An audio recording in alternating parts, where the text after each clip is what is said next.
That's what's supposed to be saying. Somebody leaves, Well, if they leave, their last check is done. We have to talk about that. Okay. Right? Good afternoon. Hello, how are you?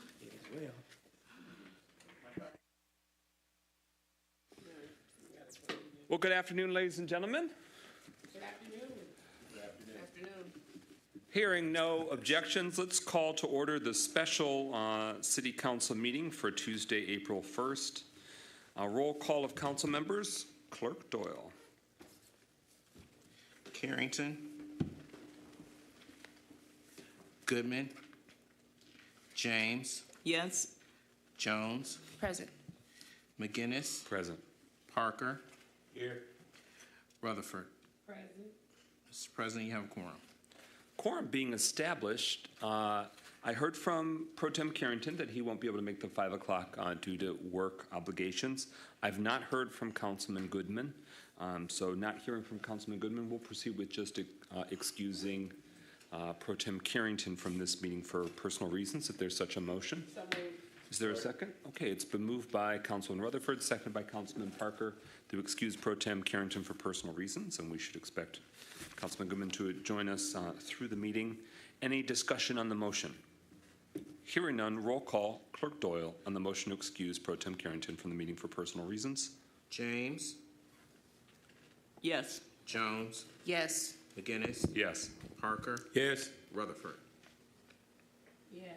5 yeas, no nays. No, it's good. It was funny. All right, that motion carries. We are at approval of the agenda. Is there a motion to approve? Support. It's been moved by Councilman Rutherford, seconded by Councilman Parker to approve the special meeting agenda, of which it's pretty short. Any discussion or changes? Point of order. Yes, ma'am. Is there anything that we need to know before we go into closed session? Or we gotta wait till we go into closed session? Yes. Okay, cool. Well, I just got to make sure I was understanding the question right at first. So hearing no further discussion, roll call Clerk Doyle on adoption of the agenda. James, Yes. Jones, Yes. McGinnis, Yes. Parker, Yes. Rutherford. Yes. 5 yeas, no nays. That motion carries. The agenda is approved and adopted. We'll proceed accordingly. We're at public comment. Are there any requests for public comment? Any requests for public comment? Any requests for public comment? Hearing none, we'll move now to the one resolution of this special meeting. Is there a motion to adopt the resolution to proceed into closed session pursuant to Section 8, subsection D of the Open Meetings Act, MCL 15.268, subsection D, to consider the purchase or lease of real property? It's been moved by Councilwoman Rutherford, seconded by Councilwoman Jones. Any discussion on that motion? Hearing none, roll call Clerk Doyle on that motion to go into closed session. James, Yes. Jones, Yes. McGinnis, Yes. Parker, Yes. Rutherford. Yes. 5 yeas, no nays. That motion carries. We stand in closed session at 5:09 p.m.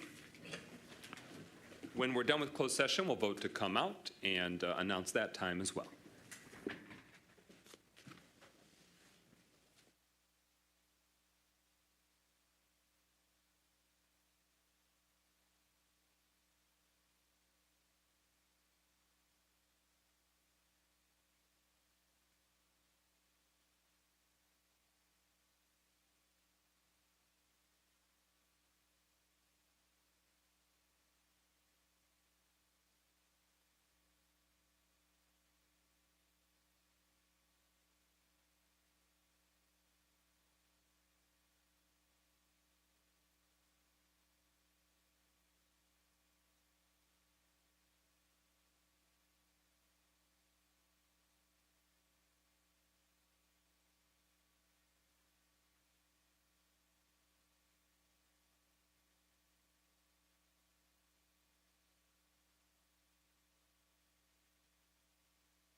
No, you gotta stay, you gotta stay. Council, could I get a meeting to come out of closed session? Support. It's been moved by Councilwoman Jones, supported by Councilwoman Goodman, that we come out of closed session. Clerk, could you please have roll call, please?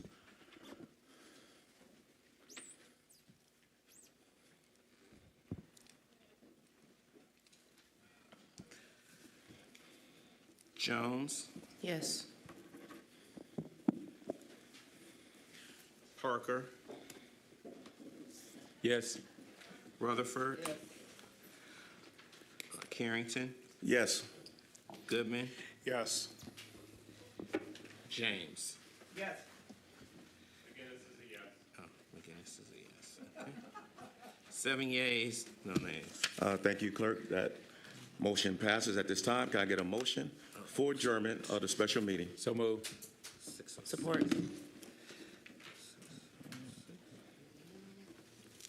It's been moved by Pastor Parker and second by Councilwoman Jones that we adjourn this special meeting. Clerk, do your roll call, please. Carrington, Yes. Goodman, Yes. James, Yes. Jones, Yes. McGinnis. Parker, Yes. Rutherford. Yes. 7 yeas, no nays. This meeting is adjourned. At this time, please be patient with us as we take a 5-minute recess before we start the next meeting for council to get water as well as take some bathroom breaks. Thank you.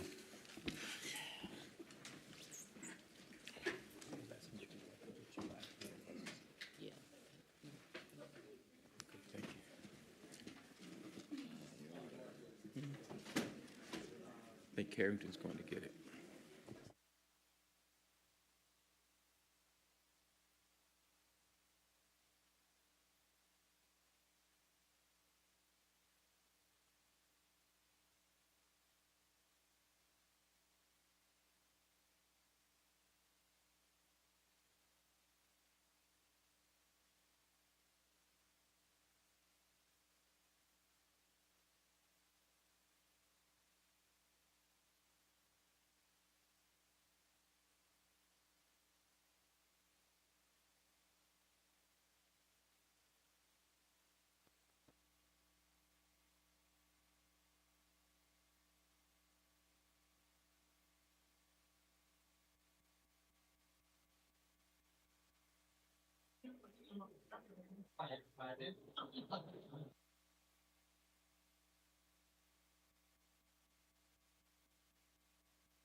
Yeah. Come on back.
Council, do we feel comfortable resuming? Hearing no objections, we'll continue with the meeting. This meeting of the Pontiac City Council for April 1st, 2025 is hereby called to order. Bienvenidos and welcome. We turn the floor to Councilman Parker to introduce this evening's invocation. Thank you, Brother President, and good evening, everyone. I pray that you've had a good day. Our invocation will be given to us this evening by Pastor Kathy Lee James of the East Side Church of God. Let's bow our heads. Heavenly Father, we thank you. Thank you for your blessing. Thank you for being with us, for watching over us. We thank you for your mercy, and we thank you for your grace on today. Father, we thank you for the new mercy that you've given us, the new strength that we received on this morning. And we just thank you for continuing to bless our family, for continuing to bless our city and the families of this city. Now we ask your blessing over this meeting, that you would bless us to make good decisions, decisions that are in the best interest of our residents. These blessings we ask in Jesus' name. Amen. Amen. We're now at the Pledge of Allegiance to the flag of the United States. Please rise. I pledge allegiance to the flag of the United States of America and to the republic for which it stands, one nation, under God, indivisible, with liberty and justice for all. We're now at a moment of silence as a community. In this evening's PowerPoint slideshow, you'll be able to see and follow along the names as we recognize those community members who we've lost in recent days. George Gage Jr., Johnny Keys Jr., Victor Lavalis, Annie Lee Lawrence, John Lopez, Daniel Mack, Willie B. McGee, Villa Mack, Robin Morris, Billy Murphy, Pastor Dewan Billy Murphy, Benicio Sandoval Castro, Luther Schultz Jr., Jesse Lee Stevens, Joe Wims Jr. Please join us as a community for a moment of silence as we remember them.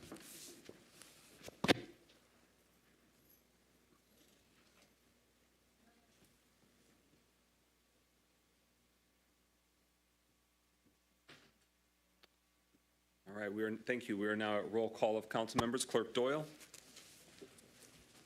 Carrington, Present. Goodman, James, Here. Jones, Present.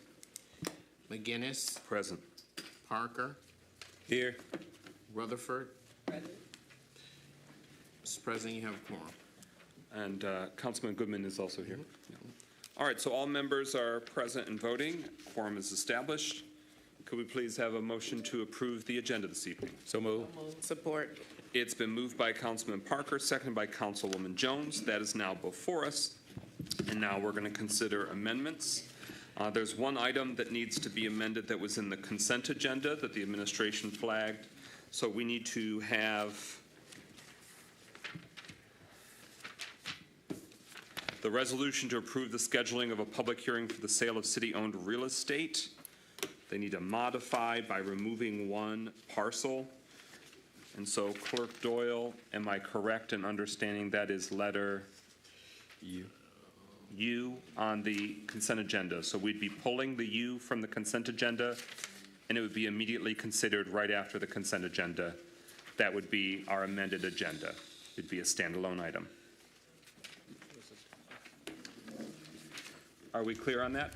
Do I have the wrong one? I think it's the wrong one. It's the one If on you Jesse's, reordered the consent agenda, it's you. If it is the consent agenda that the clerk's office printed out earlier today, it is Y. Okay, so I'm looking at agenda in front of me. It's Y, it's the Jesse Street. Y. Yes. Okay, It's so Jesse. it's not you, it is Y. Taking Y from the consent agenda, and it would be a standalone resolution after the consent agenda. Is that that is correct?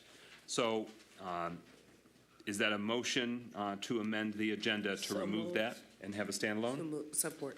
Moved by Councilman Rutherford, seconded by Councilwoman Jones. Is everyone clear on that amendment? Plucking that one item and making it standalone because there's an error that has to be corrected. Hearing no discussion or objection, roll call Clerk Doyle on that one amendment. Goodman, Yes. James, Yes. Jones, Yes. McGinnis, Yes. Parker, Yes? Rutherford, Yes. Carrington. Yes. 7 yeas, no nays. Okay. Mr. President, Yes, ma'am. I have two others that I'd like to remove. Okay. Item B, or item P, resolution approving a contract for Hubble, Roth, and Clark for preliminary engineering services for Walton Boulevard construction. Okay. And also Z, resolution to approve citywide as-needed mowing and related services contract with Green Meadows Landscape and Green Pirate Landscape. Okay. That's P and Z. Councilwoman Rutherford, Councilwoman James is proposing that that be pulled. We'll make that the new number 12 and 13 in the resolutions section. Is there a second to that motion to amend? Second. It's been moved by Councilwoman James, seconded by Councilwoman Rutherford. Is everyone clear?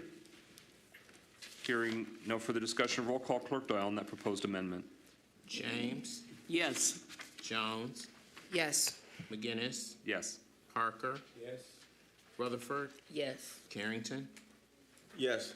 Goodman. Yes. 7 yeas, no nays.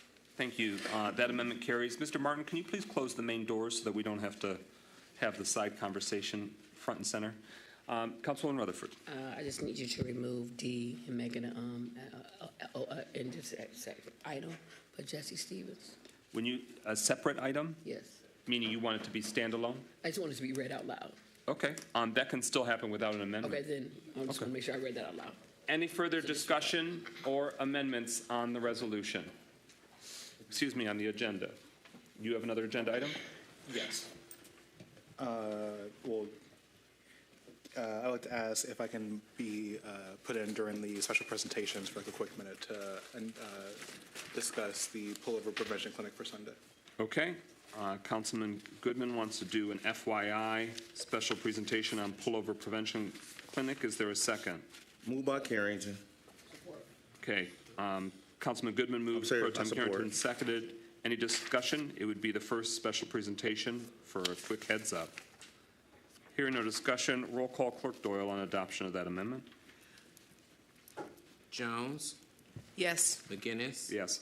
Parker, Rutherford, Yes. Carrington, Yes. Goodman, Yes. James. Yes. 7 yeas, no nays. Okay, very good. Is there any further discussion or amendments?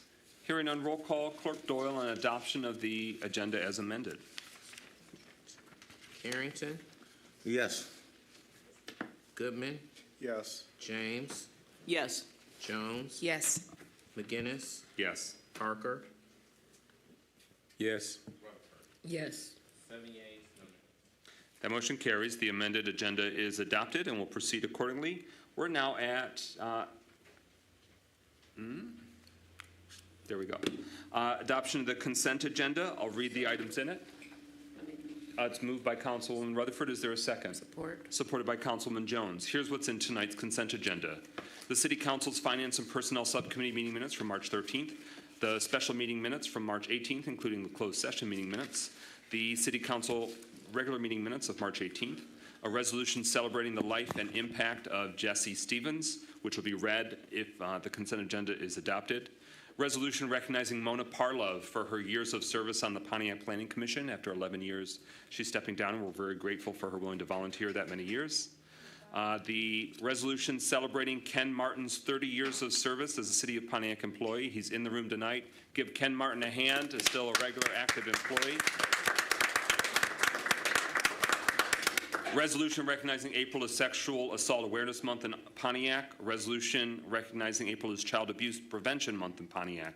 Resolution for the roof collier drain petition that you heard about before in a special presentation regarding Murphy Park erosion improvements.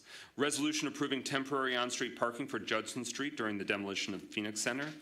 Resolution approving the honorary naming of the walking bridge in Murphy Park for Joe Woods Jr., a District 7 project, a little pedestrian bridge there named for the late Joe Woods Jr. Resolution awarding the bid and contract execution for adult use cannabis application planning advisor. M, resolution awarding the bid and contract execution for adult use cannabis social equity advisor.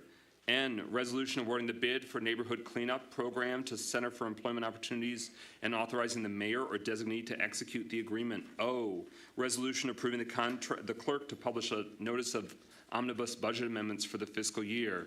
Down to Q, resolution to approve the street name change of Auburn Hills Boulevard to Carriage Circle Drive for the state of Michigan's Act 51 map.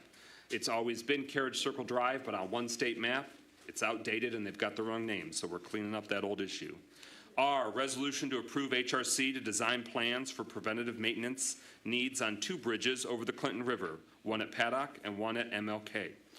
S, resolution to approve a maintenance agreement with the Road Commission of Oakland County to maintain new hawk signal proposed on University Drive as part of the 2025 safety project under design by the City of Pontiac. T, resolution to approve scheduling a public hearing to reappropriate grant funding from HUD for Oakland County's CDBG or block grant funding program. That'll happen at the next regular City Council meeting, April 15th. U, resolution to approve scheduling a public hearing. The city is considering the possible sale of some city-owned land, and we're going to post a notice and hold that. That land is on Elm Street, 1 vacant lot, April 15th. That next City Council meeting is when that's happening. Again, V, same song and dance. This is some vacant lots on Orchard Lake Road and Harris Street. W, again, scheduling a public hearing on potential city-owned land.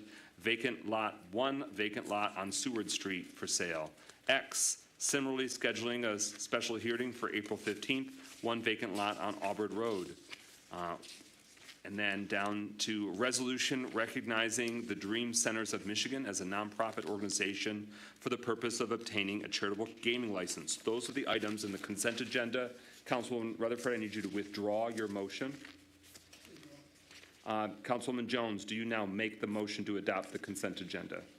Yes. Is there a second? Second. Second. So Councilwoman Jones moves and Councilwoman James seconds.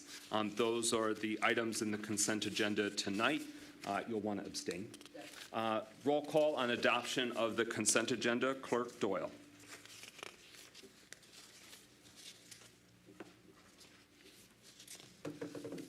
McGinnis, Yes. Parker, Yes. Rutherford, Carrington, Yes. Goodman, Yes. James, Yes. Jones. Yes. 6 yeas, 1 abstention. All right, that carries. Councilwoman Rutherford, would you like to read the resolution that's been adopted celebrating the life of Jesse Lee Stevens? Yes, it would be my honor. City of Pontiac resolution honoring the life of Jesse Lee Stevens. Whereas the City of Pontiac has the privilege to many exemplary community leaders who have helped shape and improve the City of Pontiac over the decades. And whereas Ms. Jesse Lee Stevens has been a pillar of the City of Pontiac community for generations, with their ongoing civic engagement and neighborhood activism becoming an embedded part of the fabric of the Pontiac South Side throughout our great city.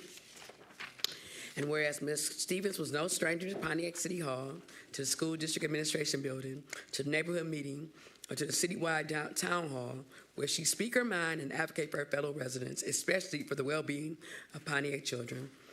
And whereas Ms. Stevens passed away on March 24th, 2025, at the age of 82, which is a tragic loss for her family and our community. Now therefore be it resolved that the Pontiac City Council, Mayor Tim Grimel, hereby mourns the passing of Ms. Jesse Lee Stevens, and further be it resolved that the Pontiac City Council expresses their deepest gratitude for Ms. Stevens' many years of dedicated involvement in her city and to the citizens whose lives she's enriched, and further resolved the council authorized the honorary renaming of Bagley Street from Arthur to Fieldew as Stevens Way in memory of Ms. Stevens and her large family that have had a positive and consequential impact on Pontiac's South Side throughout the city of Pontiac, and request the mayor and his administration to proceed with the installation of the new Stevens Way honorary signage. And further resolve, the city of Pontiac extends our deepest sympathies to our families and friends and neighbors in the loss of this pillar to our community. Okay. Thank you very much, and our hearts go out to the family, friends, neighbors, and colleagues of Jesse Stevens. The funeral is this coming weekend on Saturday. We're now at special presentations. You've got a moment, Councilman Goodman, to share your news. Yes, hello, everyone. As has been announced a few different times, upcoming is the next pullover prevention clinic for the city of Pontiac. As those of you know, this is now, I believe, technically the 4th/5th one of this. First one for this year, where we will be working with the folks over at Chavez Auto, Uncle Jerry's, and this time the Elam Brothers Barbershop to provide a couple things. The first one being a minor car repairs provided by the folks at Chavez Auto. So headlights, taillights, fluid checks, top-offs, tire pressure checks, as well as a bunch of other minor repairs that they just seem to do for people. Last year, we were able to help fix, collectively over 500 cars. Thanks to the folks at Uncle Jerry's Barbecue, who will also be there again today, on Sunday. They'll be providing free barbecue as well, and thanks to them, we were able to feed over 1,500 people last year. So if you are interested, whether you want just free barbecue, or if you need, your car to be checked out, or if you need some resources, please stop on by. And to all the nonprofits that are either in the crowd or at home, if you're interested in tabling, there are still some spaces left. So if you are interested in, talking about your organization or the work that you provide for the community, please reach out to me. My phone number is 248-758-3015. And my email is mgoodman@pontiac.mi.us.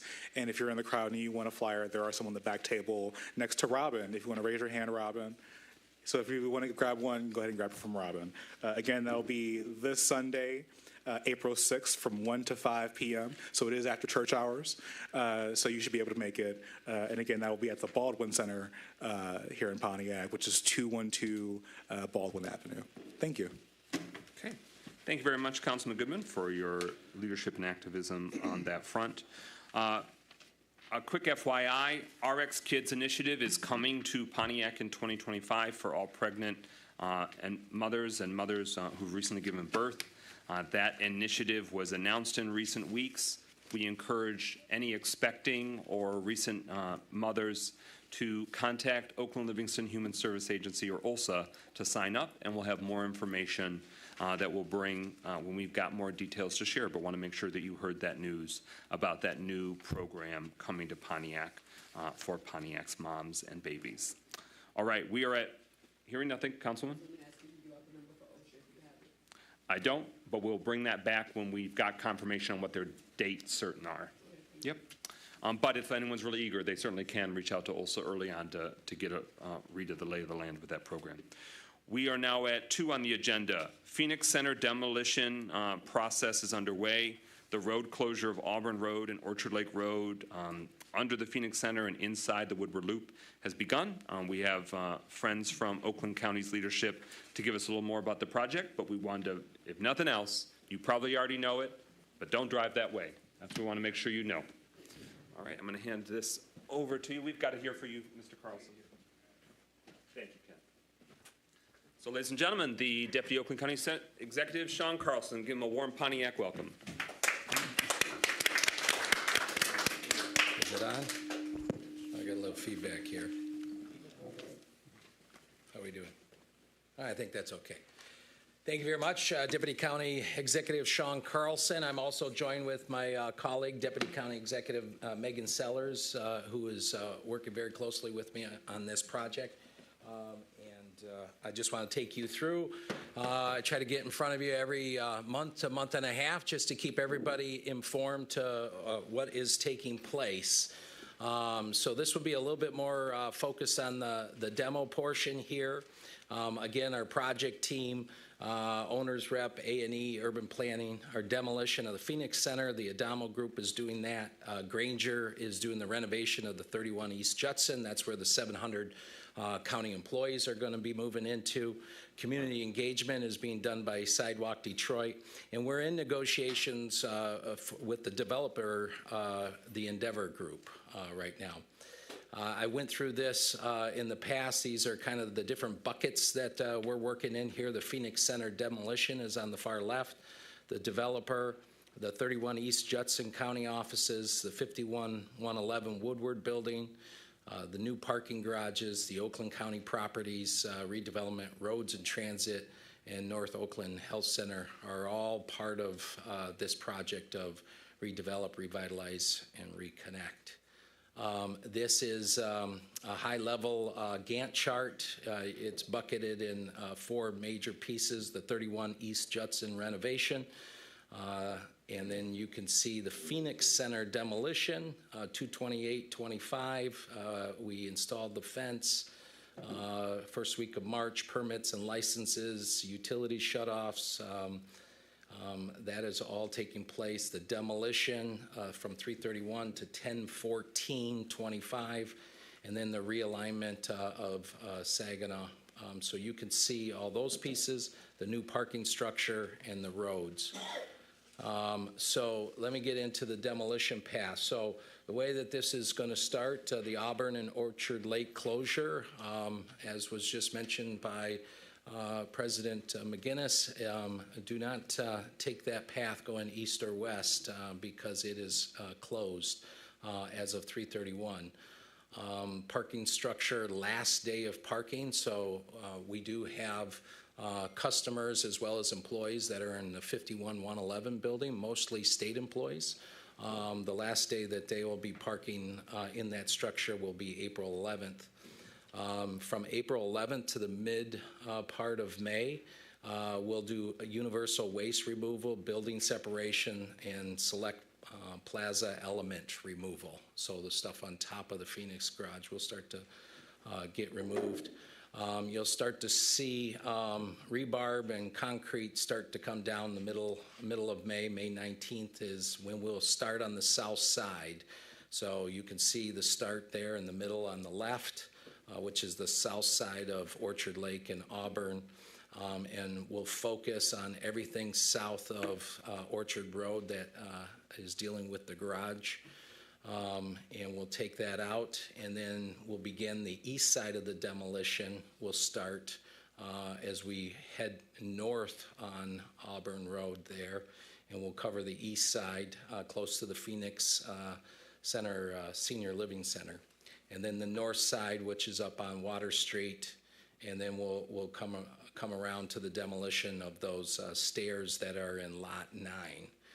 And then we'll start to demobilize, take the fence out, and then the demolition is scheduled to be complete in December. So that is the path there. I just want to show, we're going to have, you've already seen the construction fence, but you will see in the areas marked Water Street, which is 1, 2, 3, 4, and 5, you will see this banner and logo in those respective areas. The other areas will just be blocked out fencing, but in those particular areas, 1, 2, 3, 4, and 5, you will see this banner. There's 2 open spots because we will be bonding for this project, and it's our intention, whoever gets the bonds for this, and we still have not finalized the deal with the developer. So we're leaving a couple spots out for some additional partners on this project. We also intend to have a QR code. Anybody that's going by this can grab the QR code. That'll take them to the link, and there'll be Q&As there. They can also watch the progress of the demolition because we have a camera on the top floor of 5111 that will be measuring the day-by-day progress of that demolition. This is just showing we were able to work out a deal with Lot 9 in regards to having the employees that are in 5111.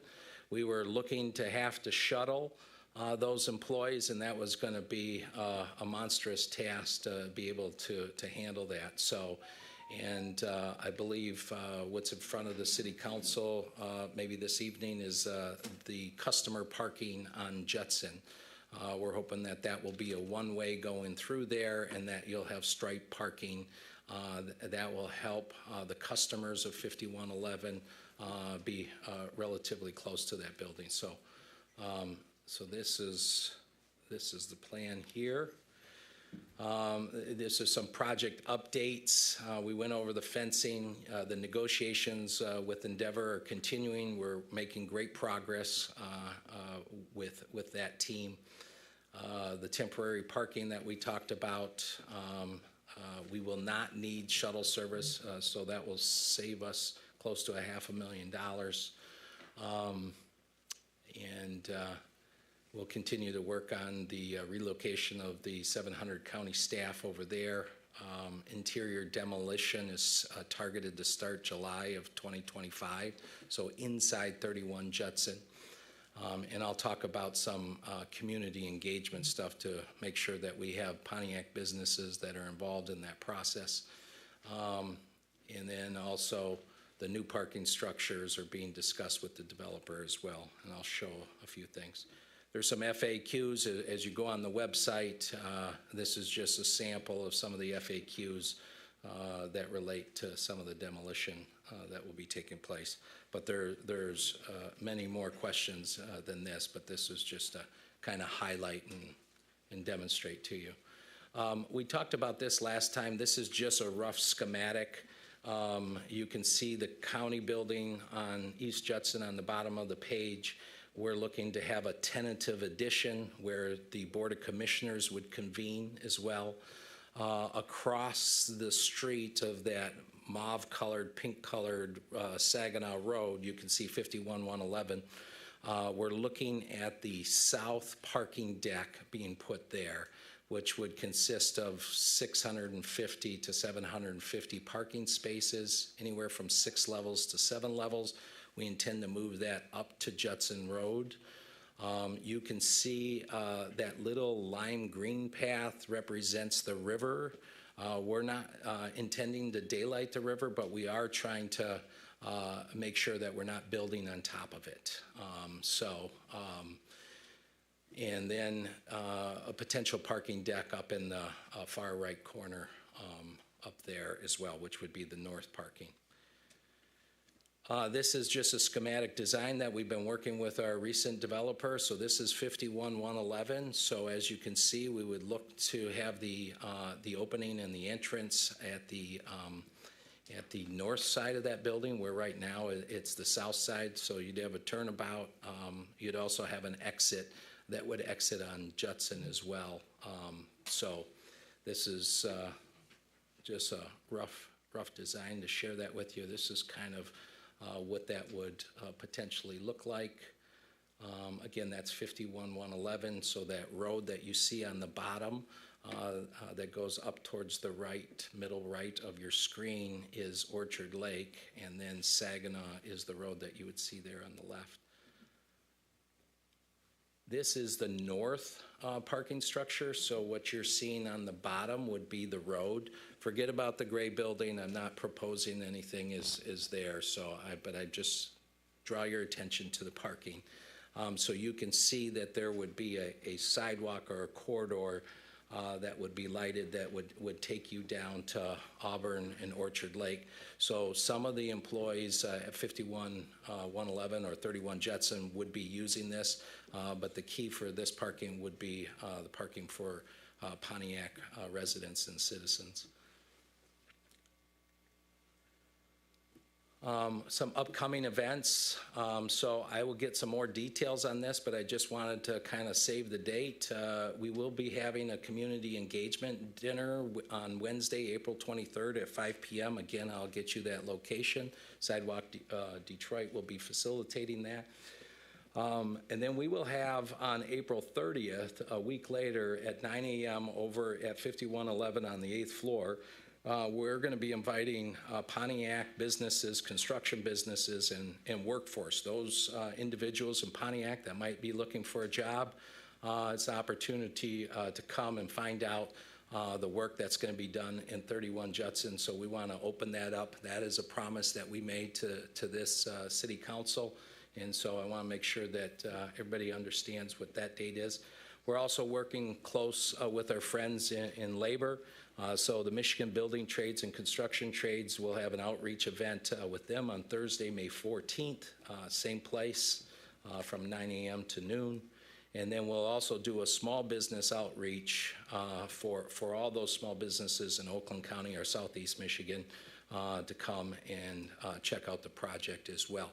We'll have Granger there, and we'll talk about the various elements of work, such as the demolition that will start to take place, the flooring, the ceiling, HVAC work, elevators, all of the components there. So those are some of the activities that were taking place. We talked about the MDOT Woodward Loop reconfiguration, which is targeted in 2025. So we'll be closely coordinating with them.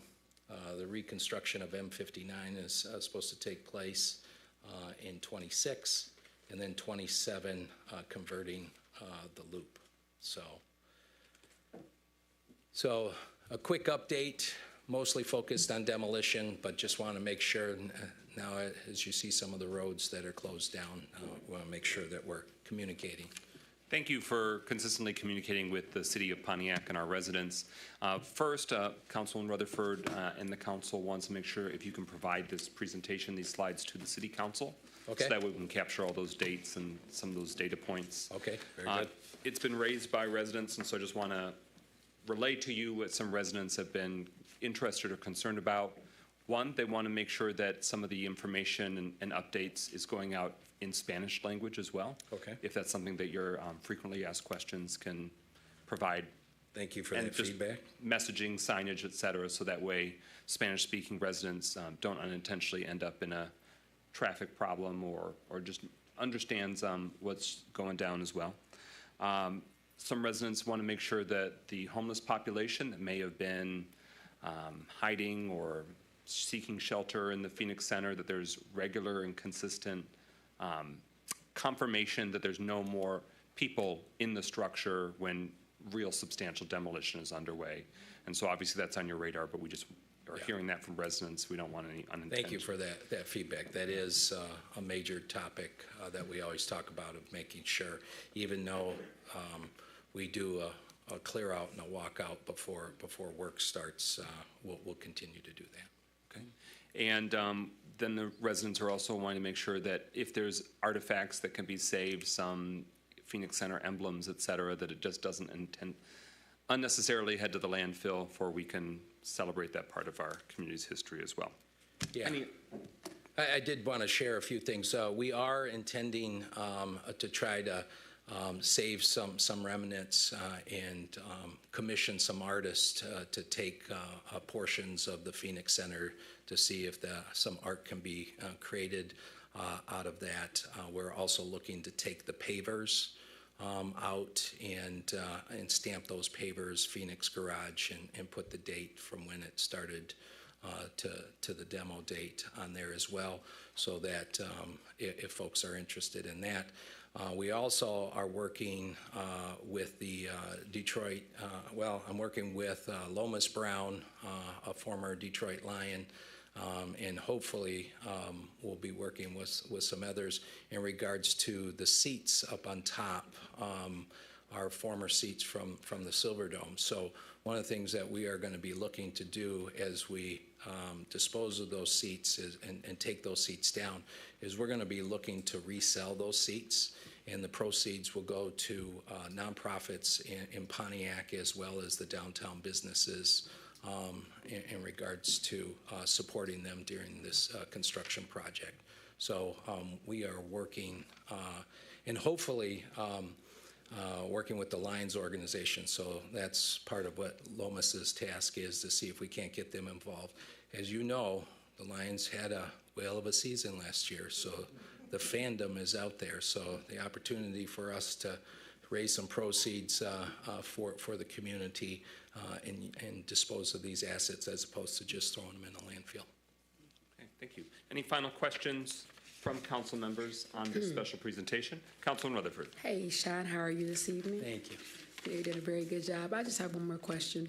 The dates that you're going to have the community events, can you have that posted on the Oakland County website so that we can like piggyback off of that? Because one of them is coming up on the 23rd, correct? Yes. Okay. And I just want to make sure people are informed. And as soon as you do, could you please let us know as well? Yeah, we'll let you know of all of those dates, and we would encourage you.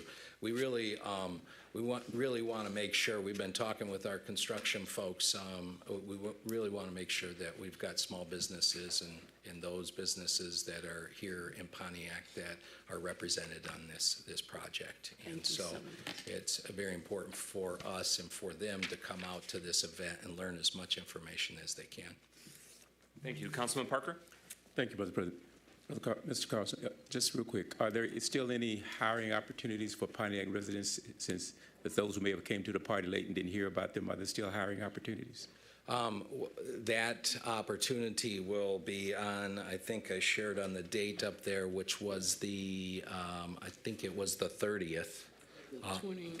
April 30th. So if people are interested, I don't know whether there's hiring opportunities, but what I can tell you, there's going to be a lot of jobs that are let, and usually all those jobs don't have laborers for them. So it is our intention to talk to those that win those bids, that we have folks right here in Pontiac that are looking for work.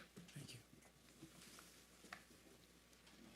Hearing no final questions or discussion, thank you very much to Deputy County Executives Carlson and Sellers for being here tonight and for your continued partnership. And we'll make sure the community knows, don't drive that way. Yeah. All right. Thank you. All right. We had on the, next up will be Ms. Robin C. Ken is going to pull up her presentation. Looks like he's already got it ready. So Robin, you're up next. And then when we get a chance, when the clerk's back in the room, we are going to pull up the resolution that we pulled from the consent agenda about scheduling a corrected hearing, but I don't want to do that without the clerk in the room, so he's got that for the record. So without further ado, Robin, give us the skinny. Good evening, Council, Mayor Grimel, Deputy Mayor Stevens, to all of you here in this hallowed chamber, and to everyone in our viewing audience. Good evening. It is my pleasure to present to you our upcoming 2025 event season. We are still finalizing some details, but since our first event is just over 6 weeks away, I wanted to get on your calendars and make sure that you save the date.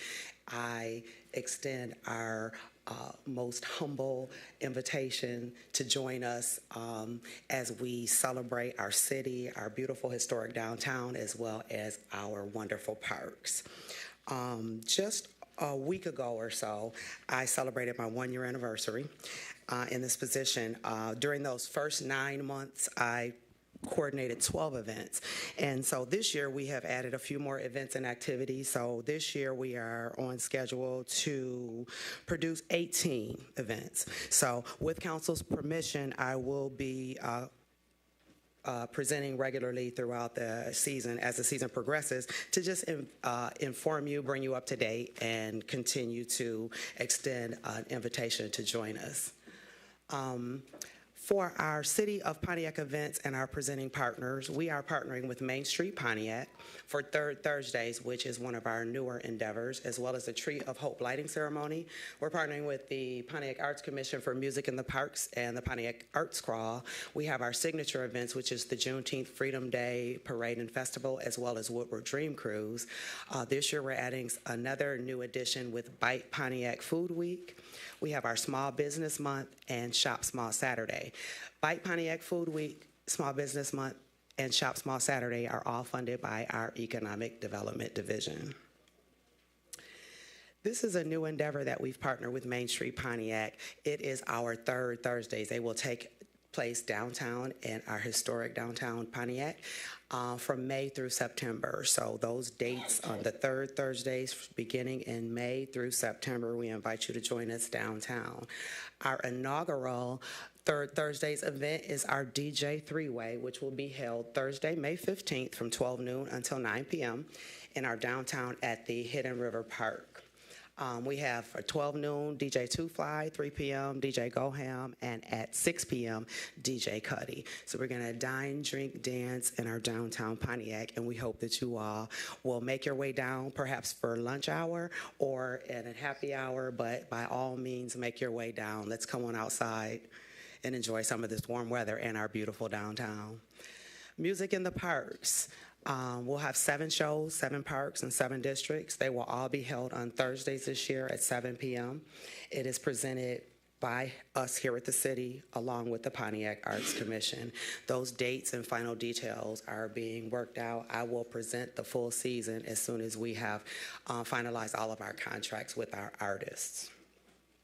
Juneteenth Freedom Day Festival, Saturday, June 14th, will be held downtown Pontiac on Saginaw Street. Woodward Dream Cruise, Saturday, August 16th, also downtown on Saginaw. Bite Pontiac Food Week, something new that we're trying with our Economic Development Division. We're going to be highlighting Pontiac restaurants, food trucks, and food vendors. The Arts Crawl, Saturday, September 13th, 2025. We are presenting that in partnership with the Pontiac Arts Commission. November 2025 is Small Business Month. So all month long, we will be highlighting local Pontiac businesses in our downtown and surrounding communities. Saturday, November 29th is our Shop Small Saturday event, which will also be held downtown Pontiac. And finally, on Friday, December 5th, 2025, our Tree of Hope lighting ceremony. That'll be our final event of the season, and it will culminate the 2025 event season. Just quick thank yous. None of this is done in a vacuum. Our Department of Public Works, our Economic Development Division, Parks and Recreation, Code Enforcement, Planning, Building and Safety, Procurement, our communications team with Cable and IT. I thank you to our administration and this city council, our Oakland County Sheriff's Department, specifically Admiral Ewing, Lieutenant Ware, newly promoted Lieutenant Law, and Sergeant Thurkeld and Deputy Courtney Johnson. And I neglected to add to the slide our Waterford Regional Fire, with a special thank you to Assistant Chief Gene Butcher. As I said earlier, with council's permission, I will be passing back through regularly just to kind of remind you and give you more up-to-date information.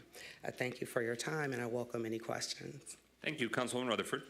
Well, first of all, always a pleasure to see you, Ms. C. Amazing job. I want to know how we're going to be promoting this in the community, and also can we make sure that this is done in Spanish as well as in English so that each group feels inclusive? Can you make sure that happens, because you are a part of the communications, correct? No. I can make sure that that happens. Thank you. And if I can just add in closing my contact information. There are still sponsorship opportunities available. If any additional information is required, feel free to contact me at 248-758-3033 or rc@pontiac.mi.us. And my only follow-up is, what's the first date for the DJ event? May 15th. Okay. So that's the DJ three-way, I will be there. and that is May 15th, downtown Hidden River Park. I will be there. Look forward to seeing you. Period. Any other questions? Now that we know Councilwoman Rutherford's schedule, is there any other discussion? Hearing no further discussion, give it a hand for Robin and all the work that goes into these Thank events. you.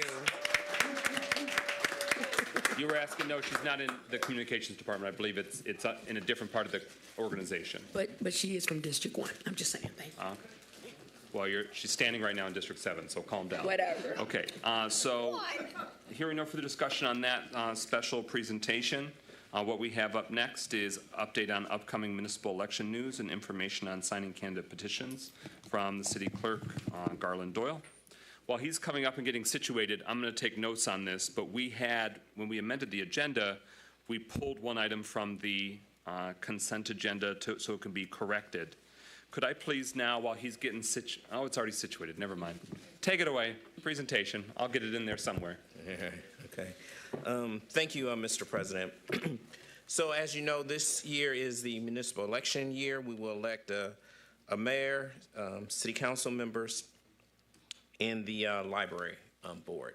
So I just wanted to present some information to the public so everyone No. So a number of the changes to the districts from 7 to 6 in the at-large seat are all a result of the charter. Some people have come to the clerk's office and asked, what charter are we under? We only have one city charter, and that's the new charter that was voted on August 6th by the voters, and it became effective on August 30th.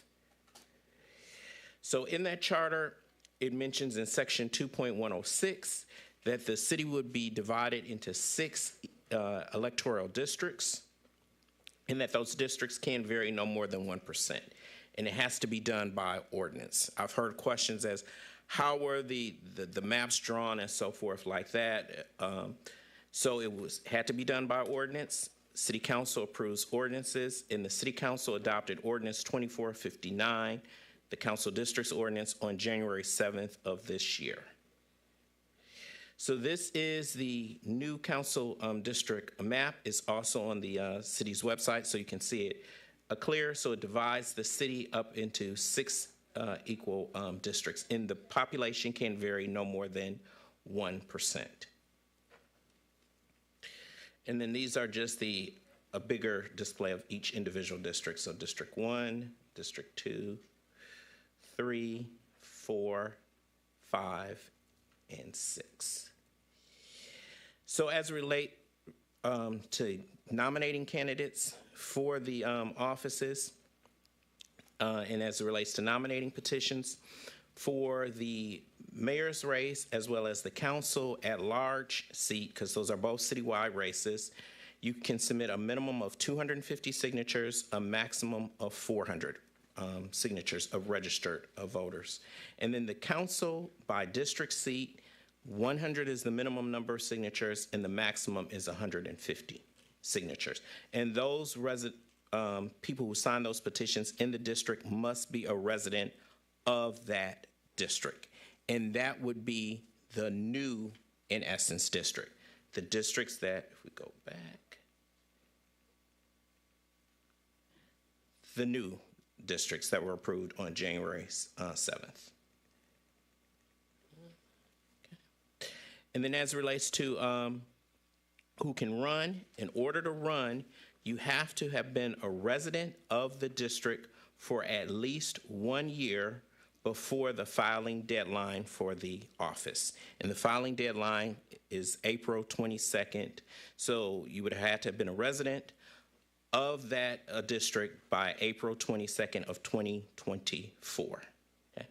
And although the district boundaries have changed, but if you've lived in a place for a year, then you would be eligible to run.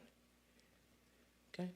So just to give an example of how the districts have changed, as you can see highlighted in black, that is the current District 4.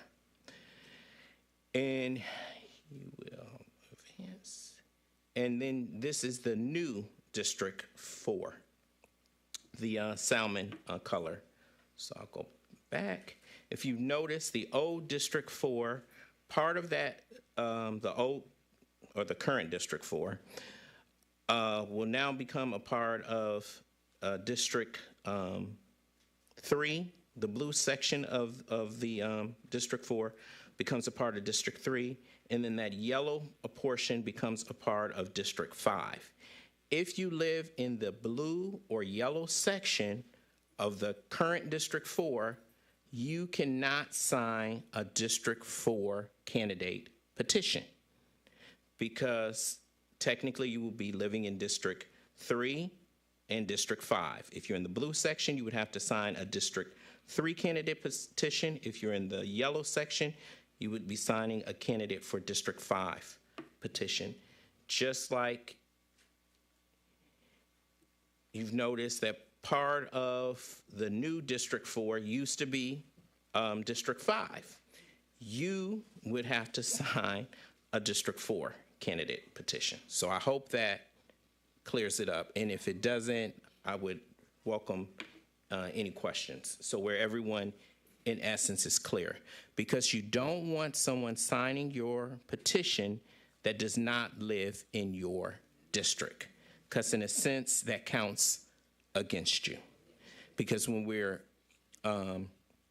verifying signatures, if you've submitted signatures, like, for example, if we go back to District 4, if you've gotten pretty much all of your signatures in that blue section, you may not have enough signatures to run for an essence office because those are no longer District 4 residents. They will be District 3 residents. Okay. So again, with nominating petitions, the other thing you want to, and I want to mention to everyone, you only are by law allowed to sign no more than the number of candidates running available positions. So there's one mayor, so you can sign one petition for mayor, you can sign one petition for the council at large seat, and you can sign one petition for the council district that you live in seat. So you should be signing no more than 3 petitions. For different positions. Correct. Mayor, council at large, council district. If by chance you sign more than one candidate for a council district seat, when we verify the signatures, the date of the earliest date, so if you sign, I'll just use myself as an example. If you sign my petition, and no, I'm not running for anything, so let me be clear about that. No. You sign my petition on February 5th, but then you sign the deputy mayor's petition on March the 6th. We're running for the same office, the first one. So the signature would go to me because it was in February. Okay? So, all right. Go on. Also, as a result of all this redistricting, you will be assigned new precincts, and this is the new precinct map. Again, this is on the city's website, so where you'll be able to see it bigger. It tells you the council district and the precinct. So we currently have 18 precincts. We're reducing our precincts to 14. That's in part because state law changed. There used to be no more than 2,999 registered voters could be in a precinct. Now up to 4,999 voters can be in a precinct, partly because there are new options for voting. Again, we have no reason absentee voting. We also have early voting. So those weren't options before. So the state law changed and increased the size of precincts. So we'll have 14 precincts throughout the city. And these are the locations, the voting locations, and then the precincts. So precincts 1, 2, and 3, which are part of District 1, will now be voting at WHRC. Okay? That will start with the August primary election. District 2, precincts 4 and 5 will vote at the Bowen Center. Precinct 6 will vote at the Walt Whitman Elementary. District 3, Precinct 7 will also vote at Walt Whitman Elementary. District 3, Precinct 8 will vote at Alcott.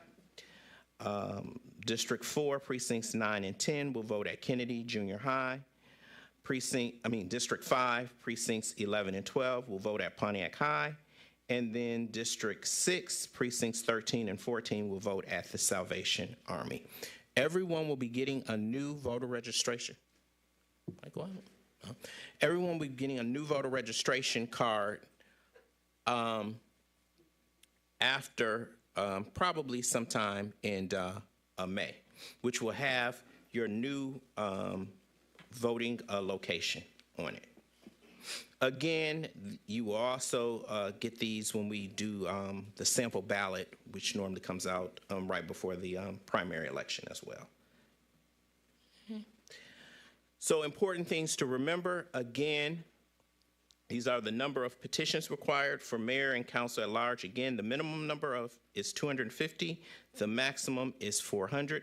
We encourage you to submit as close to the maximum as possible in case some of your signatures are invalidated. Again, you can check as you're circulating your petitions, you can actually go to mi.gov/vote, and you can actually put in a voter's name and see exactly where they're registered at. Unfortunately, some people may be living where they're not registered at. We're validating signatures based upon where they're actually registered. So I could be living in District 1, but I'm still registered in District 3. If you've signed a District 1 petition, that's an invalid signature. So I would encourage people who are circulating petitions to actually just pull up the voter right there. You can check on the website to make sure that they're registered where they're at. The council district seats, a minimum of 100, maximum of 150. The library board will be on the ballot as well. And any candidate that wants to run for the library board can submit a minimum of 40, a maximum of 100. The library board, just like the mayor and council at large, seats are citywide. So it doesn't matter. Just as long as you're a Pontiac registered voter, you can sign those petitions. What's the filing deadline date for library board? Is it different? No, same date, Oh, same April date. 22nd, yes. So if people are interested in pursuing a seat on the library board, they're on that same filing deadline of April 22nd? Correct, yes, yeah. And the library board has an option that the mayor or council does not have. They can pay a $100 non-refundable fee, and they don't have to circulate petitions. That's not an option for mayor or council at large or council by district. And then this is the number of petitions that you can sign, one for mayor, one for council at large, one for council district. You must be registered of that district, the new district boundaries. And you can sign up to 6 petitions for the library board because the library board has 6 seats on it. And as people are signing your petitions, encourage them to sign the same way their name is, how they sign their signature on their driver's license or their state ID. We are in a statewide database, so what we're actually pulling up is how your signature looks on your state ID or your driver's license. I know myself, you sign a lot of things, especially with everything is kind of card-based and stuff like that, so I may just scribble my signature, but this is your official signature, and it should match your driver's license or your state ID. If the signature does not match, then we will say that's an invalid signature as well, too. So you want to make sure you remind people to sign how they sign officially. Again, the filing deadline is April 22nd at 4 p.m., and that's in the clerk's office. The term beginning and end date is, I think just the term ending date goes on your petitions, but is 1/1/2026 is the term beginning date, and 1/1/2030 is the term ending date for all the offices that will be on the ballot. And then I just want to draw people's attention to one thing that caused some people to be thrown off the ballot 4 years ago. There is a affidavit that you have to file when you submit your petitions in the clerk's office. There is a statement that you sign. It says that I'm certifying at this date all statements, reports, late filing fees, fines required of me or of any candidate committee organized to support my election under the Michigan Campaign Finance Act has been filed or paid. If you have any outstanding, this is probably more so to people who have been in office previously. If you have any outstanding fines, late fees, you need to clear all those up, because if you sign that statement and you have some outstanding fees, and that's actually with Oakland County, you don't file your reports with the city clerk's office, you file them with the county clerk's office. But the county clerk will verify and let us know that this particular person is ineligible for the ballot because they may have a late filing fee or they have not filed a timely campaign report. So that's very important to remember to take care of that before you turn in your affidavit in your petitions. And I think that concludes my presentation. Thank you. Question from Pro Temp? Actually, I forgot that question to the pass on. That means he answered it. Councilman Rutherford? Yes, so have the new maps been out as far as for the people, like, for example, in District 1, Charles Lane and all of them is now in District 1, correct? So the state is currently in the process of moving voters around. We've submitted all of our maps to the voters. Last week, the Election Commission approved that new map. The Election Commission had to approve the map first. So we submitted everything to the state, so the state is now in the process of moving voters. So if you go back to the When district. you say moving voters, it's in terms of their back end of their system and their file for when it would be Going back to like associated. this District 4 example. So the voters who are in that blue section were in District 4. They're now being moved to District 3. So the voter file, the state voter file. Correct. Lining up is happening. Yes, it's being updated. Yes, But you by the shared with state. us earlier that voters should expect an updated voter card mailed to them, was it in May? Yes, So that means all voters in Pontiac will receive an update, which will inform them of their, right. And so we can still get those signatures in those new areas, correct? Yes. Okay. Yep. That's all I wanted Yes, to know. yes. And the state has to be completed by the filing, in essence, deadline. So all the voters will have been moved into their proper new districts. So when we go through checking to make sure that the signatures are correct and they're in their district, that has to be done. So they're in the process of doing that. Thank you. Councilman James. Yes, the one thing that has been confusing to me and confusing to some of my residents is that what you're saying is all correct, but the new District 4 does not take effect until January the 1st, I think you said? It does not take effect until January 1st. It doesn't but take the- effect, and but- so I am still representing, and people are confused about this, I am still representing the current district. So anyone who lives in my current district, I am still your representative. That new configuration is who will elect me for this next term, but I will not be representing them until January, if I'm reelected. So that's Correct. the part that's really kind of getting, it's confusing. Right. But it's just that the new district will elect me, but I am currently, for the rest of this year, representing the current district.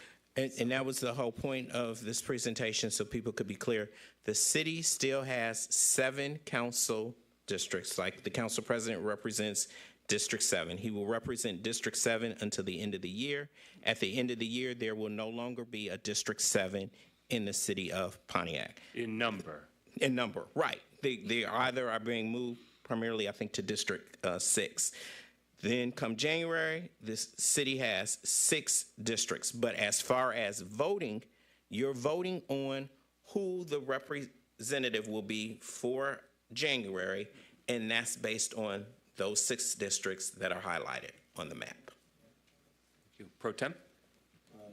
Thank you, President McGinnis. I finally remembered my question. Concerning the voter rolls, when does a person fall off those voting rolls? Because I recently looked at those rolls, and it's multiple people that stay at different houses, but I know those individuals don't stay in a particular residence. So how long are we required, or does the state take them off the voter rolls, or is that something that you do? So we do purge voters, but we have to put them in an active status, and they stay in there in active status for a while. So it really depends on how often you vote. Some people only vote every presidential election. So it does take a while before voters are removed from the voter file, unless they pass away. Okay, thank you.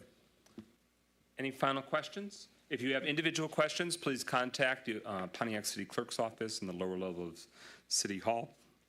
Thank you very much, Clerk Doyle, for your work on this presentation. All right. Next, we have latest update on strategies addressing streetlight outages and proactive pothole patching from the newly minted Department of Public Works Director Larry Searles. We aren't expecting a marathon session like we had at the last city council meeting, but really just a status update. How are we progressing? Those two are of particular concern for the city council, so we just wanted to get a status update on if there's anything new that the community and the council should know. All right, well, this is the least favorite presentation. Microphone, I'm sorry.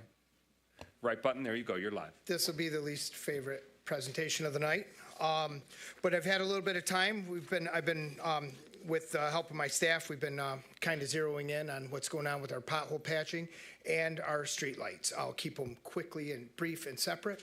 I do have the ability now to bring you guys a by district report of the pothole efforts. We've identified our repeat areas. We've found 24 problematic areas that we've been to multiple times. We're going to try and address them in a more permanent way in the next, towards the end of this fiscal year and the start of the next.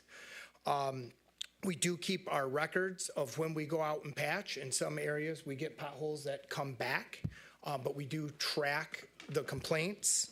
I'll have currently 169 service requests from February 1st, 2025 to April 1st, 2025. 81 are still open, 88 have been closed. Again, around two dozen repeat areas. We're going to address those in a more effective way. These are very small. This was my department's first effort at this. But we have these all laid out with districts, so we can present those in a monthly report to council if they choose. We have a lot of challenges with the way the way we have to address potholes. We do not have on-site storage of our own materials. We're dependent on other entities to buy our materials. We drive to a gas station, then we drive to county or the contractor to pick up material. We come back, we don't have the ability to extend our shifts because we don't have the ability to store material.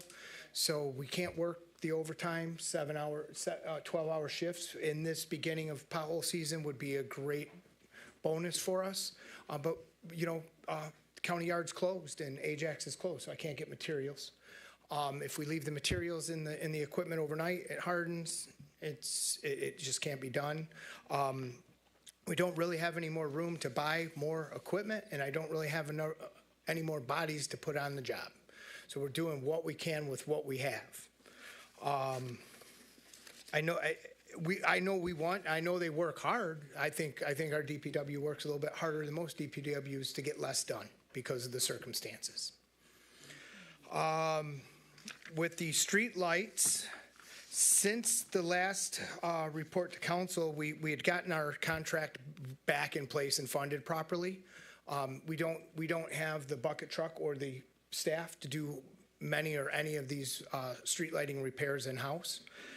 So we're contractor dependent. We've expended about $242,000 making repairs since the last time we talked, which was 2 weeks ago. But we had a lot of pent up needs. So we got the contractor out. They gave us as many resources as they could spare. We have repaired since then. I'm sorry, this should be a better report. I apologize. We've repaired 12 different systems that were broken, and we have 4 actively being repaired right now that should be done by the 8th of April. And then we still have a significant set of budget to go forward. We are in the queue with the carbon reduction grant. We're going to try and make that tight deadline. That's going to give us the outside funding for 1,079 light conversions on light poles that we own. That'll go from higher energy usage, and the average return on that investment is less than 4 years. So after 4 years, we're saving money when we're done with that. DTE only has 91 of their owned lights that need to be converted, but they'll be converted also as part of this reduction program. We are identifying and quantifying the total number of missing streetlight poles. There's a lot. And so I got to get a count and location of those, and then I can give you guys, a responsible estimate of what it would take to capitalize redoing the systems. Thank you. A question from Pro Tem? Thank you, President McGinnis. Mr. Swills, concerning, I know it's April the 1st and it's a requirement of city ordinance that we start looking at ways to make sure our grass is cut from city-owned property to state-owned property to county-owned property. So have your staff actually set out a process to make that happen yet? We have the crews and the equipment to mow the grass as we need to. We are ready to go. We have the bodies, even if we're full-time patching. The resources that we trade off for the grass crews are resources that we use on trees. So yes, the answer is yes, we are ready. And my follow-up question to that is concerning sidewalks. Would your department be handling the sidewalk repairs as well? We have a contract in place for leveling, and I want to make sure, but we also have a replacement project going. It's active now. As the weight limits went off, they're right back, and we can get you a schedule. We can let council know where they're at. All right, thank you, sir. Final discussion on this special presentation. We'll request regular updates, continue to come to the community and the city council. Thank you for working to wrap your arms around it and for continuing to look at ways that we can be proactive with it. I mean, I think the residents are long ready for us to get out of the reacting to problems that are long existing and solve them before they get way bad. Thank you. Thank you. All right, we are now, just as a quick FYI, lawn bag collection in Pontiac started today, and it runs through the end of November. And you can, as a resident, put up to 10 lawn refuse bags each week in the same cycle as your trash collection. So now, until the end of the warmish season, you could do your trash each week, 2 bulk items, and 10 lawn bags. And if you're friendly with your neighbor and you've got more than 10 lawn bags, well, then you move few extra over there if they aren't that week. Pontiac is a friendly, neighborly town. We also want to make sure you know that there's free landfill days for Pontiac residents on Saturdays of April 12th, 19th, and 25th, and May 3rd. Usually it's 3 weekends in the spring. It's been expanded to 4. With your proof of Pontiac residence on Collier Road, you can bring your items to the landfill for free on those Saturdays. Any final discussion or questions on those those announcements, and we'll make sure we just keep repeating that while it's actively before us. You'll hear from council members as well that we will be sponsoring dumpsters in neighborhoods for neighborhood cleanups around spring cleanups, the end of April, and so forth. So if your community organization or your neighborhood has a specific need, reach out to your council person so they at least know they've got you on the horizon, and make sure you know about those expanded dumpster options that council members are sponsoring as district projects. Hearing nothing further, we are at the final special presentation. Let's give a warm Pontiac welcome to our Oakland County Water Resources Commissioner, Jim Lash. Hi, folks. Appreciate it. I always like to come here and visit. Today I have Damar Bias, who is my affordability coordinator, who's working with Pontiac to make sure that everybody gets the resources they need if they're having, they're having trouble with their bill. And Alyssa Taube is my community engagement officer, and she's going to be always available to folks. If you ever have a question, you can reach out to her. So today we're going to be talking about a new resource we have for local. Commissioner Nash, we just want you to turn your microphone on. I'm so sorry. It's at the base. You're live now. So we're going to introduce a new resource for members of the community in Pontiac. This is what we call our story map. This is a website on my website. It's at oakgov.com/Pontiac Water. So you can go to this, and this is going to be, I'm just going to kind of go over this thing here. There we go. We have our introduction. This is just to show you what we're doing in your community. We're doing projects all over this community. This is just covering a few of them, the water and sewer projects and the lead line replacement. Oh, I keep doing that. Where am I here? There we go. Okay. Oh, dear. Am I doing this too fast? I don't know. Where is my little... That's what it is. This thing does not work well on this. Yeah, why don't you just go down here? Okay, so the objectives here, we're replacing water mains across the city here. Again, this is to protect the health and safety of your facility, of your community, and make sure that the water remains clean. This is water mains in this city. Both water and sewer mains, when we took this over, were between about 70% of the underwater infrastructure was between 80 and 120 years old. We're mid-process of replacing this infrastructure over time. We're also doing sewers. We're doing sewer replacements and rehabilitation. See, coming out of the back of that truck is something that we line sewer lines with. When we put these in the sewer lines, we fill them up with hot water. They cling to the inside of pipes, and these pipes can last another 50, 75 years.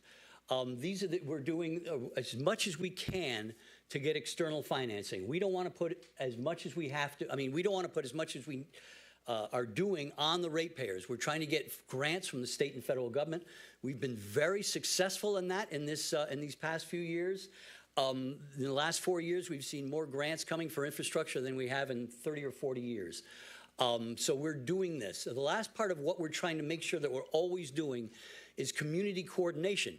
When you guys are doing a road project, we want to make sure we're doing anything under that road that needs to be done so we don't have to come back later and repave it again. So making sure that everything we're doing is going to be coordinated with the city, it's been very successful, and we're going to keep doing that. We're always looking for new technologies. Part of that, as I mentioned, the lining of both sewer and water mains are a major way of we're improving your system at the least possible cost. We'll keep doing this as long as we're able to, and again, we'll always be applying for state and federal grants in that process. We're safeguarding our environment here. Everything we're doing is making sure we don't have sewer overflows, we don't have water main breaks that cause sinkholes, all those things that can affect our lakes, rivers, and streams, and your parks. You have amazing parks in this city, and we're going to do everything we can to make sure they're going to be in the best shape they can be. Developmental benefits. Now, this is a picture of somebody we're working with when we're replacing their lead lines. This is an important thing that we're doing. Again, this is all about making sure the health and safety is protected. And this always, we want to make sure people recognize that we can move to this city, your infrastructure is being improved, your water is going to be more safe over time, and we're going to make sure that we're treating this city as best we can.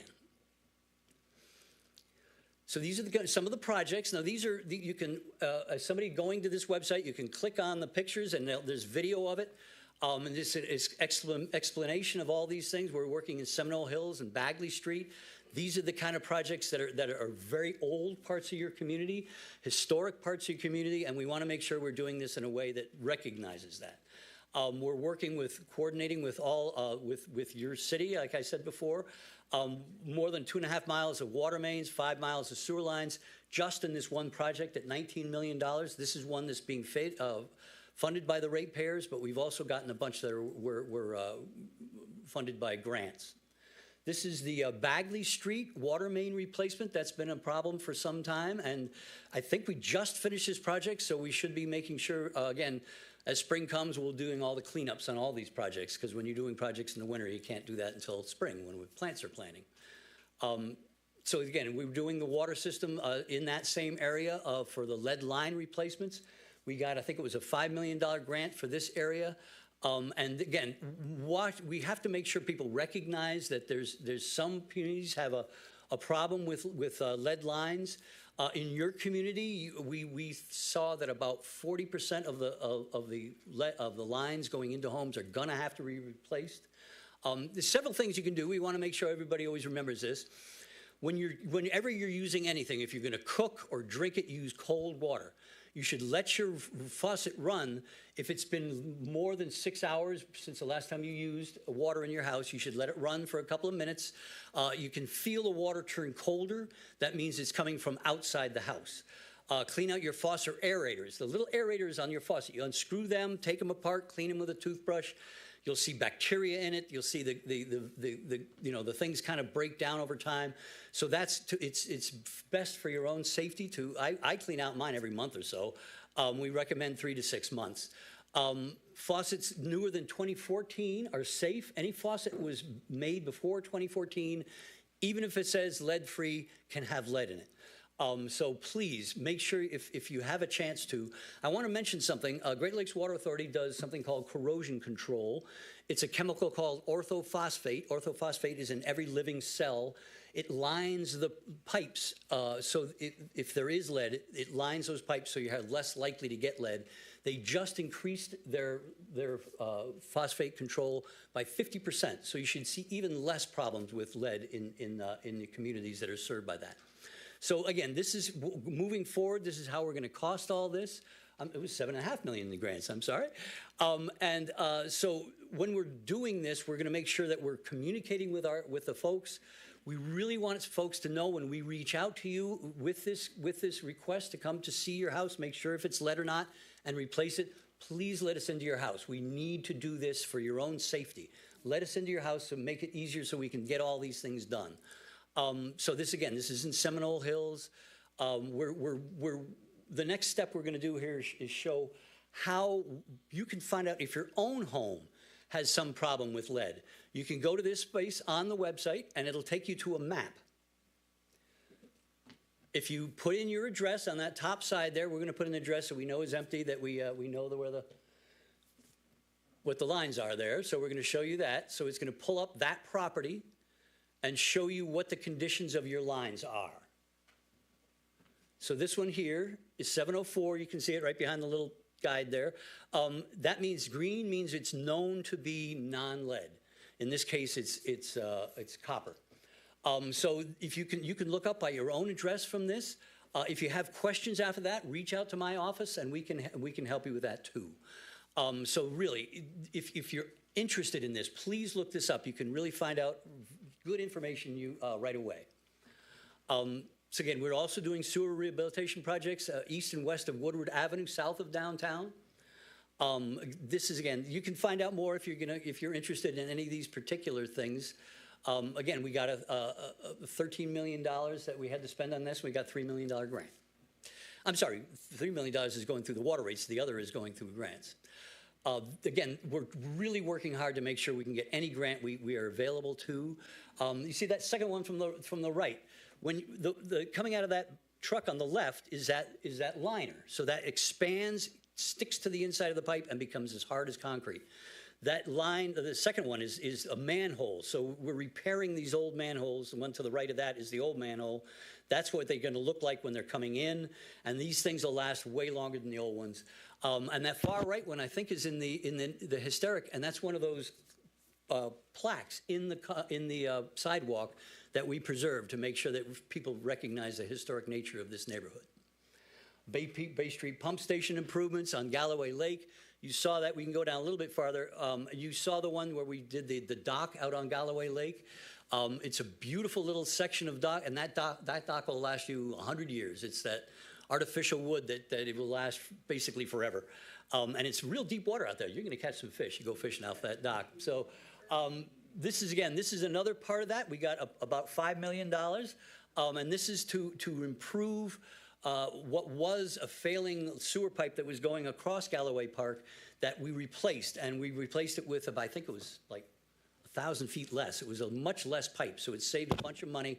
And at the same time, you're improving this for another 100 years that will serve your community. Is there more? I think there's a little bit left here. Yeah, this is the MLK project, and again, that's another one that you guys are doing. You're doing the bridge and the road, and we're doing that underwork, so you don't have to ever come back to that for our facilities. Again, all these have little videos. You can kind of hear what we're doing. If you ever have interest, if you ever have a question about that, you can reach Alyssa Taube. or you can reach out to me. I'm always available. So again, we're doing ground storage tank repairs, painting projects. This is the Opdyke water facility, and this is one of your big water supply stations. Remember, you guys share water services with 3 other communities. Between those three communities, you guys save about $3 million a year just because you combined your water purchases together. And again, this is the conclusion. This is just what we're doing every day to make sure that your infrastructure is the best it can be. And again, that is really invites economic development. People who want to develop in your community want to know that your infrastructure is up to date and it's going to be there for them for a long time. Finally, we need employees. Everybody in my industry needs employees. We need anything from engineers, even lawyers and chemists and plumbers and electricians and everything to laborers. We need jobs. We have good paying jobs for you, and we're always looking to have people. We want Pontiac residents to help rebuild the city, and we really would love to have you guys work for us. Anybody who's interested in the job, reach out to us. If I have any questions, I'd love to answer them. Any questions for the Water Oh, I'm sorry, Resources one more thing. Commission? These are some other story maps that we have. We have a Norton Street innovation project that we're doing. It's a green infrastructure project, totally paid for with grants, $3 million grant that is going to really turn your little section of that neighborhood into a park. And below that is a little kind of a story map on how we went through our affordability program that we had a stakeholder group from Pontiac and Royal Oak Township that helped us develop that, and we're working on that. And again, Damar is in charge of that. One thing that came out of that, that's actually not in that part, is our hardship program. We've developed a hardship program at Oakland County. The RAP program by the Great Lakes Water Authority serves people up to 200% of the poverty level. This hardship program goes up to 300% of the poverty level, and it's temporary help for when you've had a significant problem at your house. Somebody had a fire at their house, and we helped them. A death in the family, even loss of a car, loss of a job, we can help with that. Up to 3 months of paying a bill and helping with arrearages if you brought up arrearages because of that problem. So we have available affordability programs. These are really good ways of seeing how we developed all these programs. And again, it's oakgov.com/Pontiac Water. Okay. Thank you very much for your leadership, your partnership, and your presentation tonight. Is there any questions or feedback from council? Mayor Grimal? Well, as I did a couple of weeks ago, I do want to thank you, Commissioner Nash, for your partnership. As I hope the community recognizes, you're doing a lot of great things in the city, making massive, massive infrastructure improvements and being very sensitive to price. So we appreciate all your hard work and leadership. I have amazing staff working for me, and they really love this city. And we already have a bunch of folks from Pontiac working for us. We'd love to have more. Councilman Rutherford? So, Mr. Nash, have you thought about having a job fair for the jobs that you have available? That's my first question. And my second question is, you went to the Norton project. What is the deadline for when that's going to be finished? I happen to live right around the corner from it, and I would love to know when it's going to be finished. My person left. I think we're pretty much just doing the plantings now. Right. And again, when you do green infrastructure, the first year's a little rough because nothing's had a chance to grow. The second year, you see much more growth. And by the third year, it'll just be beautiful. And so a big part of this is we had 2 kind of stakeholder meetings on site. We had we had actually food and some ice cream, and we showed everybody what we're designing, how we could design it. We asked them to kind of pick out what their favorite flowers, colors kind of thing would be. So we had a tremendous amount of input from the community. And I think it's really resulted in something that's really going to be beautiful. So most of the, although, let me say this. We ended up having a little extra money. So we're doing another piece of work, just the next little section right down as the street goes down. So that's going to be kind of, we're doing that work right now. But the main part, pretty much all the hard work is going to be done, and it's just plantings now. And my other question is, have you thought about having a job fair about the jobs that are available? we've we're always willing to do job fairs. We've done a few. We did a couple at the the real estate agency, wholesale mortgage, and a couple of others here. we've never really done one just by ourselves, but we're always willing to go to events. If you have any event, let us know. We'd love to be there. I sure will, thank you. Great. Any final questions or discussion? Let's give Commissioner Commissioner Nash a hand. Thank you very much, and thank you to Mr. Bias. I'm always and Ms. available. Bobby and your Thank you. team. All right, that concludes special presentations. So now, could I please have a motion to adopt a resolution to approve the scheduling of a public hearing for the sale of city-owned real estate? Is there a second? Support. It's been moved by Councilwoman Rutherford and seconded by Councilwoman Jones. This is what was item Y from the consent agenda. We are pulling it to make sure that the corrected parcel numbers are what are included. So to confirm, we are now looking at 2 parcels on Jesse Street, 1428-183-009 and 1428-334-005. Is that correct, Deputy Mayor? So that's the move and the second. Moved by Rutherford, seconded by Jones. Is there any discussion on the motion? President, Yes. again, to show this, we're looking at 2 lots instead of 3? Correct. Okay, thank you. That's right. And this is just scheduling the public hearing. It'll be back on April 15th for further consideration. We good, Clerk Doyle? You got what you need? Okay. With that, hearing no further discussion, roll call, Clerk Doyle, on adoption of the resolution scheduling that public hearing for the potential sale of those 2 lots on Jesse at our next City Council meeting, April 15th. Parker, Yes. Rutherford, Yes. Carrington, Yes. Goodman, Yes. James, Yes. Jones, Yes. McGinnis. Yes. 7 yeas, no nays. That motion carries. All right, we are now at public comments. Councilwoman Jones, any requests tonight? Yes. First up, we have Mr. Marcus Bowman, and on deck, we have Mr. Robert Bass.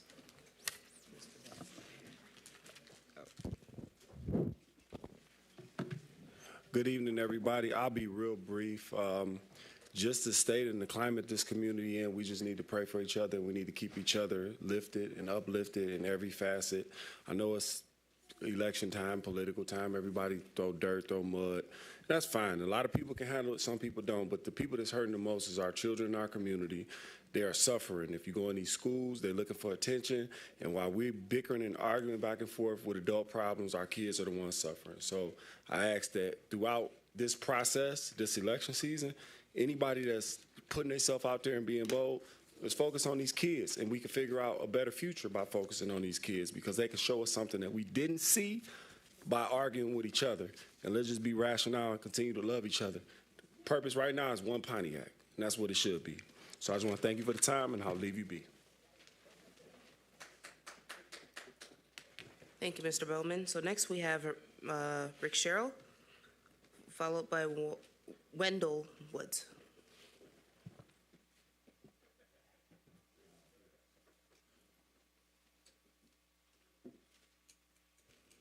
Mr. Woods, you can proceed. Good afternoon, good evening, everyone. I want to send a shout out and thank you to the administration for the beautiful, elaborate pictures for Women's Month and specifically for Laura Steen Hatchett and Marie Johnson. Laura Steen Hatchett was an AKA. She's still alive. She's AKA, and they raised over, the AKAs are raised in between $5 to $7 million for scholarships, and their debutante, the annual debutante ball, in which they also raise money for male escorts. So connecting to Mr. Bowman saying about motivating the young people, the AKAs have done an outstanding job for years, many years, and you ought to give a shout out to the AKAs for what they've done for the young people to get them to go to college. Marie Johnson was responsible for Huber Price and Walter Moore. She used to come to my house. She called me baby. She used to. I was 15. She sent me to go get cigarettes, and she was responsible for getting the signatures for the Silver Dome. Marie Johnson got me involved in Gloria Hardeman's campaign on the school board. She also got me involved in Walter Moore's campaign, which I did not know Walter Moore, but she asked me to participate, and I was his co-chairman to get out the vote. I was responsible for 5 committees with Cornelius McLaurin, and we won that citywide campaign. With that being said, Marie Johnson was a bail bondsman, but she also owned property and tried to help young ladies in transition. So Marie Johnson is somebody that we cannot forget, and her contributions to the city of Pontiac and to Walter Moore, Huber Price, and the others, and Laura Steen Hatchett. A question. Are the residents of the city of Pontiac, can you hear me, better off today than they were in 2021? The city received in Deidre Waterman's last year, they received $36.5 or $37 million in American rescue money for tabletop issues. Do residents feel that that money got to them and it helped to rescue them? So you should ask yourself that question. Did it rescue you for your tabletop issues, help you pay your bills? How did it do? Well, in reference to the home repair, I've been following that repair program, and it has had some improvements, but last year the mayor said they did 8 homes, but Matthew Reed said they did 55, so I don't know what the difference was. Maybe it's in communication, but with that being said, they're targeting three houses a month. I just spoke to Mr. Reed this month. He needs more resources from administration in terms of temporary staff and also more contractors. He could kick that up. But if you figure that he said that there are about 90% of the homes, 90% of 50,000 homes that need repair, that leaves a question. If you're only doing 3 a month, that's kind of a delayed response to getting home repairs. But overall, ask yourself, are you better off today than you were in 2021? Residents, ask yourself that question. Thank you very much. Wendell Woods. Thank you. Thank you, Mr. Woods. Next is M. Taylor.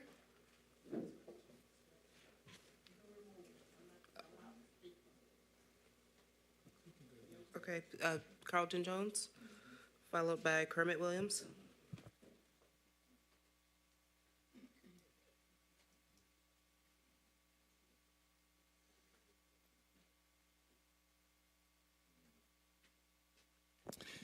Yeah, good evening.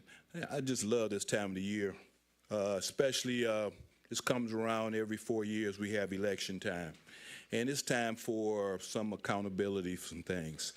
I got good news, citizens, but I want to be able to say, to follow up on what I was talking about last year, because we're going to really generate getting the vote out for this next election. We're going to get the vote out. We're going to turn around and double the number of people voted before. And as the people will speak. But I want to say something because I was very disturbed about this, but I want to get some facts out there. I've been coming down here, Mayor, Deputy Mayor, for almost 4 years now. Didn't get any kind of communication from you guys about what I was really pushing for the people of Pontiac workforce development. A week and a half ago, I got a letter from the city of Pontiac talking about verify your income for income taxes. Now, if that's going out to everybody in the city, I need to know. Council people, I need some accountability. Is this going out to everybody in the city? If I have to verify mine, I want everybody to verify theirs. I think it was pointed towards certain people coming at this mic like myself.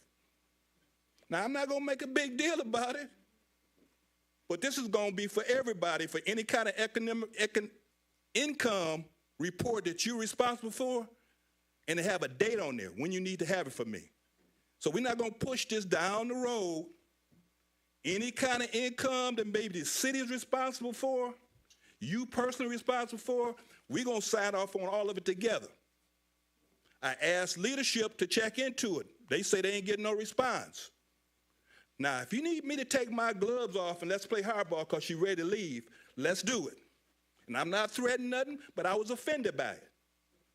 Did nothing towards workforce development, but gonna send me a letter. And if anybody in the government that's working for the city was responsible to do it, you're responsible for it. And no response to leadership tells me something. Citizens, it's time out. It's election time. Let me tell you something. Tonight, Oakland County came down here, gave us a great report update on the project. What have we got on Martin Luther King Bridge? Nothing. Robin C. gave a whole layout of what we can do for the whole year. Great report. Loved it. Jim Nash from Oakland County came here and gave an update on all the kind of stuff. Now, we had a meeting a week ago. We don't even know about a grant chart. But the mayor said we finna break ground on the youth center.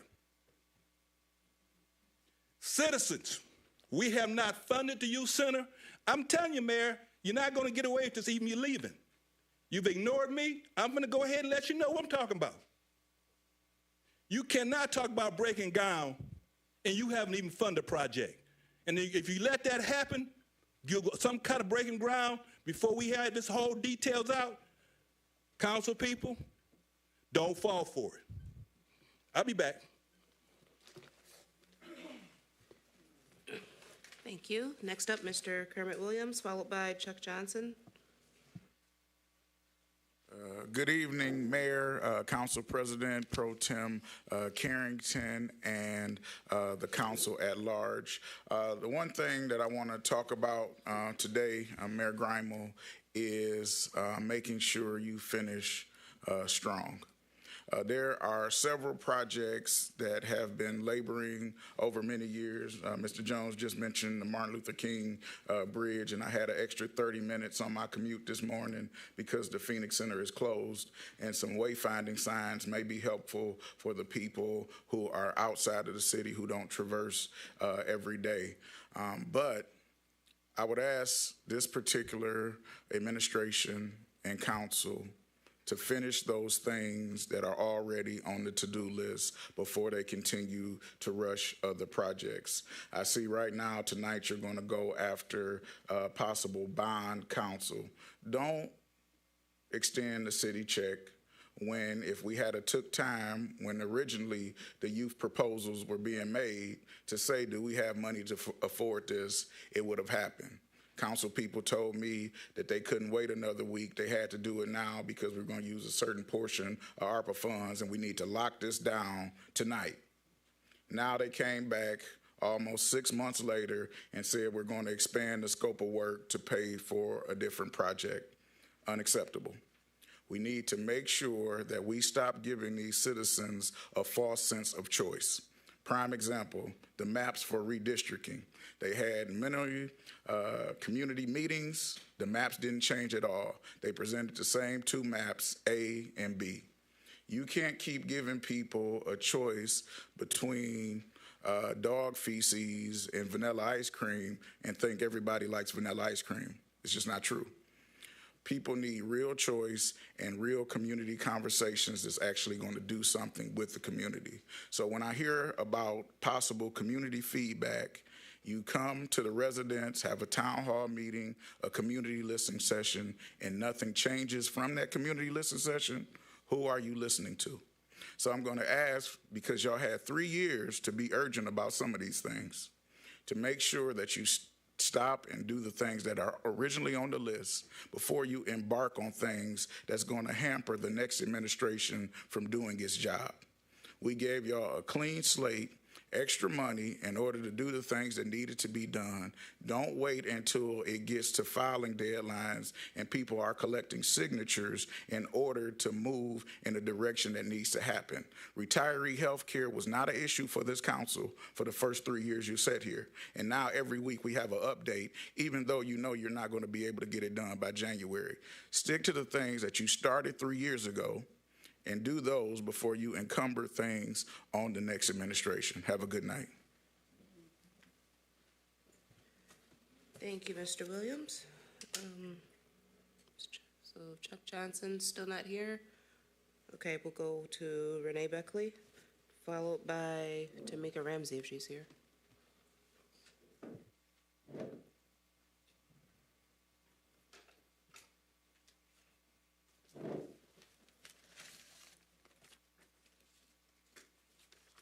I have an article from the CBS News, and I will read. 2 former local Democratic Party officials from Michigan face up to 14 years behind bars for allegedly forging paperwork to put a fake Tea Party candidate on the November 2010 ballot. Former Oakland County Democratic Chair Mike McGinnis and former Democratic Operation Director Jason Bauer were indicted on a total of 9 felony charges this week, local station WJBK reports. McGinnis and Bauer allegedly tried to put 2 county commission candidates and a state senate candidate on the ballot without their knowledge, the Detroit Free Press reported. For forging their signatures and falsely swearing under oath about the candidacies. A Free Press investigation last summer revealed that Bauer had allegedly notarized petitions for a dozen Tea Party candidates statewide. the Michigan Supreme Court later upheld a ruling to keep candidates associated with the questionable group, the Tea Party, off the ballot. Oakland County Sheriff Michael Bouchard said this week there are 23 statewide races with suspicious Tea Party candidates, and the investigation may go beyond Oakland County, WJBK reported as shown too. It was learned that a scheme was developed by a party leader in Lansing to place on the ballot people to pretending to be a Tea Party activist, and this was going to be a statewide effort, Bouchard said. At the time, the Oakland County prosecutor at the time was Jessica Cooper. She said that the indictment was not about politics. We stand together as a Republican sheriff and a Democratic prosecutor to assure that to the public that this is not a political investigation or a partial indictment. Cooper said, this is the electoral process and it should be sacred. And you running for mayor, that's like identity fraud. You shouldn't do that. How you got on the school board, this is Mike. There was 3 candidates, 3 spots. Of course, he votes for himself, maybe his dad or somebody. He gets in there. That's how he got on the school board. Now, I was with Perry Earl campaign. Perry, I told him don't canvass, do a mailer. Michael did mailers, then other people that somebody moved to Ohio, I ain't gonna mention her name, supported him. And that's how he kind of got on the council here. He should not be there. The Kwame Kilpatrick law, which if you commit a crime, you shouldn't do 20 years. Unfortunately, he was not elected to office. He was the president of the Oakland County Party. He got thrown out. I saw him February 22nd at the convention in Detroit. Jason Bauer, not confidential. I don't know if he's allowed to have credentials now. Do not be stupid, Pontiac, because Mike ain't right.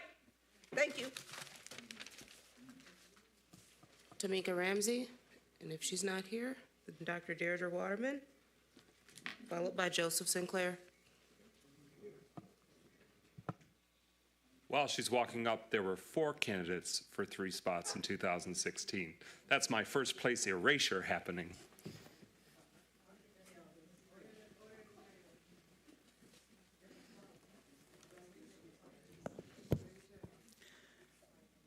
I'd like to start out by just remembering the wonderful events we had to celebrate Black History Month here in Pontiac.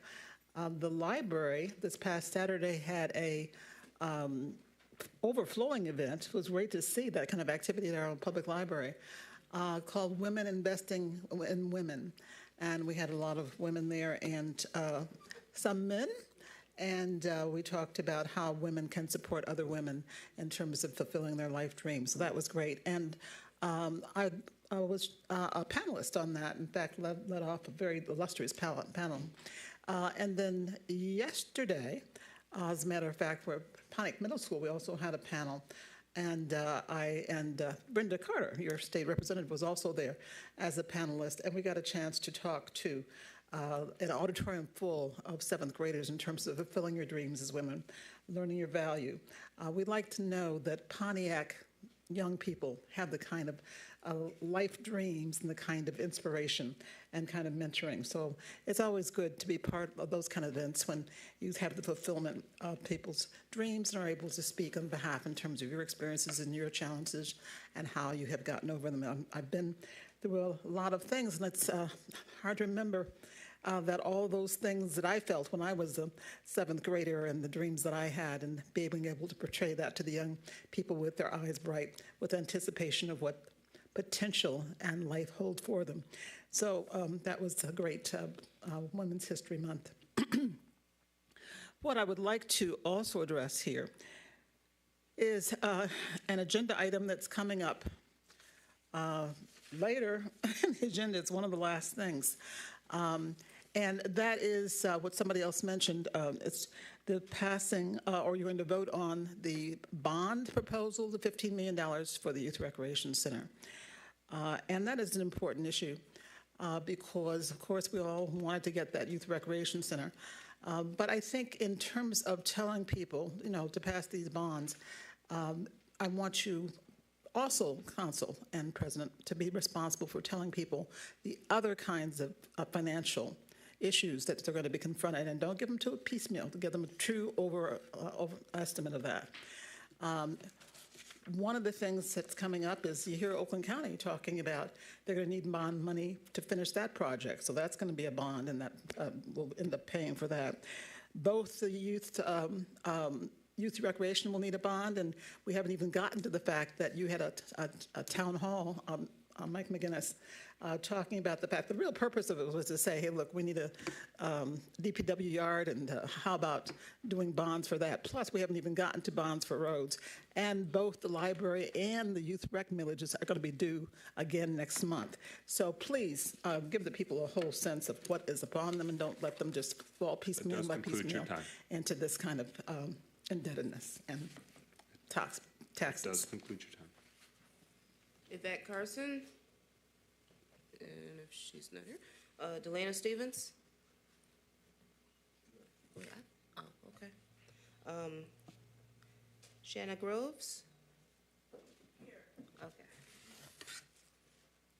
Followed by Mr. Marcus Kelly.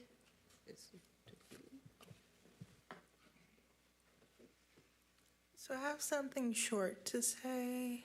I was evicted November 2024, where I lost my social security card and passport over there at Fox Point. And another thing, I received CNS health care as clinic work, where I feel I'm being treated unfair when it comes on to certain things with the questions they're asking me. Like, are you homicidal, suicidal, too much? And I'd prefer the questions to run where it was about depression or isolation, because that's what it started at. And now it's getting too much for me. CNS healthcare. And furthermore, I do work for EDU staff sometimes, and it's just hard for me to keep a job consistent receiving CNS healthcare.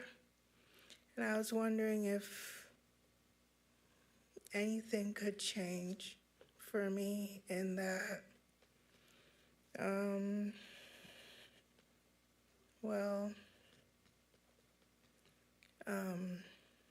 That's all I have to say. Thank you. Thank you.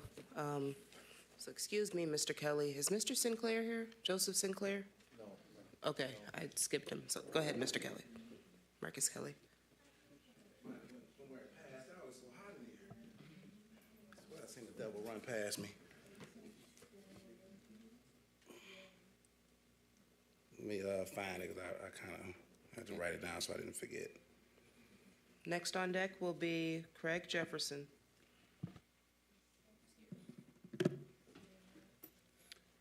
Okay, so again, I'm Marcus Kelly. Many of you know who I am. I wanted to do one pushback, but this person ran up out of here. So I just want to say this. If it's about the children, and these children are living in dilapidated living conditions, and you have the power to change that, and you refuse to do it, then we can't really be having a conversation about the children. Because when we had a conversation about housing, then what you did, and one of our sitting city councils just took my criminal record, as well as the survivor's criminal record, who has children, and posted it on Facebook. So our sitting council, Ms. Melanie Rutherford, said, whatever I do on my personal page is my business. But what you're saying is whatever you do on your personal page is who you are. Yeah. That's who you are. You got an ugly soul. So it ain't about the children. Let's keep it real now. No, but what I came up here for is just this, because I just found this out. So per city council leadership resolution, and due to Council Melanie Rutherford's behavior in recent weeks, she has been officially censored. This decision follows an investigation conducted by HR. As part of the process to restore her full council privileges, she is required to complete an anger management course. While she has acknowledged that she has taken the course, she has portrayed it as her own decision, when in fact, it was a stipulation set by council leadership. Given that this program is being funded by the city, by taxpayers, I, on behalf of the city taxpayers, are requesting a full report at the conclusion of her classes.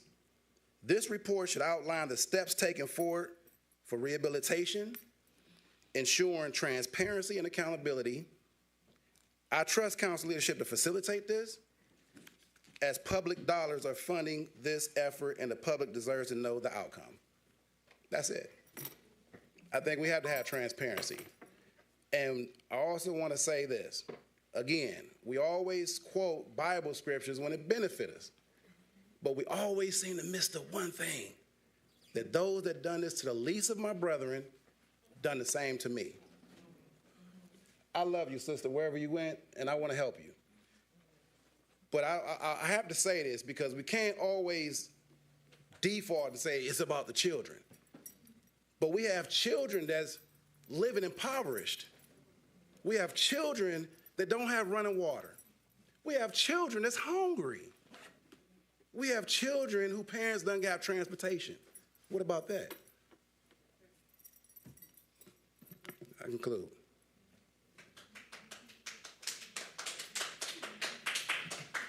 As a friendly reminder, if the meeting's over 2 hours in so far, so if your phone is still going off, you might want to put it on vibrate or silent. Thank you. Greg Jefferson. Good evening, Mayor, Council, citizens of the City of Pontiac. I want to first ask, how does the city move forward when so much in the city is still incomplete? And I ask, are we really moving forward? And I'm asking, does Pontiac even consider or care about the citizens, the youth, people who travel into the city of Pontiac to come to work? I'm wondering why is it Pontiac hasn't taken care of the employees and the retirees and the benefits that are due to them? We have people who are dying and haven't been taken care of here in the city of Pontiac. We got the MLK Bridge that's been down for years. And I mean, it's a huge hazard. I mean, when we think about people or ambulance, that may even have to go to the hospital and it's stuck at the train tracks. I mean, are we thinking about that? Pontiac Phoenix Center, which many of us who grew up in the city of Pontiac knows is like the heart of Pontiac, and we're demolishing it. We're demolishing it. And demolishing, we heard the presentation from Oakland County, we're demolishing to rebuild new parking structures. What's the plan? And when do the people know what the plan is with the Phoenix Center and any other new development that comes into the city? We need to protect our citizens. We need to protect our youth. We need to protect our children here in the city of Pontiac. We think about our Pontiac schools, and I mean, is there any type of togetherness with our city and our school administration? Our children are failing. It's time to stand up, Pontiac. We need to elect people in the city of Pontiac who care about the citizens. Young, old, middle-aged, we need new representation here in the city of Pontiac. It's time. As we've heard many people say tonight, corruption, corruption in elections, many of things that have gone on here in the city of Pontiac, and people continue to get in front and say they want to represent Pontiac. We got to ask, what type of representation are we paying for? Every person here on this council and our mayor, deputy mayor, are paid by City of Pontiac's tax dollars. What are they getting for that? Where is the accountability? Where is the transparency? What are they getting? I think we're getting a raw deal. I have family here, and I'm sick of my That family concludes your time. being taken advantage of here in the city of Pontiac. It's time for new That leadership. concludes your time. Thank you. Thank you, Mr. Jefferson. Ms. Ramsey, you just walked in, and I wanted to circle back to you. And on deck will then be Chuck Johnson.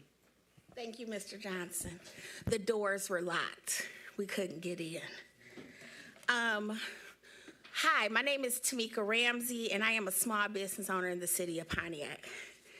I have had the amazing opportunity to get my business legal in the city of Pontiac. I have been waiting to make sure everything was together so I could do it, so I could teach other people. So I came to get my certificate of occupancy and to get my small business license. And then I was told I have to do a rezoning certificate. And I'm in 91 North Saginaw. It is zone C2.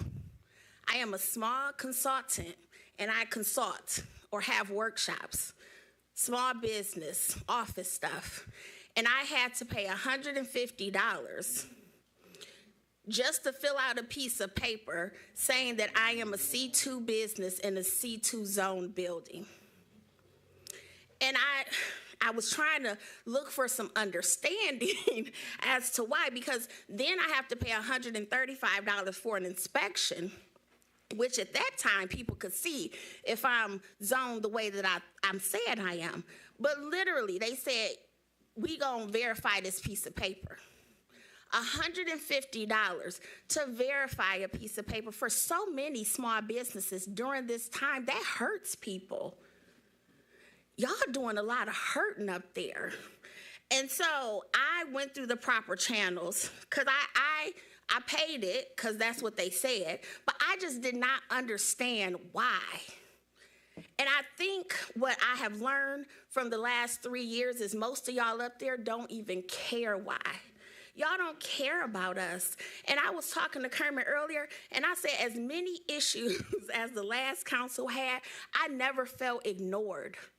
I never felt like there was agendas on that side that canceled out the voice of the people.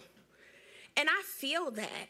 And I'm devastated because I at one point in time, I love this city. I love this city like it was a family member. And then we have people up there who can care less about the residents. And so I just wanted to acknowledge that we see that y'all don't care about us. We hear y'all barely care about each other up there. And so I'm just gonna make it my point to just put a spotlight on the foolishness that is coming from that side until we can get better.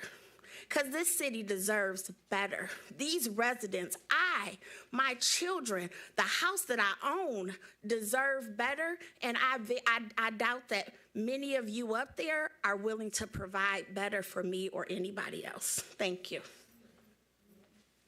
Chuck Johnson.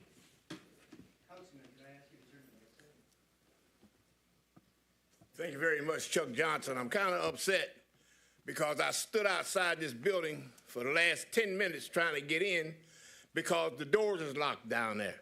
And they should not be locked as long as this meeting goes on in here. So I'm really put out about that. Now, I want to start where Carlton left off at. I got a letter also from, I'm going to call him Mr. Big Nose down in the tax department. Sent me a letter selectively.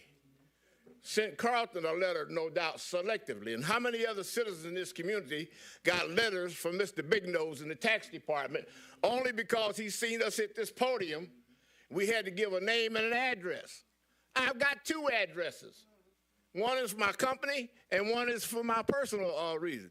I brought my 2021 taxes done by the best known tax consultant in the state of Michigan.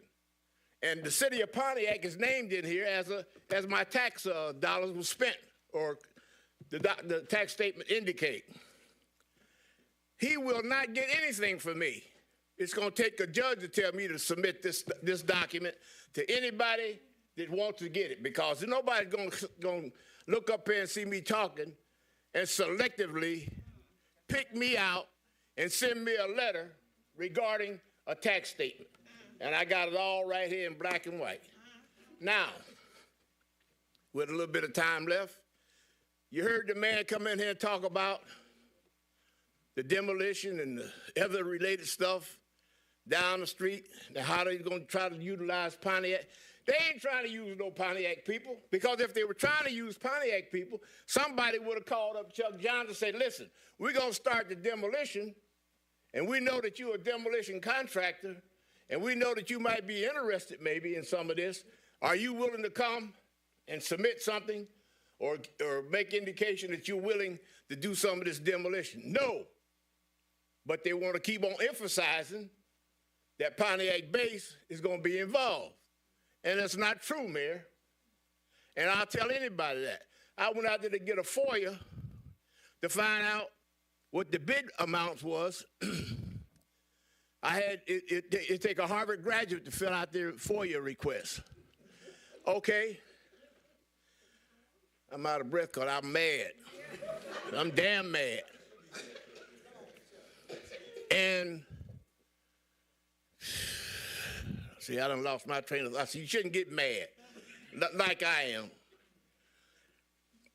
That demolition work that was given to that contractor don't have anywhere documented that I've seen that it was properly bid out. It's $1.5 million that's paid to Adamo Construction Company, demolition company, $1.5 million. And not a dime of it, not a dime. Nowhere that you can show me that a Pontiac-based contractor or individual was a part of that makeup. I can go on all night. But yet your time has But I'm concluded. too mad. And I ain't through. Carlton, you was right. Pastor Kathy Desero.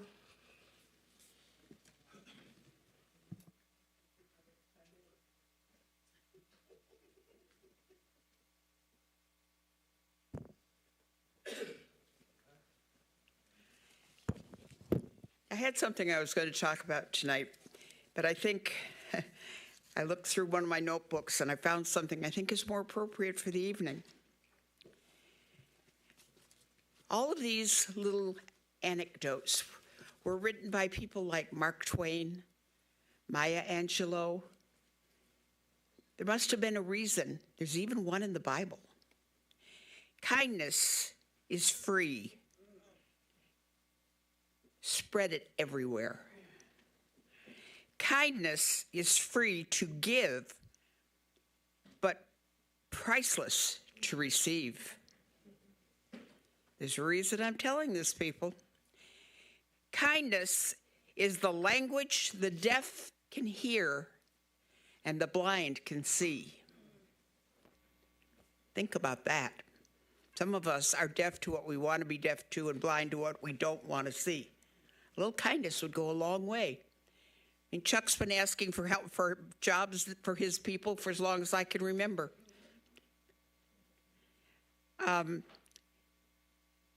Kindness is being someone who has everybody feeling like somebody. We could use a lot of that around here tonight, couldn't we? Kindness can make a bad day good and a good day better. It takes courage to be kind. I think it's time to stop tearing everybody apart in this city. We can't get anywhere if all we're doing is eating each other for lunch. It's terrible. It's not funny. We have a serious problem with the way we treat one another. And if you don't think our kids see that, you're blind, because our kids know it better than we do. Why should they be involved in anything we want them to do for this city when we don't? We talk, but it never happens. We pray before every council meeting, and every government meeting. And yet, 5 minutes later, we're tearing everybody that we know apart. We've had plenty of it tonight. You can make your feelings known without being cruel. The cruelty is one of the reasons we get nowhere, and it's time to stop. Thank you, Pastor Kathy. Ami L. Is that right? And next would be Xavier Garcia. Seems like y'all have a lot going on at these city council meetings. I got to start coming more often. I'm here because I wanted to address you all because I look at y'all as the overseers of the city of Pontiac, right? And if it wasn't the city of Pontiac, or better yet, if there wasn't no residents in here in the city of Pontiac, y'all wouldn't have a job. So the residents make the city and make y'all have a job. Now, like I said, I normally don't come down here, but I kind of feel like I've been a little bit targeted too. And I'm gonna tell you about my targeting, right? I did some work on my home last year, and I had what I call a rogue city council member, not city council, because I'm talking to the city council. I had what I call a rogue city code inspector to come to my property, come up on my property, taking pictures, then generate a report and have somebody else put it in their name and send it out to my house, dated that I need to get a permit for work that I done last year, and the date that I got the letter in the mail was a day after that I was gonna be fined for not getting a permit.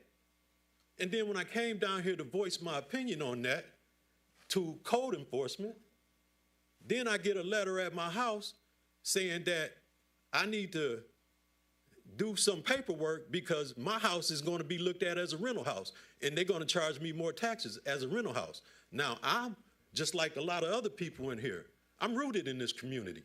The house that I live in belonged to my grandfather, paid for 55 years ago, and I've been a lifelong resident there. And so my grandfather transitioned. So did my grandmother, who left me the house. And I haven't put it in their name, and I don't feel I should have to say that that's my house. I pay the taxes. I don't owe nobody no taxes. City of Pontiac, the government, nobody. I paid mine. And so for me to get targeted like that, all because I came down here about a letter who came from, again, a rogue enforcement person driving their personal car. They wasn't even in a marked city car. And then for the letter to be drafted by somebody and put under somebody's name who is a code enforcement officer that never seen me, never been to my house, didn't know nothing about the letter. Surprising to them too. When they got called into the office and say, did you draft this? No. Have you seen him? No. And so I don't know what y'all are doing down here, but to be overseers, y'all not overseeing. So y'all need to start overseeing what goes on in this city, especially what's coming out of this office. Now, I ain't got a problem with none of y'all. All of y'all are here to do a job. So do your job, but do it well and do it for the residents of the city because we ones that make you have a job. Because if it wasn't for us, you wouldn't have one. So please, oversee the city and do a good job of it in the name of the residents, for the betterment of the residents for whom you all work. Thank you. Xavier Garcia,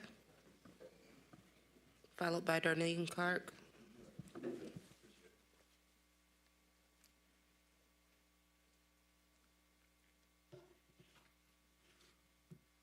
Someone forgot their glasses.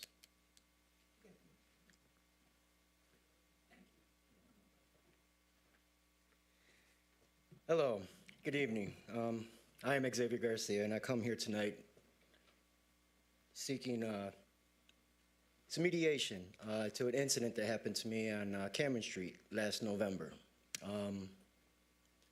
I seen some activity down my street, so I decided to go out and videotape it, you know, like we see everybody doing now.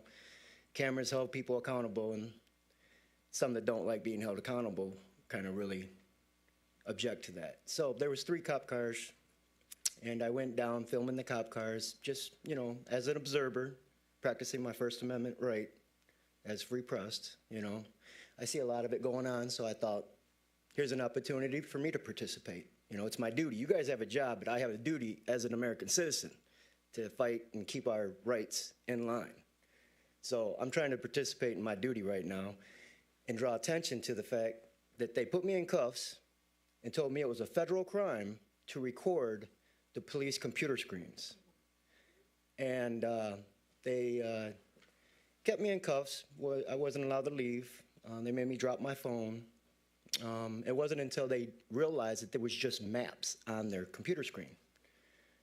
So I filed a complaint, and this was in November. I filed the complaint the same day.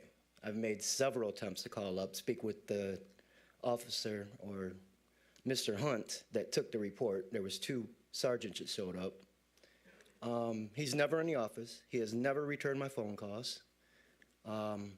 Now I've been trying to FOIA request the incidents that happened, but now they're trying to charge me an outrageous amount because I've listed myself as indigent. So my first FOIA request was for some body cameras was $60. I then, after, because it said it was going to take 90 days for me to get that, but that only cost $60.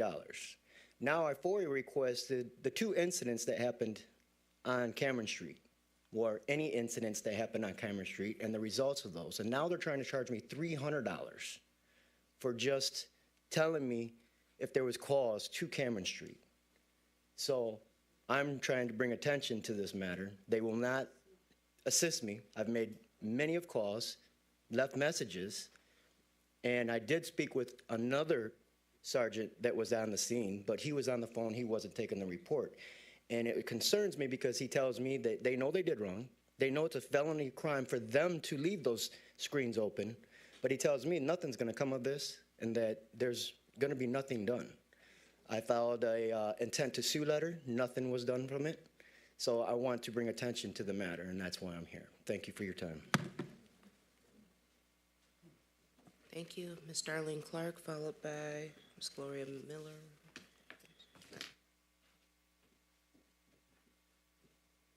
Good afternoon, Council, Mayor, Deputy Mayor, and Mr. Garland. I got like 3 things that I want to speak of, but the first thing that keep coming to mind and this is for the Mayor, please answer on your closing comment.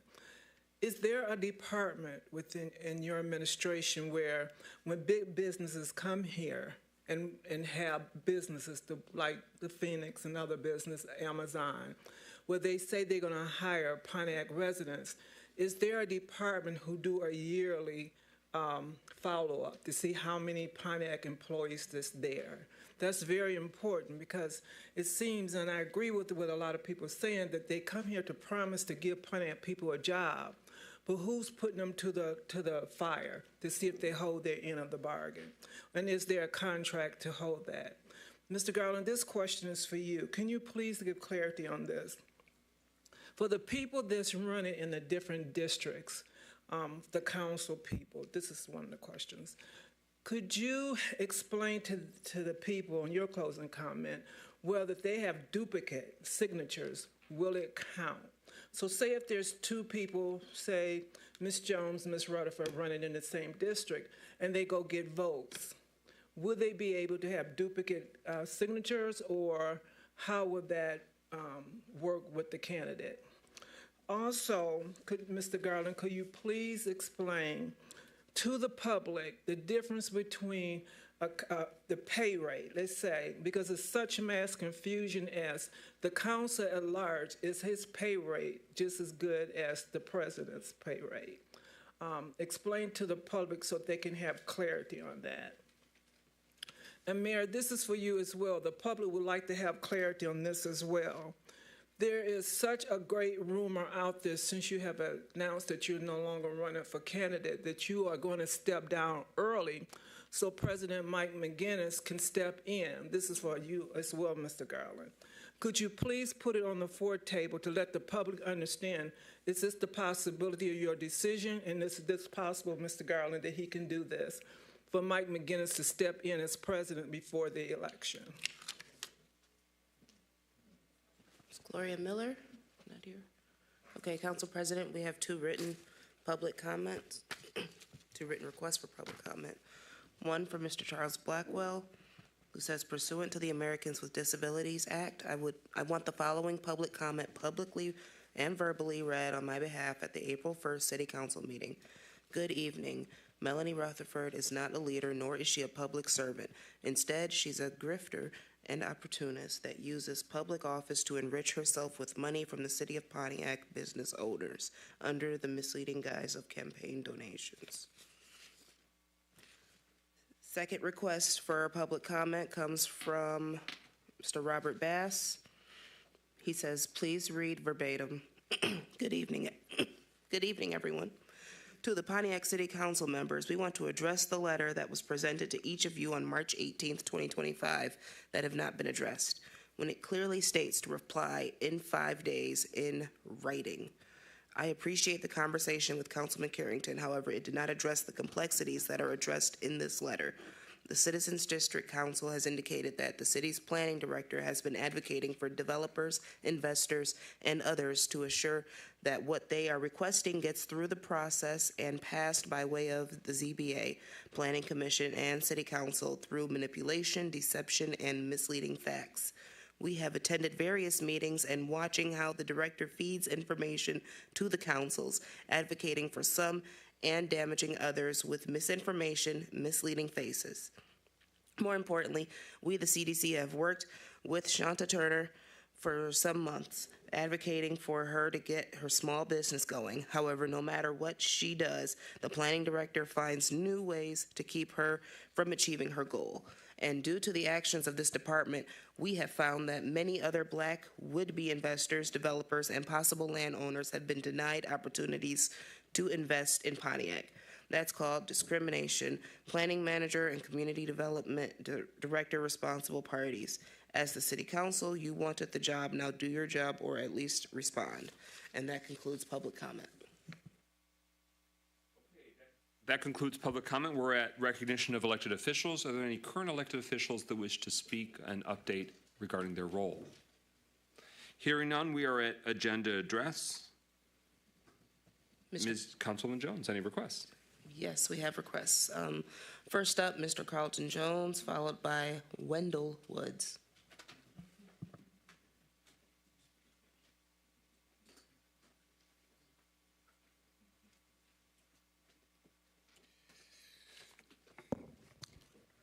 Item 2, Phoenix Center demolition. Let me just speak to this a little bit. Council, I want you to know, when I've been talking about workforce development, you do not go on these type of projects and just ask for a job. You do not do that on commercial projects of this magnitude. You do not do that. You have to have people that's been trained and prepared. If we sit back thinking we can just tell somebody to go down there and get a job on a project like that, it won't happen. Our people need to be trained and prepared for opportunity, especially with commercial projects. Things like the Martin Luther King Bridge, the downtown development. You cannot do that, just walk up there and get a job. And I've been trying to tell you for the last 3 years, we need to train our people properly so they can be in line for that. So please, please, you put as one of your top priorities at the beginning of the year, and I've seen nothing happen in the whole first quarter. And I'm not trying, I'm just saying it's so important, and you can't say you don't know about it. You can't say you don't know about it. If the administration not doing them, you gotta stand up for the people in Pontiac. We invested into these other projects like that, and we doing nothing for a return for our people. Saying, will you give them a job? Can they come for a job fair? That's not the way that's done in the commercial business. Okay, on the agenda, you've got number 8. This one for the second reading. For this property over there, they're talking about getting a variance. The community does not want that to happen. That owner could come in there and say they're gonna make some exceptions. That changes hands. That right there could be a 13, 14-story building on it. They do not want that. People over in District 2 do not want it. Now, I don't know what you all at council think about it. You need to listen to the residents. This bonding issue, everybody need to know that youth center, which we all want, has not been funded. It has not been funded. We have got very little update of where it's at. Council, you got to take responsibility. You need to be fiduciary agents. We getting all these consultants, these contracts. I want to check on them because all that stuff going to be a financial report that we need to see. If we don't get a financial report, don't ask nobody else in this city to get a financial report. Yeah, I'm going to get upset about this because I asked why am I getting targeted? I know why. And if I can't get representation up there to say it's wrong, I'll do it myself. But it's time for us to be accountable. Tamika Ramsey has been doing great work around this city. It's shameful that she had to come here and say what she had to say about going through and getting the office in Pontiac, and nobody would really do nothing. Tamika, I'll try to help you as much as I can. All right. Thank you. Mr. Woods, which items from the agenda will you be discussing? V, W, X, and Y. Those in reference to resolution to approve scheduling a public hearing for the sale of city-owned real estate and authorize the city clerk to public notice. The question really becomes for me, when I was in real estate, what were the valuations? You're going into a process of selling publicly owned land. What were the public disclosures about the valuations of the property? I understand when you're in negotiation that there may be some need for closed door, but what about the transparency for the valuation? What was it based on? Fair market value? What comparative value? What were those bases for determining how you're going to sell the land? Of course, in the future. Okay. So that's that question. About the bonding, when Mike did his wonderful presentation in reference to those older buildings, he did an excellent job with the pictures and all.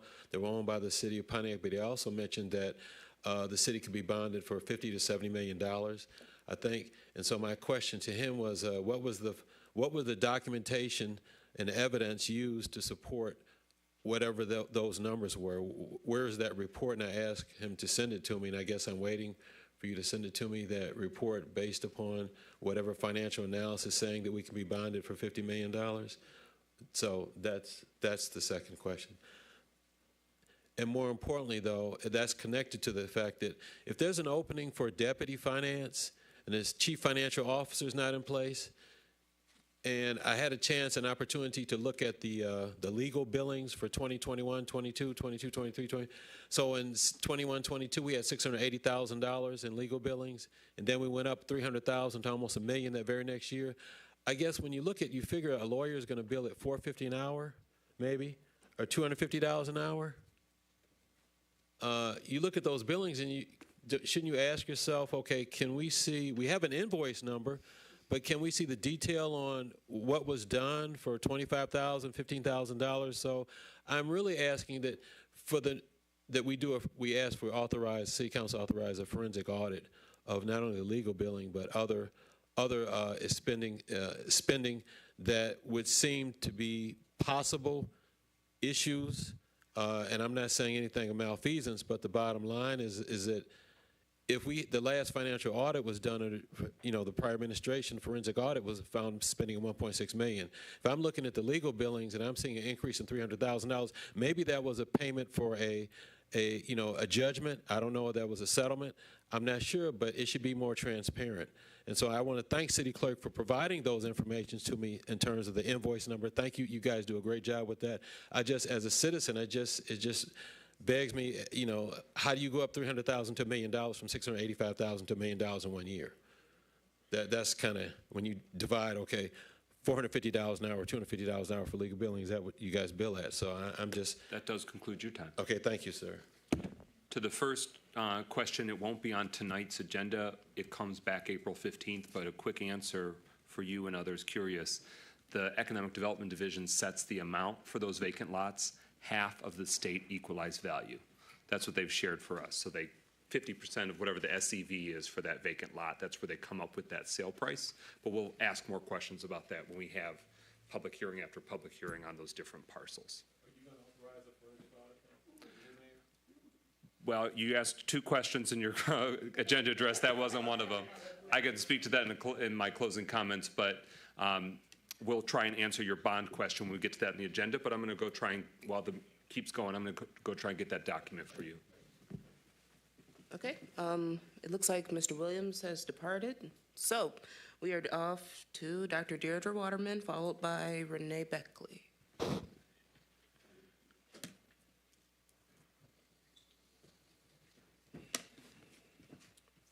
Which items, Dr. Waterman? 11. Okay. And that was the one I started during public comment, talking about the item 11 on the agenda, way back at the back of the agenda. And that's about the vote that you postponed on the council, the bond proposal for the $15 million for the Youth Rec Center. And my problem is not, we want the Youth Rec Center. People have been waiting for that for a long time. But my thing is, I want you to be, please feel responsible to be transparent with people about the burdens that would be put on people for the financial expense. And it's the information about this issue. I can always tell when you don't really want people to know much about it, because this particular agenda item, when I looked at the packet, the information about this particular item was way back on page 261 to 265, so I had to go way back there to find it. And there was no informational report from the bond counsel or the financial advisor for the city, who you said has recommended these bonds.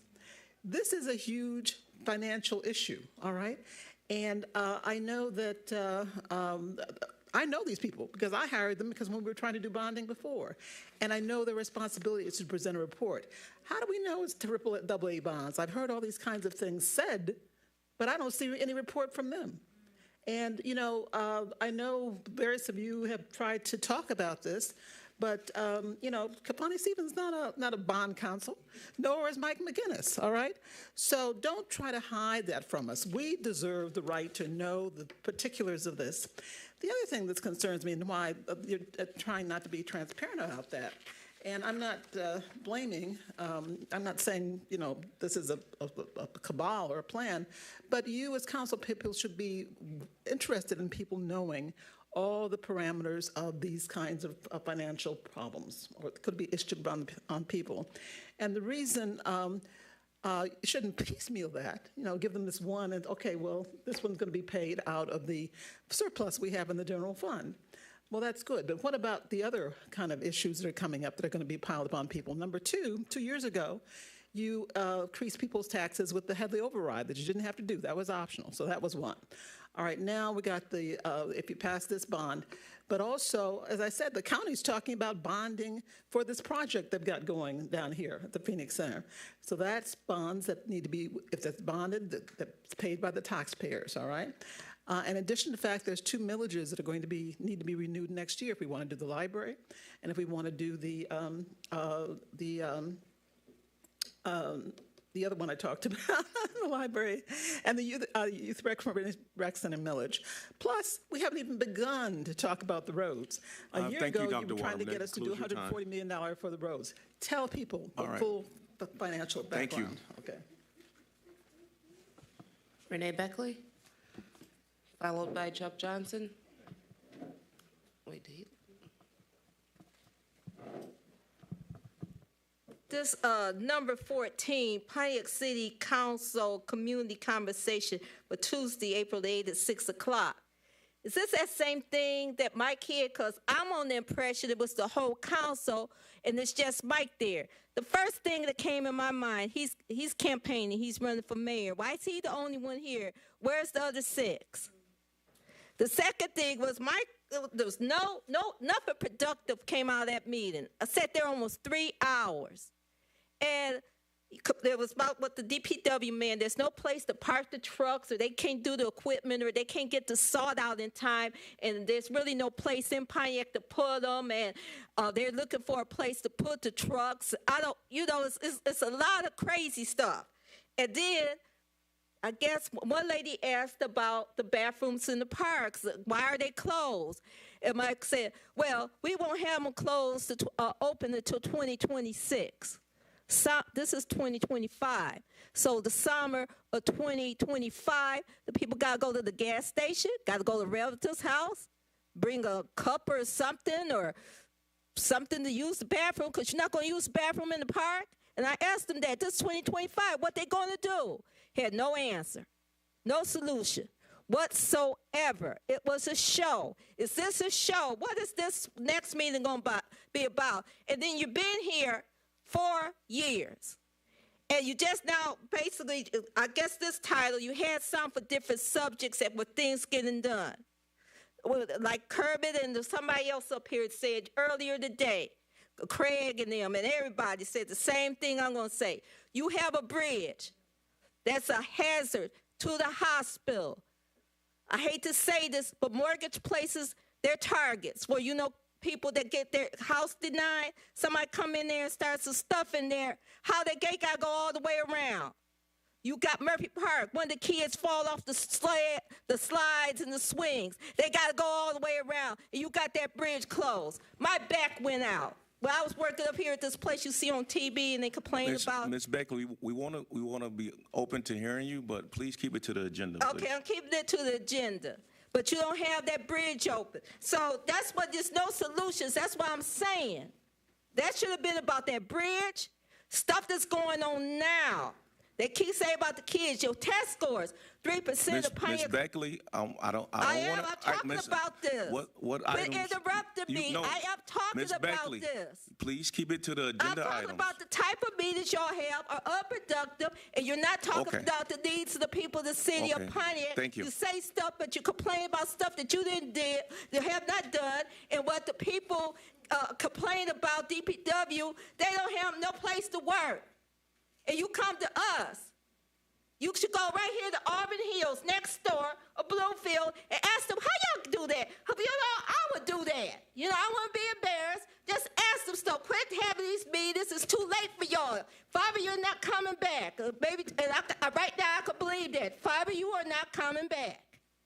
Quit having these meetings at the last minute. That's the subject. That's my complaint, and that's why I was saying Beckley in the meeting. He talked in circles, didn't do anything. Thank you. That concludes your agenda address. Chuck Johnson? I think he's gone. Okay. Tamika Ramsey? Followed by Pastor Kathy Dessereau.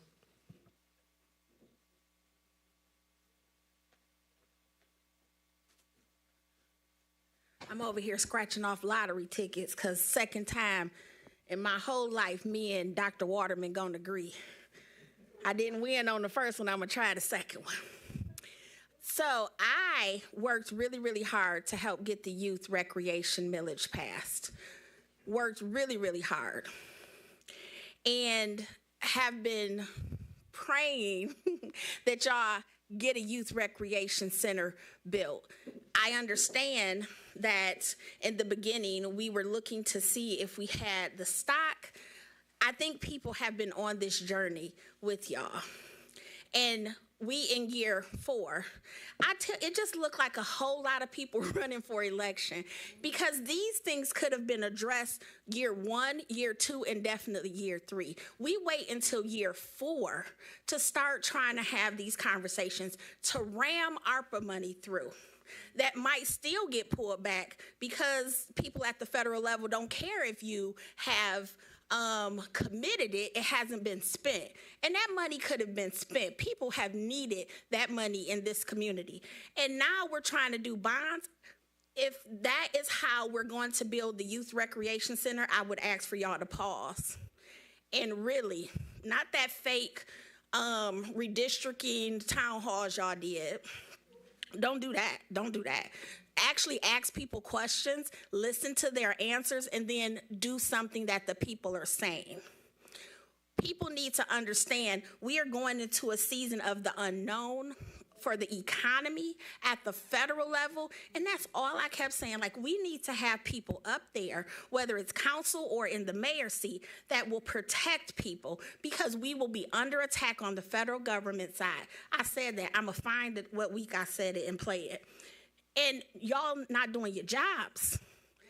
And so now y'all trying to get us to tax ourselves even more because y'all couldn't do y'all job for the first 3 years. And then what some of y'all want us to hire y'all again or hire you for a different position.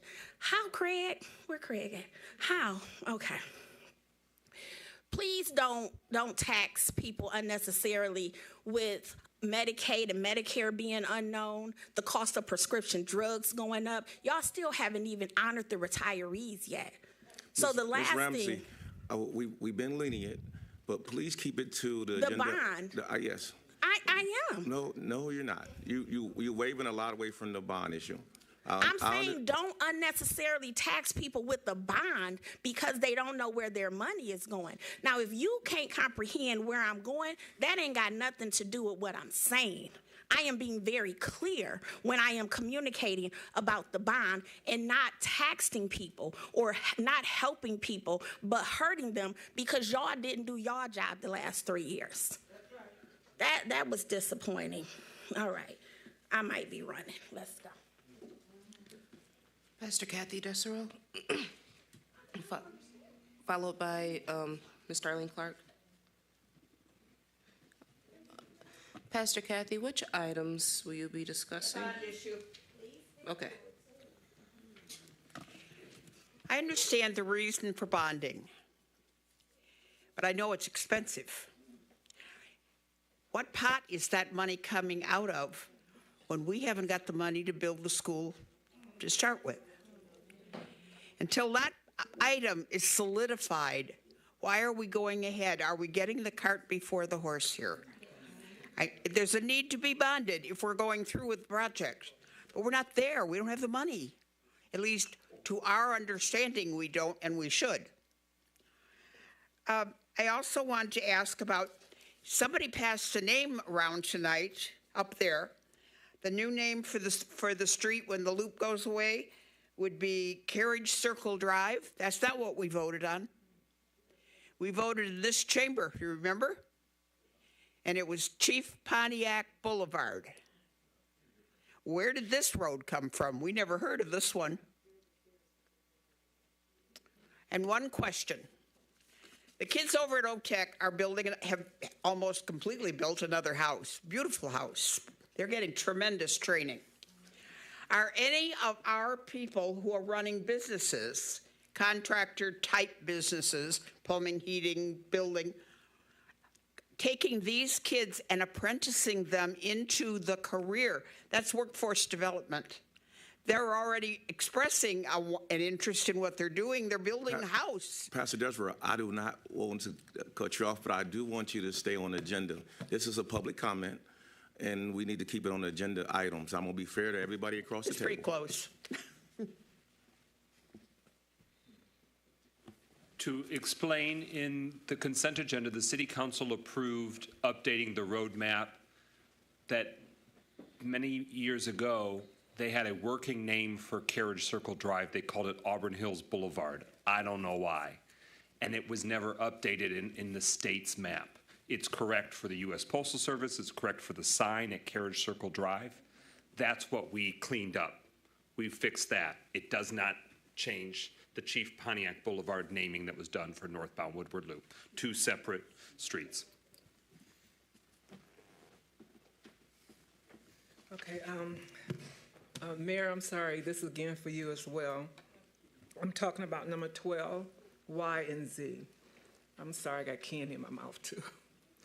Mayor, could you please give clarity, because there's a lot of confusion with retirees coming and asking the question, how far back are you, if you decide and the council decide to pay retirees back pay, how far are you going back? Some are under the impression that you're only going back a year.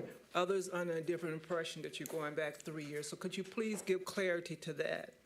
Also on Y and Z for city-owned properties. I understand that the city is trying to sell these properties in order to make revenue and bring money into the city. The question comes down to, how is bringing money into the city when investors are building homes and charging an outrageous price, $250,000 and up for these homes, when it can easily be given to the homeowner that's sitting next to these lots unconditionally with no conditions attached to purchase these properties and just have them for their own use without having to build a house. Could you please explain to the public the logic behind that? Thank you, Ms. Clark. Ms. Gloria Miller for agenda address.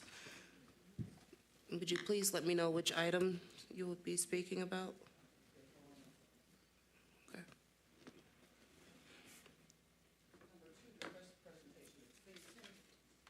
Okay. I see you guys have opened it up, and I'm just wondering how, Mr. McGinnis, I noticed you on Facebook and you're talking about Phoenix Towers. So some people don't have Facebook, so maybe at the end of the meeting you have mentioned when this project starts and maybe when it ends. It's somewhere on here you got the potholes, because I want to speak on that somewhere on this agenda about some pot. I just passed DPW. I give them kudos right now. And I really almost hit one in the dark. They were out there working in the dark. So I want to give them thank you for working this time of night out here with some potholes. That's all I want to mention about the Boogaloo. Thank you, Council President. That concludes agenda address. Thank you, everybody, for your time. We are now at number 8 on the agenda, ordinances. Is there a motion to adopt this ordinance to amend? It was moved by Councilman Rutherford. Is there a second? Is there a second in terms of the rezoning of the parking lot at 461 West Huron? So it could be considered. Okay, it's been moved by Councilman Rutherford, second by Councilman James. We give the floor to Mr. Christensen, well, the mayor, if you have do any introduction, but Mr. Christensen, and I'll bring it over to you. Mayor. Yeah, we spoke a little bit about this a couple weeks ago, but I'm going to turn it over to Corey to really get into the details about this proposed rezoning. All right, good evening, Council. So this is our second reading for this rezoning request for multifamily residential at 461 West Huron. Thank you. This case went before the Planning Commission, I believe in February, where they recommended approval. The motion was made 4-2. This is where we're at in the process. There has already been a public hearing at the Planning Commission level. At that level, notices went out to every property owner and resident within 500 feet. There was also a newspaper notice, and we had an active public hearing. On March 18th, we had our first reading at this body, and tonight we're coming forward for our second and final reading. This gives you an idea of where the parcel sits within our zoning map. You can see, even though it has a West Huron address, it doesn't actually sit on West Huron. It sits a little bit to the south between South Johnson and Green Street. It's adjacent to Pontiac General Hospital, which on our map is zoned R3. You can see to the south and southeast a lot of R1 single-family residential properties. That kind of dotted yellow, that's also single-family residential, and then the pink and reds to the north along West Huron, those are our commercial districts. This is a similar view, but with an aerial, giving you an idea of where it sits within our city in terms of how our city is actually developed. You can see it is currently sitting to the south of a long strip of very unused parking lots adjacent to Pontiac General Hospital. The property itself doesn't compose the entire parking lot area. It is just that kind of hexagon area to the south. It abuts directly some residential to the south, and then there is more residential, single-family residential across Green Street to the east. This aerial was provided by the applicant. It gives you a pretty good idea of the site area. We included it just to emphasize that it's not the entire parking lot area, it is that kind of south section. And this was a photo I took last month in March to give you an idea of what the property looks like in its current condition. It is an often used parking lot. Similar view, this time looking a little bit north. And then this view is looking directly south, just to give you an idea of where it sits relative to the hospital. So this parcel, like several parcels adjacent to Pontiac General Hospital, is zone P1 parking. The 2014 Master Plan's future land use map shows this area as entrepreneurial, industrial, commercial, and green, which would allow for the proposed development. Furthermore, there is a draft master plan that is currently in process. Under the draft master plan, this property is proposed to be zoned neighborhood mixed use, which would also be consistent with the proposed use of the site. Historic aerial photography indicates the property has been utilized as a parking lot since the late 1970s. Aerials from 1973 and before show the property as being subdivided and utilized for single-family homes. The current owner just purchased the property in 2024. In terms of location and zoning, the property sits within a string of P1 zone parcels, adjacent to General Pontiac Hospital, as I've already said, a 67-story building, a 627-story building.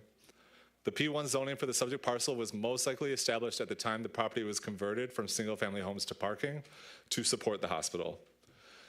If this rezoning were to be approved, buffering would be required where the parcel abuts residential, which is at the south and southeast corner.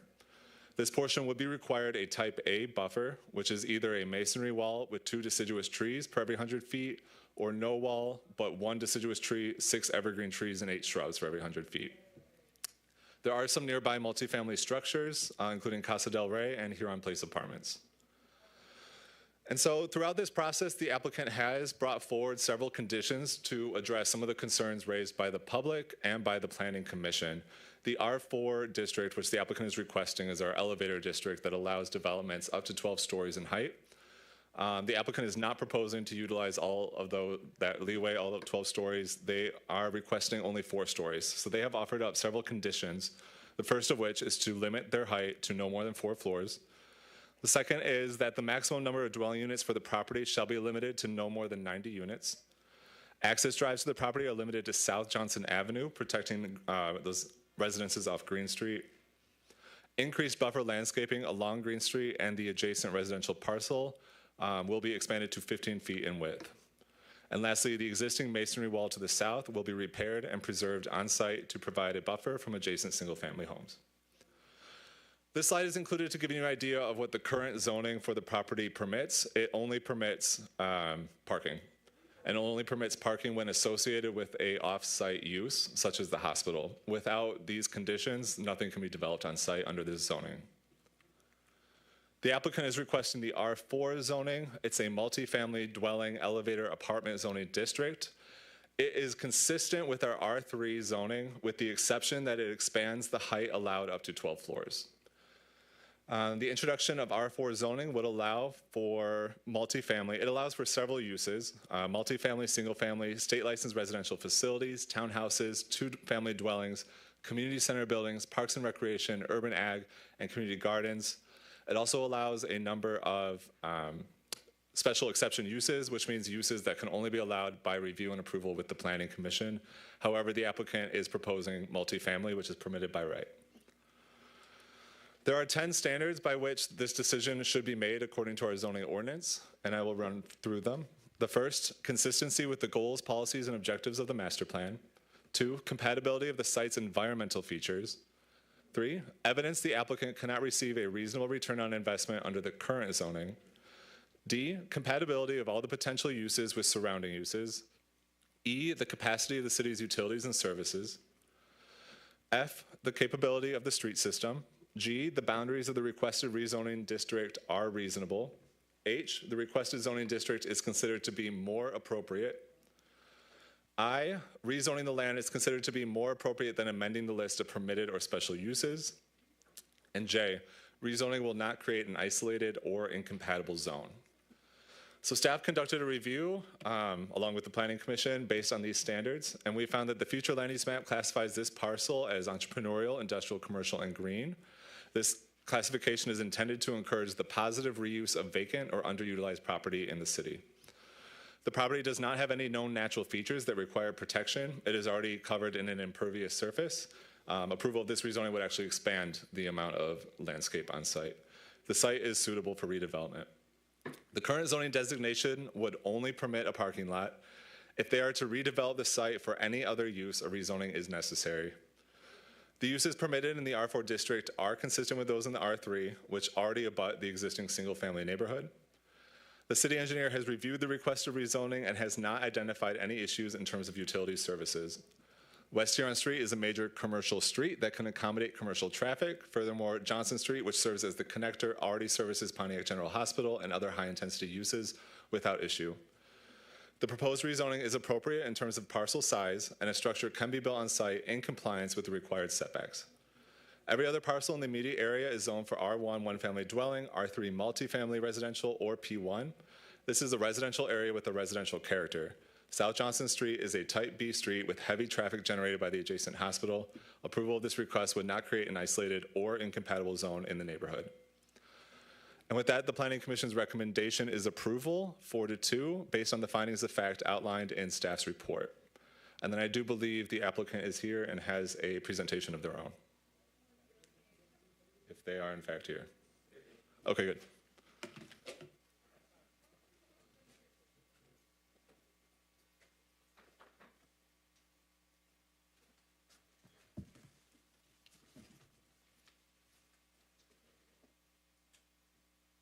Good evening.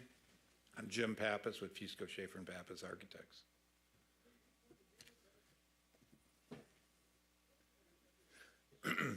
I'll just go through this quickly. It's the same presentation we had last time, but there were some additional questions that came up from the council that I'll be able to answer as well.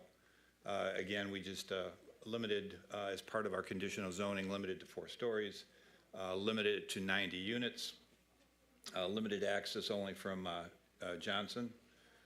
We did increase the buffer at the perimeter and preserve the masonry wall that was requested by the property owners. This was the very conceptual site plan. We will come back to the Planning Commission with the site plan approval process, but several questions came up at the previous meeting with regard to the site. The site itself is 2.6 acres. We are proposing a 4-story building on the site. With the 90 units that we're limiting the property to, the building will be approximately have a footprint of about 21,000 square feet.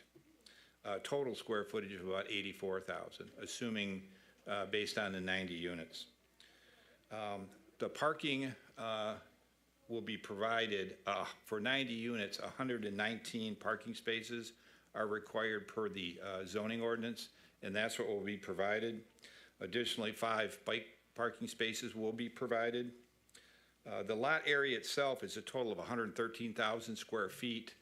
Based on the 90 units that we are proposing for density, we only need actually 88,000 square feet. So it's only about 80% of the site with the reduced density. In addition to that, we are providing the 5% recreational space on the site as part of the design.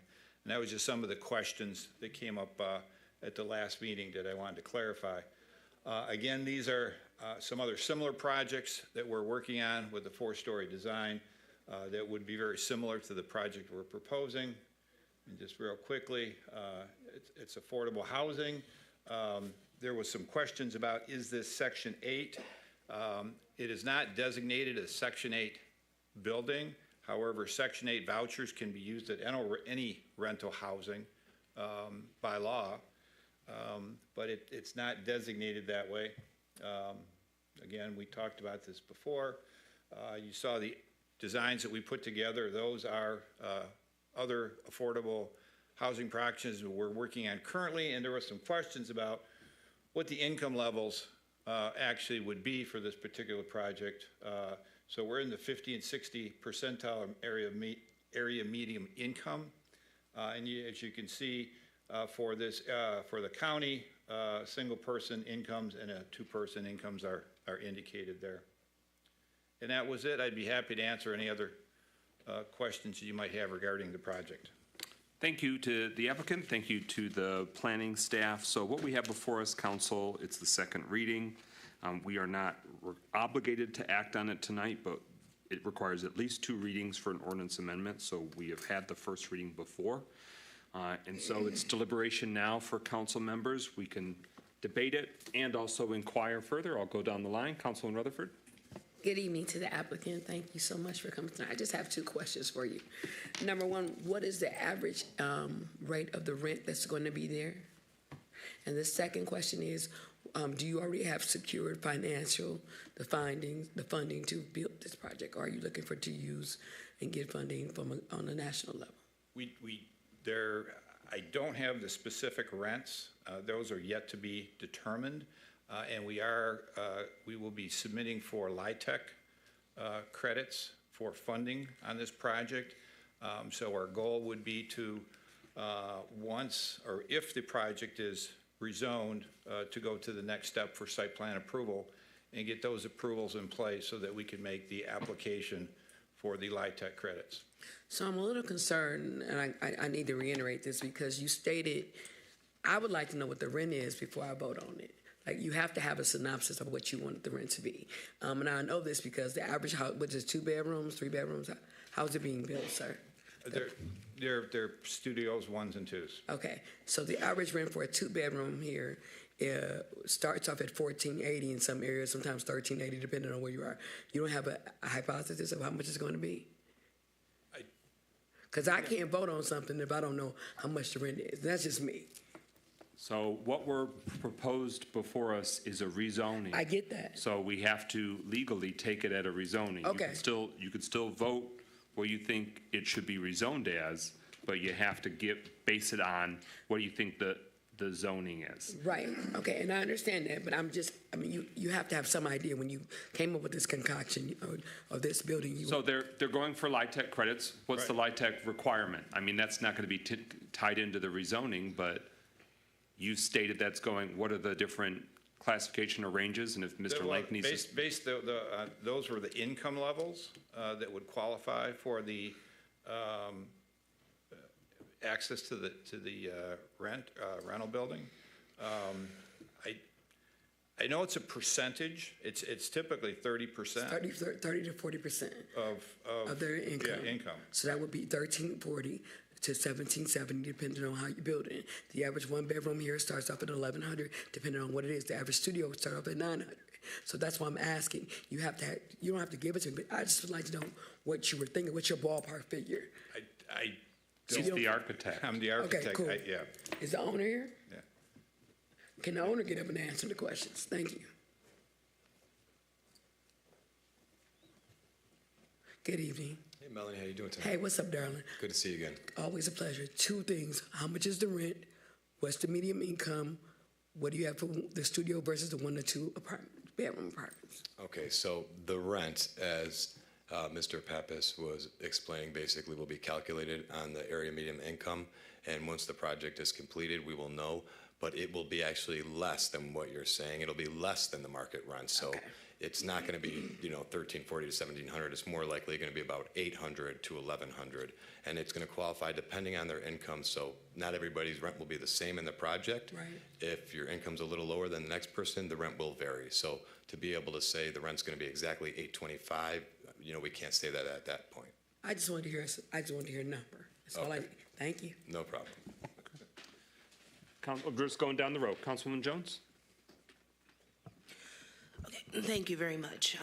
So I wanted to first start by expressing my appreciation for your pivoting based on public feedback. I mean, as we all know, most projects are not going to be successful without positive reception from the community.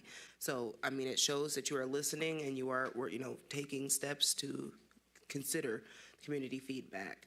And I wanted to start with saying thank you. There were a few questions, though, raised, since this is in my district. There were a few questions raised by some residents in the area. You did answer quite a bit of them, but I want to try to make this as efficient as possible.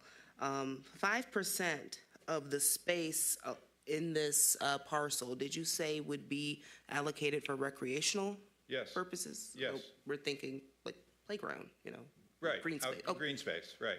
Okay, I wanted to confirm that. That was my first time hearing that. That's actually a requirement of your zoning ordinance.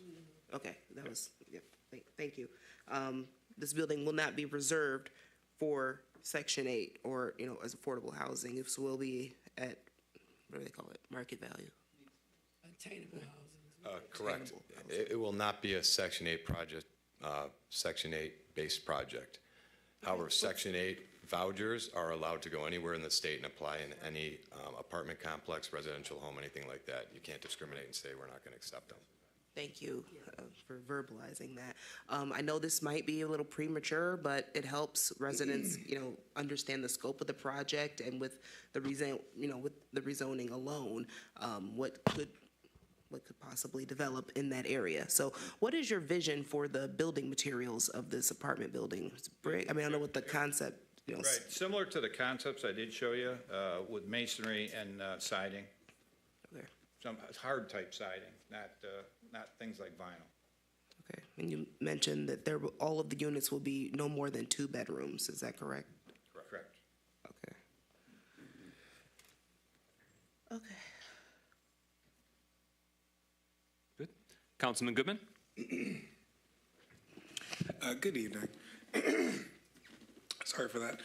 So my couple of questions kind of go off of what has been asked already, which is when it comes to the 5% recreation space, I just want to kind of clarify, because I heard the word recreation space and green space, and I kind of would narrow down to like, what does that mean in actuality? Does it mean that there will simply be a patch of grass and some trees, or will there be actual recreation equipment of some kind, or like benches or area for people to actually congregate? Typically a combination of both, but it's 5% of the site's a relatively big area. Yeah. Do you want to have Mr. Christensen answer what the staff would require? Like, what's the threshold it would Yes, that count? would actually help. Mr. Christensen?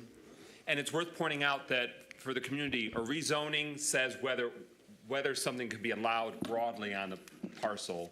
The site plan will determine specifically how it will be laid out, how the parcel can be constructed and the site utilized. So in that site plan process is that when you're going to verify, how's that ordinance being lived up to and the threshold met? So when they apply for site plan review, we do a review to make sure they're compliant with the entire ordinance. The ordinance is pretty vague about what qualifies as recreation space, but we don't permit just a green patch. It would have to require something that actually works for the residents of the development. So in the past, we've approved gazebos, seating areas that are gardened, but generally we're looking for playgrounds, things that serve the people who live there. But to your point, it requires something more than just a patch of grass. Correct. It can't just be a yard.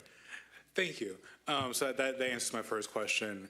And then this is not really a question, but more of a chance to take this, because you've mentioned it before, which is in the state of Michigan, but also in the city of Pontiac more specifically, landlords of all sorts cannot discriminate against people who have Section 8 vouchers. We specifically passed a source of income ordinance in the city of Pontiac that is more expansive than the one at the state level, specifically to curb that issue. So I kind of want to save some of my colleagues some time of asking that question, because we worked extra hard to pass that ordinance. And if there were some forms of discrimination around Section 8, there are ways in which the residents or prospective residents could handle that. So with that, thank you for your time today. Pro Tem Carrington, any questions or feedback? Yes, this is one quick question. This is for Clerk Doyle. During any process concerning this project, was it any community petition brought forward against this particular project that meets the standards of a petition? So I'm unaware of any petition being given to the clerk's office. Okay. Thank you. And then we can ask the question for Mr. Christensen. It's hard to keep track. Was there a petition submitted to the planning staff of residents? No, no petition had been submitted to our office. Okay. There were people that spoke during one of the original. I definitely understand that. I'm just trying to make sure. Okay. All set?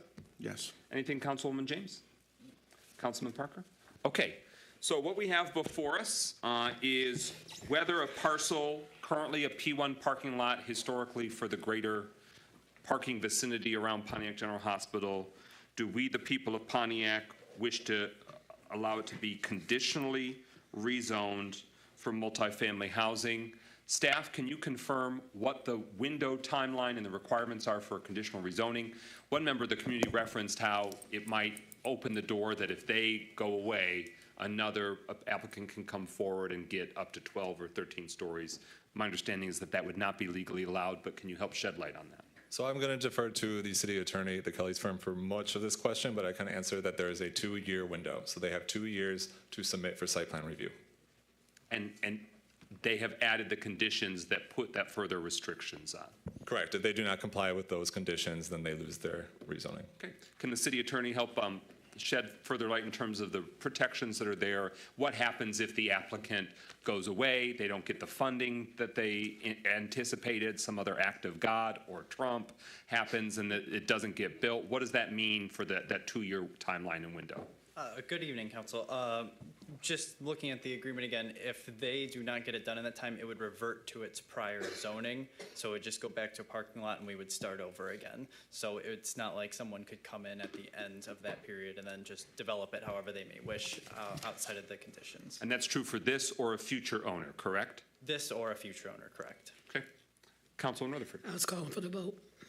Well, it looks like the speakers list is exhausted, so wish granted. Hearing no further discussion, we are at the question of whether we are going to approve the ordinance amendment. Hearing no motion to postpone or anything, we'll move to voting. Clerk Doyle, roll call and adoption of an ordinance to amend Appendix B of the Municipal Code of the City, amending Article 2, Section 2.103 zoning map to change the zoning classifications for one specific parcel on the east side of Johnson Street between Huron and Orchard Lake Road, subject to the agreed upon conditions, which would be the rezoning of parking lot at that site to multifamily housing. Rutherford, Yes. Carrington, Yes. Goodman, Yes. James, Yes. Jones, Yes. McGinnis, Yes. Parker. Yes. 7 yeas, no nays.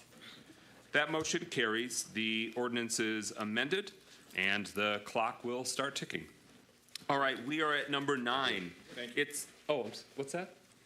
I heard something. Oh, it was thank you. Yes, thank you for your time. We're at number 9. It's adoption of an ordinance to amend the City of Pontiac zoning ordinance to amend regulations regarding automobile service facilities and further define regulations for automobile filling stations, automobile service stations, and automobile wash establishments. Clerk, if you can help me, was this already moved for a second reading and then we postponed it before? We might have to go back to the records, the minutes, to verify that. I just don't want to double move it. But for the sake of time, while he's checking, cross-referencing that, we give the floor to the mayor administration. This is something that's come before us before, and there is time sensitivity because a moratorium is expiring. Mayor Grimal, you have the floor. Thank you. We talked about this 2 weeks ago, and City Council made a motion and approved the motion to amend what had come before City Council 2 weeks ago. But it was requested that a clean version of the amended version be presented to City Council.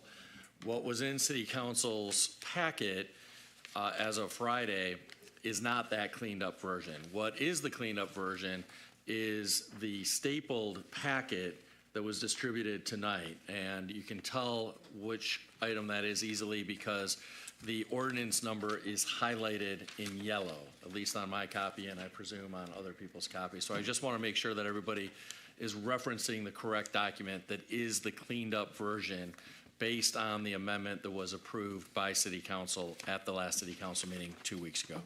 And with that, I'll turn it over to Corey, unless we're still waiting on verification about whether we need to move in second.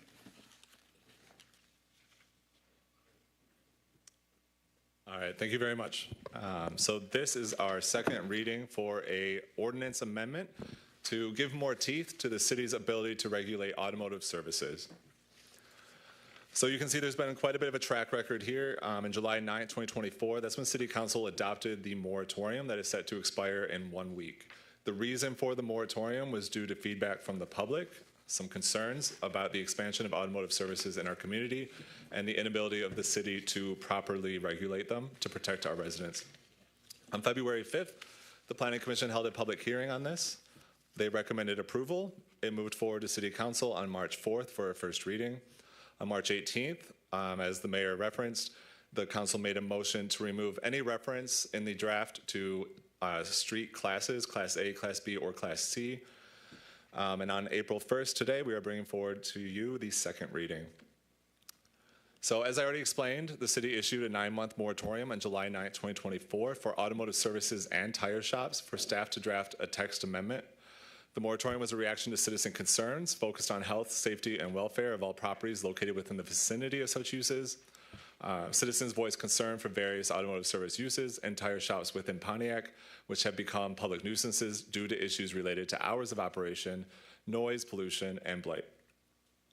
Under the current regulatory framework, gas stations, mechanics, and car washes are all grouped together under one use, automotive services, and together they are all permitted by special exception in the C1, C3, and C4 districts, and by right in the M1 and M2. Over the last few decades, automotive services and especially auto mechanics have proliferated across the city's major thoroughfares and contributed to blight. The current ordinance provides very little in the way of protection for residents.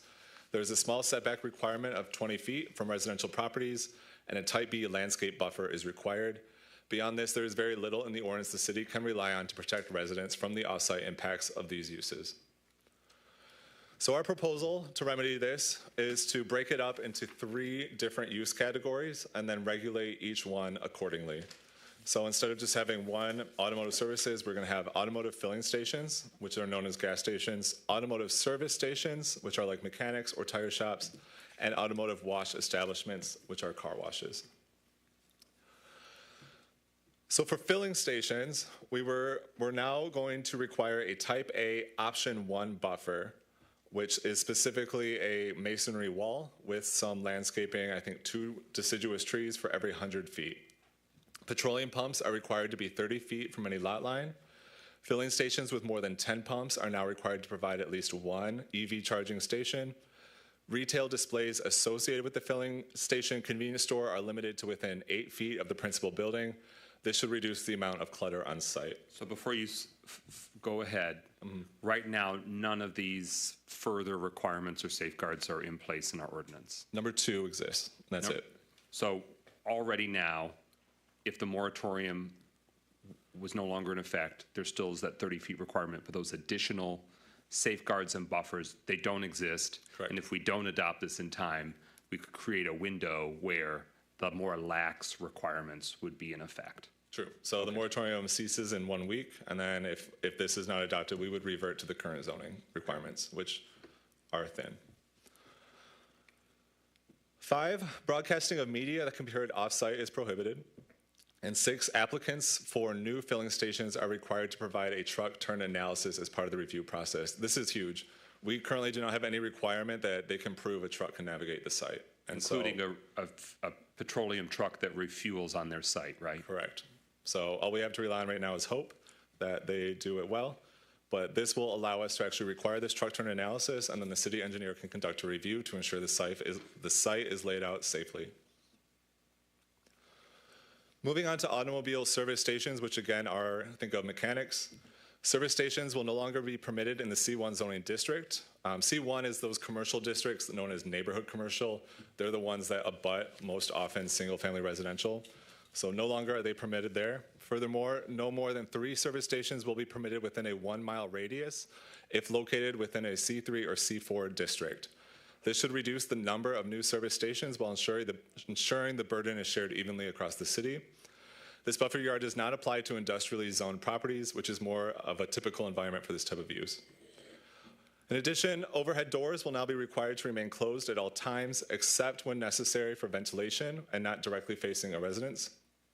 Overnight outdoor storage of vehicles will be limited to 3 per indoor stall. This is intended to reduce the concentration of impaired vehicles stored on commercial properties while still allowing operators enough leeway to continue their operations effectively.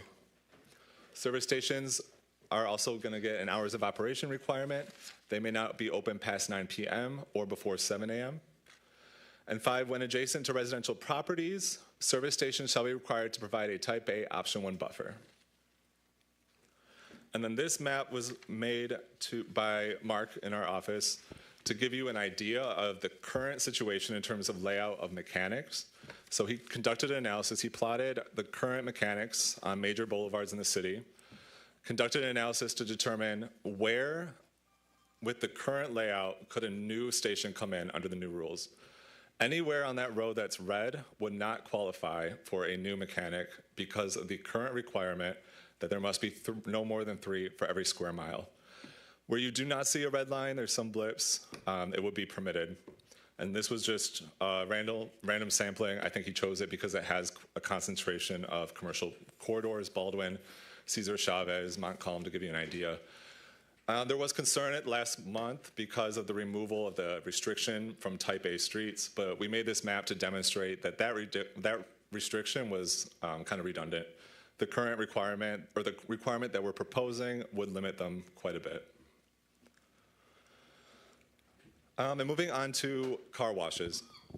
All washing activities are required to occur within a building. Vacuuming may only occur on the portion of the property furthest from the nearest residence. This is intended to cut down on noise pollution, which is the biggest thing we keep hearing about car washes. Self-service washes will now be required to install permanent signage at each ingress and egress location, which states the hours of operation and the contact information for the owner or operator of the establishment. All stacking lanes for vehicles must be on site to reduce the incidence of vehicles queuing on city streets.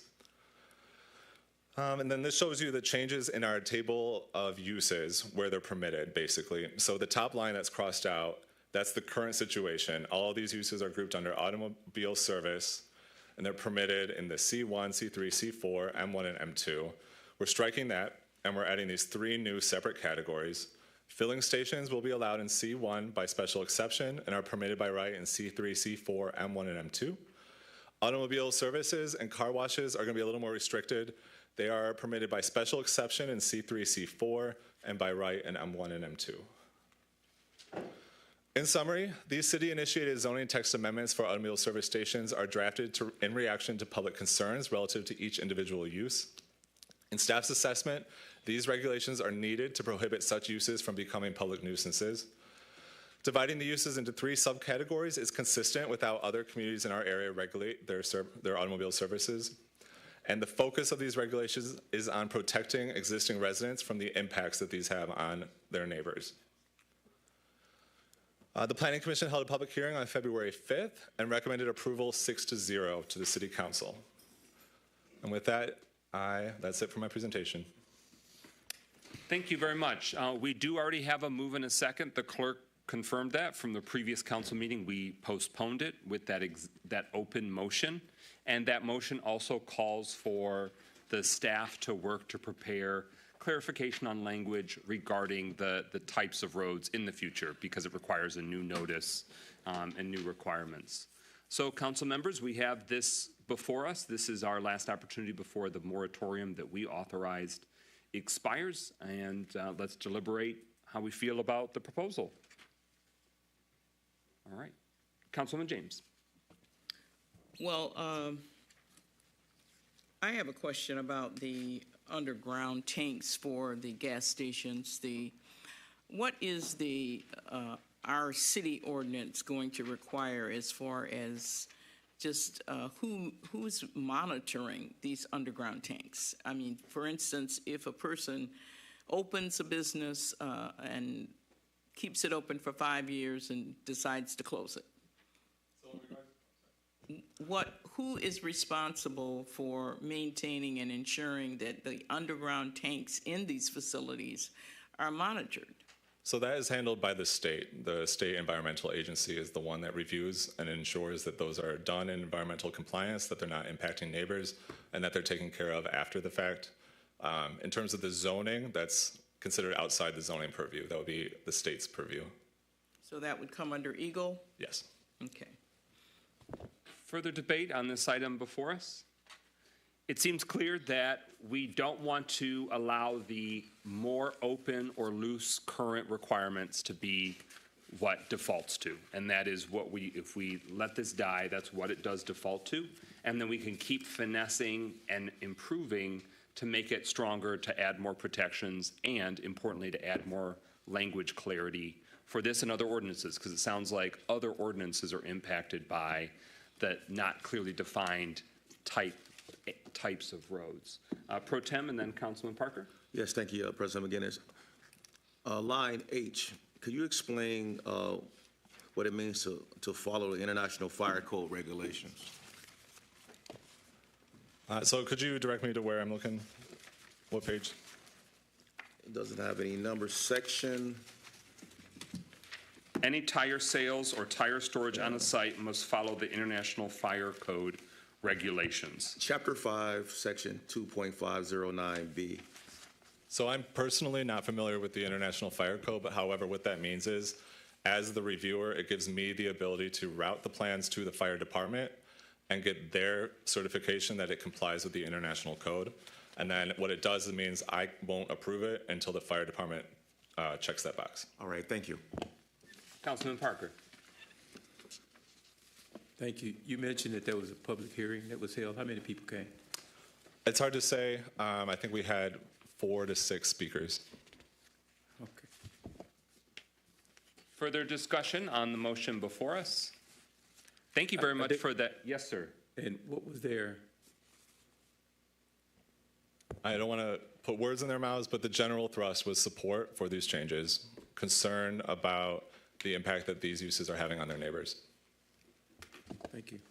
And then an X factor, which I don't know that anyone spoke at that public hearing, is that there are people that want to open a gas station or a car wash or et cetera. And so they obviously have perhaps different interest or a different viewpoint. They want to see what the outcome is because that impacts where, whether, and what requirements they have for a potential new gas station, filling station, service station, tire shop, mechanic. I just want to say thank you for the layout that you did with Cesar Chavez, Walton, Joslyn Baldwin. That was very effective to demonstrate how those thoroughfares are impacted. If this is adopted, it adds those distance requirements. Thank you. Councilman Parker? Last question. Does this ordinance also include a provision for how many gas stations can be in a city? So we did not set a cap on the gas stations. We are limiting them based off zoning and based off ability to comply with our requirements in terms of buffering, setbacks, things like that. Thank you. Further discussion? Councilman Rutherford. I'm sorry, you caught me cheating, drinking a Pepsi. Let's call for the vote, please. Is there any further discussion? If it's okay, one final hand.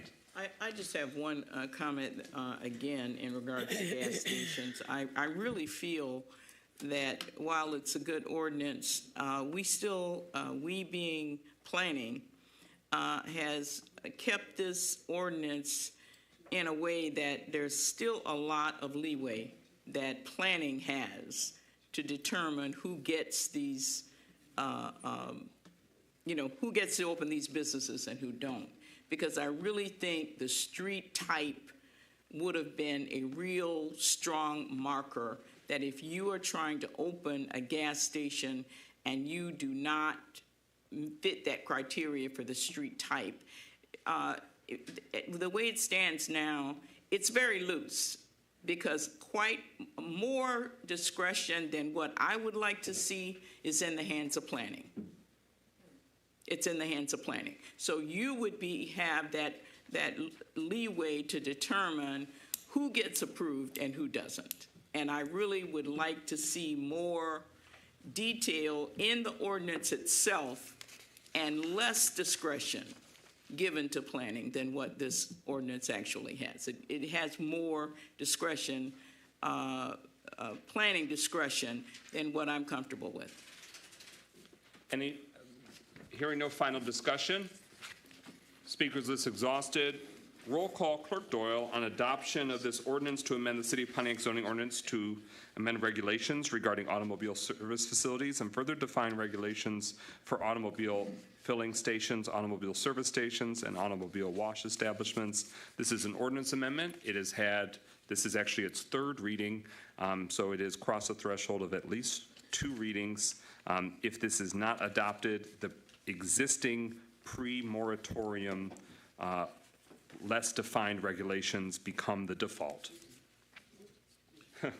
Hearing no further discussion, roll call. Clerk Doyle. Carrington? Yes. Goodman? Yes. James? No. Jones? No. McGinnis, Yes. Parker, Well, I'm not comfortable with it, but some regulation is better than no regulation, so I guess I'll go yes. Rutherford. 4 yeas, 2 nays.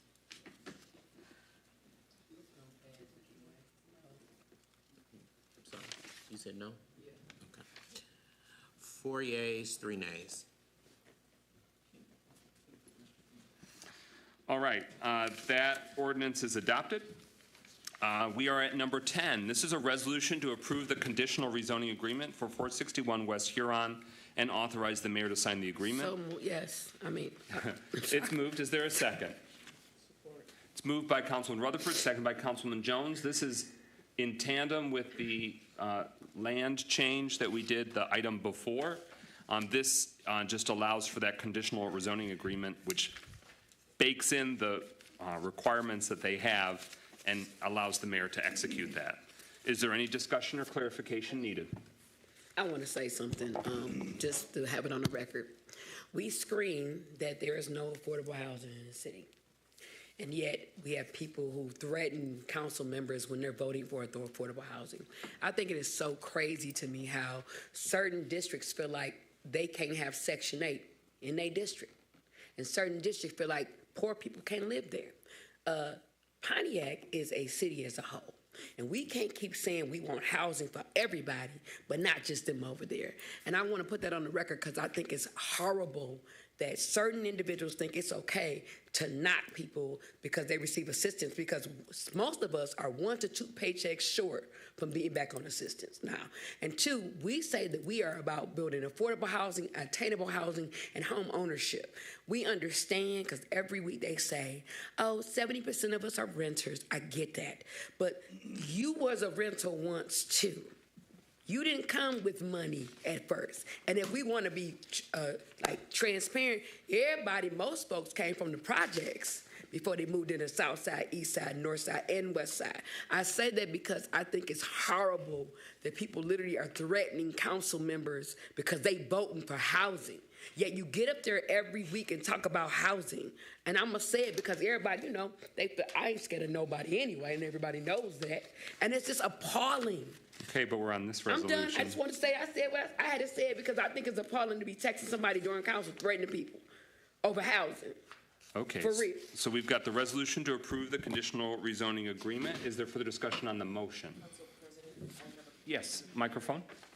Sorry, I have a question for clarity here. So we've been discussing this, and the zoning has always been proposed for R4, but I'm seeing R3 written here. Does the actual, ordinance have R4 on it? Or I'm assuming this is a typo, but I'd like to clarify. Good catch. Let's look at what the agreement says. I don't see that in the packet.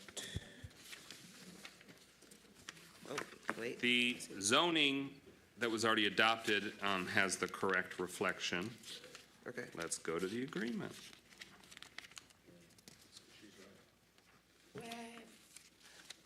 Whoever drew up the agreement has one reference.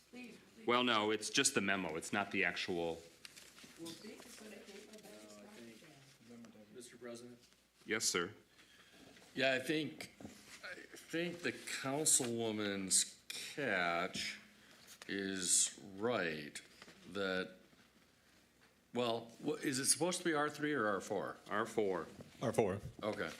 So it's the memo that has the inaccuracy. Okay, I think then we're all set in the actual agreement and resolution. I will, though, do an amendment under the City of Pontiac Conditional Rezoning Agreement. There's a very small typo. In the table on the first page of the Conditional Rezoning Agreement, it's got R41, and it's meant to be a closing parentheses. Yeah. So could I please have a motion to amend the So table moved. so it reflects R-4 parentheses that was moved by Councilman Rutherford, seconded by Councilman Parker.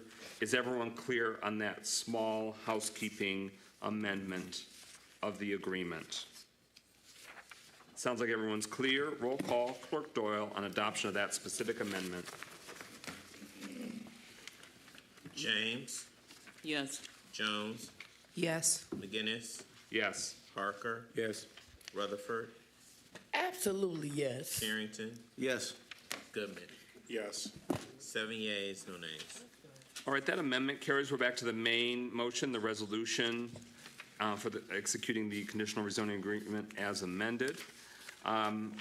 It's not germane to the actual resolution, but I will take a motion to amend the memo to make it sure it reads multifamily R3. So moved. It's a little overkill, but, excuse me, R4. R4. It's currently reading R3. Councilman Rutherford moves to correct the language in the memo to instead read R4. Is there a second? Support. It's been moved by Councilman Rutherford, second by Councilman Jones. Is there any discussion? This is housekeeping of a memorandum, not the resolution itself, but just to keep it ironclad. All right, hearing none. Roll call, Clerk Doyle, on that memorandum language correction. Jones, Yes. McGinnis, Yes. Parker, Rutherford, Absolutely yes. Carrington, Yes. Goodman, Yes. James. Yes. 7 yeas, no nays. Okay, that amendment, that tweak is done. We're now back to the main resolution as amended. Any final discussion? Hearing none, roll call. Clerk Doyle on adoption of the resolution for the mayor to execute the conditional rezoning agreement as amended. Goodman, Yes. James, Yes. Jones, Yes. McGinnis, Yes. Parker, Yes. Rutherford, Absolutely yes. Carrington. Yes. 7 yeas, no nays. Okay. That motion carries.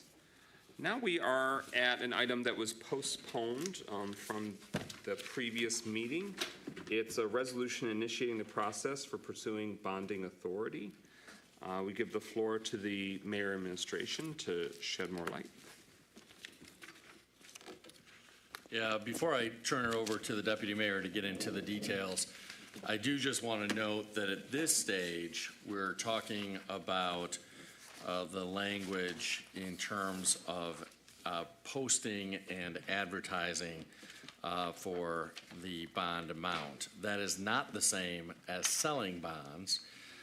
We can always reduce the amount of bonds we end up selling below what was advertised or noticed, but we cannot increase the amount of bonds above what is noticed. And with that, I'll turn it over to the deputy mayor to get into additional details.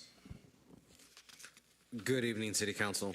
As the mayor just noted, this item would be to start the process for the city to be able to issue bonds. I want to take a very, very brief moment to make sure that everyone understands what that means. The city issuing bonds is just a way of saying that the city is going to borrow money. The city is not, the administration is not suggesting that when we borrow this money, we increase the tax rate on the citizens in order to pay back the money that we are borrowing. We are proposing that we would pay back the money that we borrow out of the existing stream of taxes that are already coming into the city. And so the way this would work is the city would issue the notice of intent to borrow the $15.5 million. Then there would be a 45-day waiting period during which time citizens could petition the city to actually not go forward administratively, but to actually put this to a vote of the people as to whether or not the city would be able to borrow money. But again, we are not suggesting that this bond is not tied to a millage, right? It's not saying we want to pass this bond and we want to pass a millage. And I'm open for any questions you may have. Well, Council, what we need before us is the actual resolution that we postponed last week. I don't show it before us, so I'm going to allow us to pivot for the deputy mayor or somebody else to go get that resolution. I hate to put that on you, but we need that so that way we've got the language before us. So since we don't have that before us currently, I'm going to keep moving forward with the agenda. We had added resolution It was P under the consent agenda, and that was resolution approving a contract with Hubble, Roth, and Clark, Inc.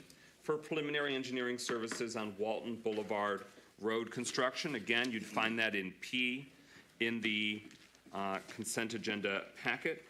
Councilwoman James, you represent a good stretch of Walton Boulevard. You had asked for that to be plucked from the consent agenda for standalone deliberation and vote. I want to give you the floor to speak further on it or raise your questions. Yeah, I'd just like to know what the construction is, because this is the first that I've heard of it. So I'm looking for it in the agenda. Consent agenda item P, resolution to enter into a contract agreement with Hubble, Roth, and Clark, Inc. for preliminary engineering services on Walton Boulevard Road construction. I believe it was in the subcommittee under that long engineering report. It was a long one. But it's what was shared with me is it's the city's contribution to larger funding from the Michigan Department of Transportation. That'll be similar to how on the north part of Baldwin, north of Walton, they cut out sections of the worst part. And I don't think it's the full repaving, it's the section cutouts. Mayor Grimel, want to elaborate further? Yeah, that's exactly right. What's being proposed tonight is just the city contracting for the engineering work to prepare for this project, to do the design and engineering work. That is necessary to be done before we actually go out to bid for the actual construction work, which would occur not this year, but next year in 2026. And this is a rehabilitation project to improve the pavement on Walton between Joslyn and Baldwin. So it wouldn't be a total resurfacing, it would be a rehabilitation, sawing out parts that are in bad shape and then pouring new concrete in those areas. As the council president said, it would be very similar to the work that was done on Joslyn and Baldwin a couple of years ago to improve the surface of the pavement, only this would be on Walton between Joslyn and Baldwin. I think a lot of us remember 4 years ago when Walton was done west of Baldwin, between Baldwin and the Waterford Township border. This would be east of Baldwin to Joslyn to improve the quality of the pavement on Walton there. Speaking from experience, I hope that the engineering will look at I see that it identifies that there is a rail crossing in that stretch between Price and Alpine, and that's a bumpy one. So hopefully that can see some engineering addressing it. Looks like they're identifying that in the stretch too. Further discussion, Councilwoman Rutherford. To the administration, I just have a question and it's pertaining to MLK, and I know that you said it, but can you please, and it's totally off guard, but it's really important, will you be addressing on April the 15th, and this is not a zinger, I just want to know, will you be addressing the timeline for MLK? Because that seems to be a point of people just trying to make it seem like we're never trying to do it, and I know that we have the money, but if we could just address that and put it to bed so people won't use it as a talking point for them running for mayor or for city council, and I yield to the mayor to answer that question. There you go. Yeah, I've said this a number of times at past city council meetings, and I know you know that. You're inviting me to repeat it. And again, to say this one more time, as we have many times, we secured the funding a little over a year ago. The design and engineering has been occurring, and that design and engineering will be completed by this July. And at that point, we'll go out to bid, and you'll see the bridge that's there be demolished and brought down, and then you'll see a new bridge go up, and all of that actual construction work will happen. Well, the demolition will happen this calendar year. The new construction of the new bridge will begin this calendar year and should be finished by next calendar year in 2026. Council President, let me. You're already off topic. I wasn't. This is going to be back on topic. There was a reason why. I'm playing Carrington tonight. You can address the agenda. Okay, you're right. And for that, I apologize. But there was a reason why I did that. No, it's a valid question. I want us to keep emphasizing because residents deserve the answers, and there's a lot. It's a lot of misinformation. Well, there's just a lot to it. But also misinformation about what is actually happening. And Walton is another example of us as a council getting it done. So that's why I said it. And I know you don't like those zingers, but I'm for all of it. So that's why I did that. It's not about zingers. We got an agenda. It's That's 10 all. at night. I We're on apologize. Walton Boulevard. I apologize. Engineering. No, it's okay. I apologize. Just for the people in the back. Any further discussion on this resolution? Councilman Parker. I just want to ask, on page 1 of this, is this $260,000 the total cost? That's the total cost to us as the city. There's a higher cost, but that's our contribution. That's our contribution. Okay. Yeah, and that's, I believe, specifically for design, engineering, and bid preparation.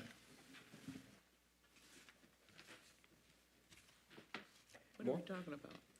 Okay. Walton Boulevard. There was a Okay. MLK tangent, but related to road construction broadly. I echo your desire to get the information out. I'm just trying to keep us legally on the germane topic. And I would like to say, I apologize. Okay. I feel I was Any wrong. further discussion on this resolution? Hearing no further discussion on this resolution, roll call Clerk Doyle on adoption of the resolution approving a contract with HRC for preliminary engineering services on Walton Boulevard road construction. I'm sorry, Mr. President. I think I missed the move in support Oh, for this. okay, who moves it? Me. Who seconds it? I do. Okay, it's been moved by Councilman Rutherford, seconded by Councilman James for that resolution. And apologies if we didn't emphasize that. Roll call on adoption of the resolution. Clerk Doyle. McGinnis, Yes. Parker, I'm sorry. Walton Boulevard, the engineering preliminary design. Well, I did have a question, if I may add. We already started voting. I can let you ask it after the vote. Okay, then I'll vote. So I didn't get my question asked, no. Okay. Rutherford, Yes. Carrington, Yes. Goodman, Yes. James, Yes. Jones. Yes. 6 yeas, 1 nay. The motion carries. Councilman Parker, I'm sorry, once we start voting, we can't unstop voting. But your question? My question was, did we ask anybody else other than Hubble, Ralph, and Clark? I don't know the answer to that. They're one of our pre-approved firms. There's about 5. I'm not sure how engineering doles out who gets what, whose expertise, so. I'm asking. Yep, Mayor, Deputy Mayor, any reflections? Or would you like to get us that answer? If the city engineer is still on the line, she can answer that. I know she was on the line. I'm not sure if she's still there or not. Yep, I'm still here. Whoa, okay. It's been a long night. I didn't know you were out there. Yep. Anything you'd like us to know, further illuminate? We would have had you Yes, speak to this. So the $260,000 is for the design and permitting right-of-way acquisition that's needed in order for us to go out to bids to actually do the repair of the road. This was put in 2021 by your previous engineer, Abdul Siddiqui, and was placed on the tip for funding for construction in 2026. And that's why we're starting the design in 2025. It takes a while to get through the design process in order to meet the bidding schedule. There will be additional costs afterwards. We will have a 20% cost share for the actual road construction. It's anticipated back in 2021, it was estimated that the road repair would be $2.2 million. But in the proposal letter that we got from HRC, they identified that they would do a cost estimate revisit as the first step of the project to make sure that the funding hasn't gotten out of whack. And then with respect to the question regarding who was asked to bid on it, HRC actually worked with your previous city engineer to draft the application to the Federal Aid Committee for the road improvement. And so that makes them probably the most qualified. They've got the most information behind getting this project done in a timely fashion. And that's why your previous DPW director opted to use HRC. Any further clarification since we have the engineer on the line? Okay. All right. Thank you very much for the information. And I'm sorry, I didn't realize I would have deferred to you initially in answering these questions if I knew you were out there in the ether. We are That's now. okay. I put my hand up, but I don't think anybody saw it. No, we're not seeing any Zoom hand here. Okay, so we are next on what was letter Z on the consent agenda, resolution to approve citywide as-needed mowing-related services contracts with Green Meadows Landscape, Inc. and Green Pride Landscape. Is there a motion to adopt the resolution? Is there a second? Support. It's been moved by Rutherford, seconded by Jones, so now we can discuss it. Councilwoman James, you pulled it. Was there a specific question you had? And I know that the mayor and deputy mayor can speak to it further. Okay. Yes, I'm wondering if this is, again, trying to identify what this is for. Is this for the chore service? Is this something other than chore service? Not sure. This is why it's good to get this stuff into our subcommittee meetings. And, we always ask, is there something that's going to come before council? It's good to get this stuff through subcommittee so we're familiar with it when we see it. So I'm not sure what it is. If somebody could clarify. Deputy Mayor? Okay. No, it is not for chore service. It is a backup mowing contract. We currently have a mowing contract that the code enforcement officials use whenever they need to get a lot cleared. And this is just additional services that can be used if that contractor is overwhelmed.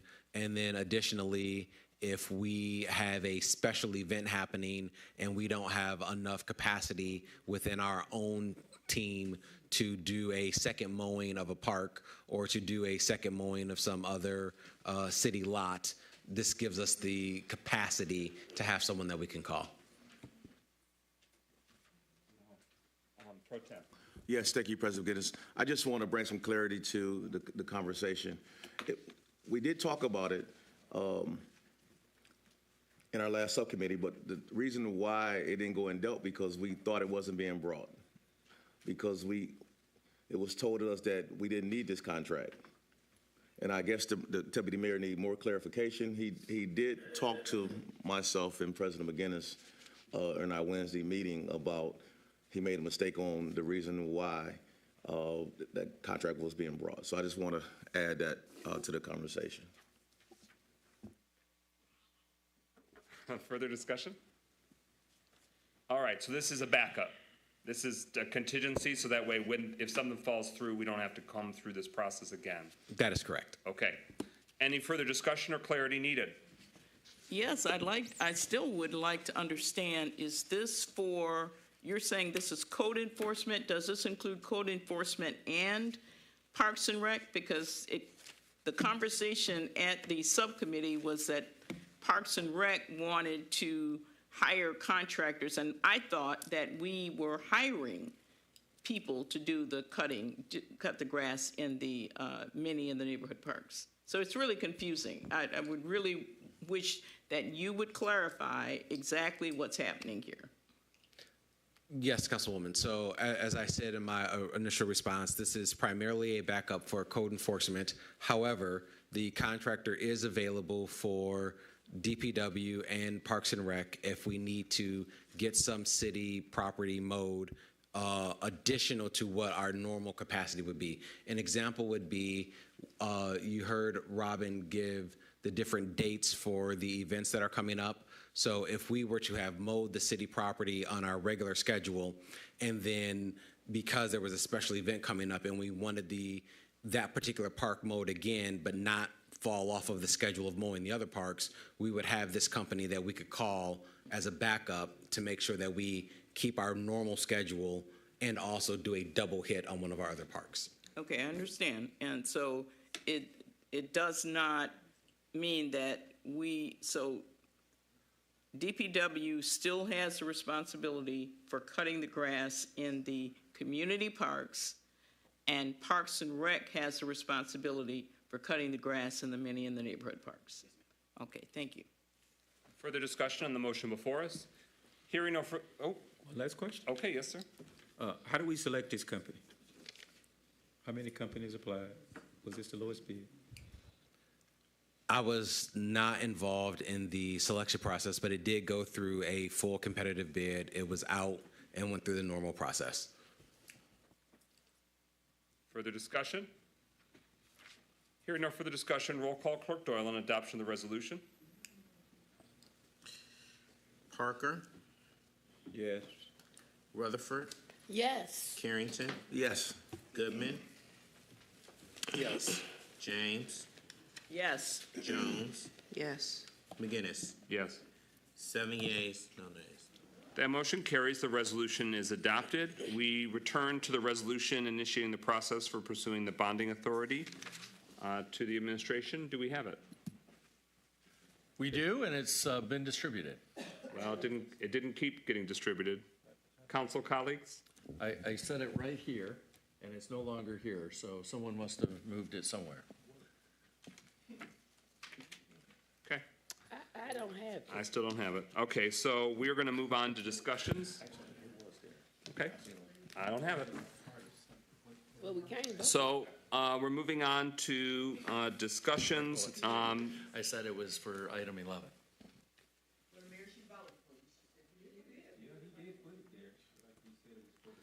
Okay. City retiree expanded benefit status update. Mayor Greimel has the actuary for GERS provided the scenarios response. Yes, as a matter of fact, as I've been saying for the past month, she said that she would get it to us by the end of March. She did get it to the city's attorneys yesterday, and they are reviewing it. So I have not personally reviewed it yet, but the attorneys are reviewing it. So we're scheduling a call to talk about it later this week. Okay, that's helpful, so we can follow up with locking in a time for all the parties to be able to have a full sense of what that looks like. That's great news. I was afraid that it would fall into the actuary abyss, so we will touch base with that on the morning. All right, so that's promising. We're waiting for the actuary to let us know what could be the final solution, the final compromise options to getting that. Almost everything else has been resolved. It's been waiting for that to be that final leg of the marathon. That's great news. Councilman Rutherford? Want to apologize to the retirees, but we are one step closer, so my apology is not as sad as it normally is. We just got to get this done so that people will stop using this as a talking point or an agenda. Retirees, we are working hard for you, but I do apologize that this week I can't say we sign your check. So God bless you, God keep you, and let's keep it moving. That's it. Well, it's not about not being criticized. It's the right thing to do. Mm-hmm. Yeah. It's okay, honey. I'm 4-1 tonight. I'm ready for it. So we will keep the community updated when it comes to the moving parts on this. There was another question that was asked earlier, and I didn't want to skate by without answering it, and I'm sorry. Oh, because there's talking? Yeah. Oh, I get you. I was just wanting to make sure that we answered all the community's question on this topic. I was trying to recall what there was. Mayor Greimel? Yeah, I think I know the question you're referencing. A member of the community asked about retroactive retiree payments and how far back they would go. Yes. Obviously, it's not final until it's final and agreed to with a final agreement, but the concept has always been that the retroactive payments would go back to January of 2022. Or it might be February. That's fair. Yeah, February 1st is when early 2022, yes. Yeah. And I can confirm that that's been, and luckily that's been already agreed to by all parties in spirit. Is that a fair way to put it, Mayor Greimel? Yes. Any final discussion? We'll keep this conversation coming back. Point of information. Right. Yes? Just to clarify, we will, after the study comes back, we still have that 8-month waiting period? Well, we've been able to consult further, and it may not, it's a matter of debate on whether it goes that long. The X factor is when the judge is able to schedule with their docket. There's been other instances where they've been receptive, but we just recognize that we are at the whims of a federal judge and their other court cases that they're juggling. That's the challenge. It could be faster than that 6 to 8 month estimation.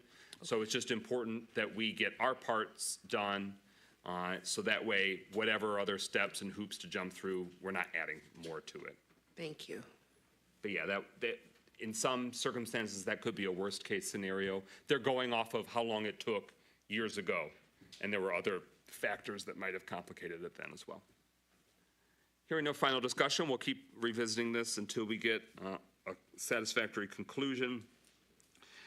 We can revisit now the resolution initiating the process for pursuing the bonding authority. Do all council members have that in front of them? Okay, it was already moved and seconded at the previous council meeting and then postponed, so we don't need a new move and second. The current language is speaking to not to exceed $15 million for the purpose of paying all or part of the cost of acquiring, constructing, and improving a recreation center within the city, including all systems, site improvements, and structural improvements, together with all further items and attached thereto. So that's right now the amount and the scope. And it was said earlier during public comment agenda address, this is not a tax that will be put onto people's tax bills. This is us using the borrowing of the municipality for tax-free municipal capital improvement bonds. We currently have none as a city, but there are many other municipalities in Michigan that can and do in order to have these substantial capital improvements done in their city. They take out bonds. They are borrowing against the city's ability to pay that back, and then each year we will service that debt year after year to repay it. Councilwoman Rutherford? So to make this plain so that people get it, because that's the Caucasian way. Look here, it ain't gonna be on your taxes. This is a way for us to get this youth center built. I have to say it this way because the people in the back will take your Caucasian way of doing it and make it into something else. That's what they're doing right now online. It's the hottest topic in the world. And I'm gonna be extra about this because this is why. We have complained, and I don't care who it offends, because I ain't scared of nobody, as we all know. We complained that we needed a youth center. And I'm not for bonds, but once I trust, I can't believe I'm gonna say this on the record, I trust this to go through because they don't want the repercussions, because some people are trying to move over and do stuff differently. I'm being extra for a reason. So this is why I'm voting yes. We said we wanted a youth center. This is a way for us to pay for it in a way we can pay it back long term.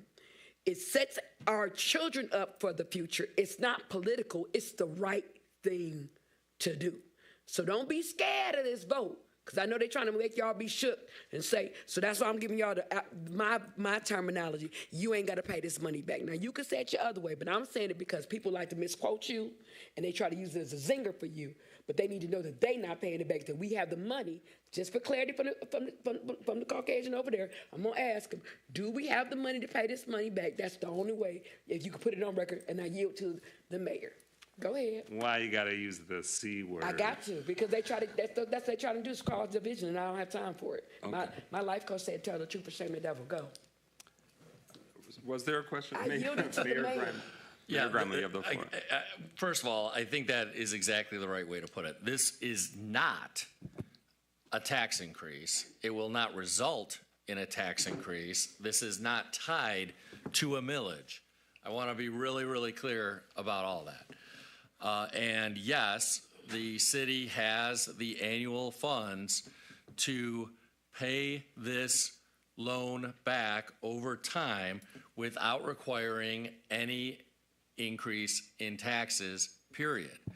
The one thing, too, that I want to just piggyback on the council president, because he referenced somebody during agenda address, and if I'm thinking of the same person, that same person referenced that in their presentation, the county talked about bonding for the Phoenix Center development. I want to be really clear about that, too. That is the county government borrowing dollars, not through a millage, not through a tax increase.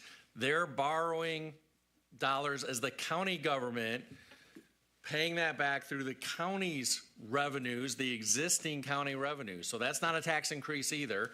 And that's the county using its funds that it collects from all of Oakland County, not just here in Pontiac, to pay that back through their existing revenues that are collected countywide.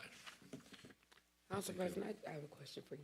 Okay, Councilwoman James is next on the speakers list. Yeah, the other thing, I appreciate Councilman Rutherford for making those comments. The other thing that was said in public comment that's concerning was that we don't have a plan to finance the Youth Rec Center, and that plan has been presented. It was presented by Deputy Mayor Stevens, and it was accepted. We did not vote on it. I don't know, President McGinnis, is this something that we need to vote on, that we approve the plan that was presented by Deputy Mayor, the $40 million plan that was supported by our finance director, the Raymond Company. So I'm, you know, to say these things and they're not really true is concerning, because we do have a plan. We've asked for a plan from day one of how we were going to finance this rec center, and we did not stop until we got that plan. So I guess I'm wondering, is there more that we need to do? Should we do a resolution approving the plan that was presented by administration? Because we need to get that message out to the community that we do have a plan to finance this rec center. Yeah. The strategy that the administration identified and has been shared to the council and community has for that $40 million project, bonding, ARPA, previous council, general fund. And with the possibility that future grants may come, that changes the equation. That means we have to pay less out of the general fund.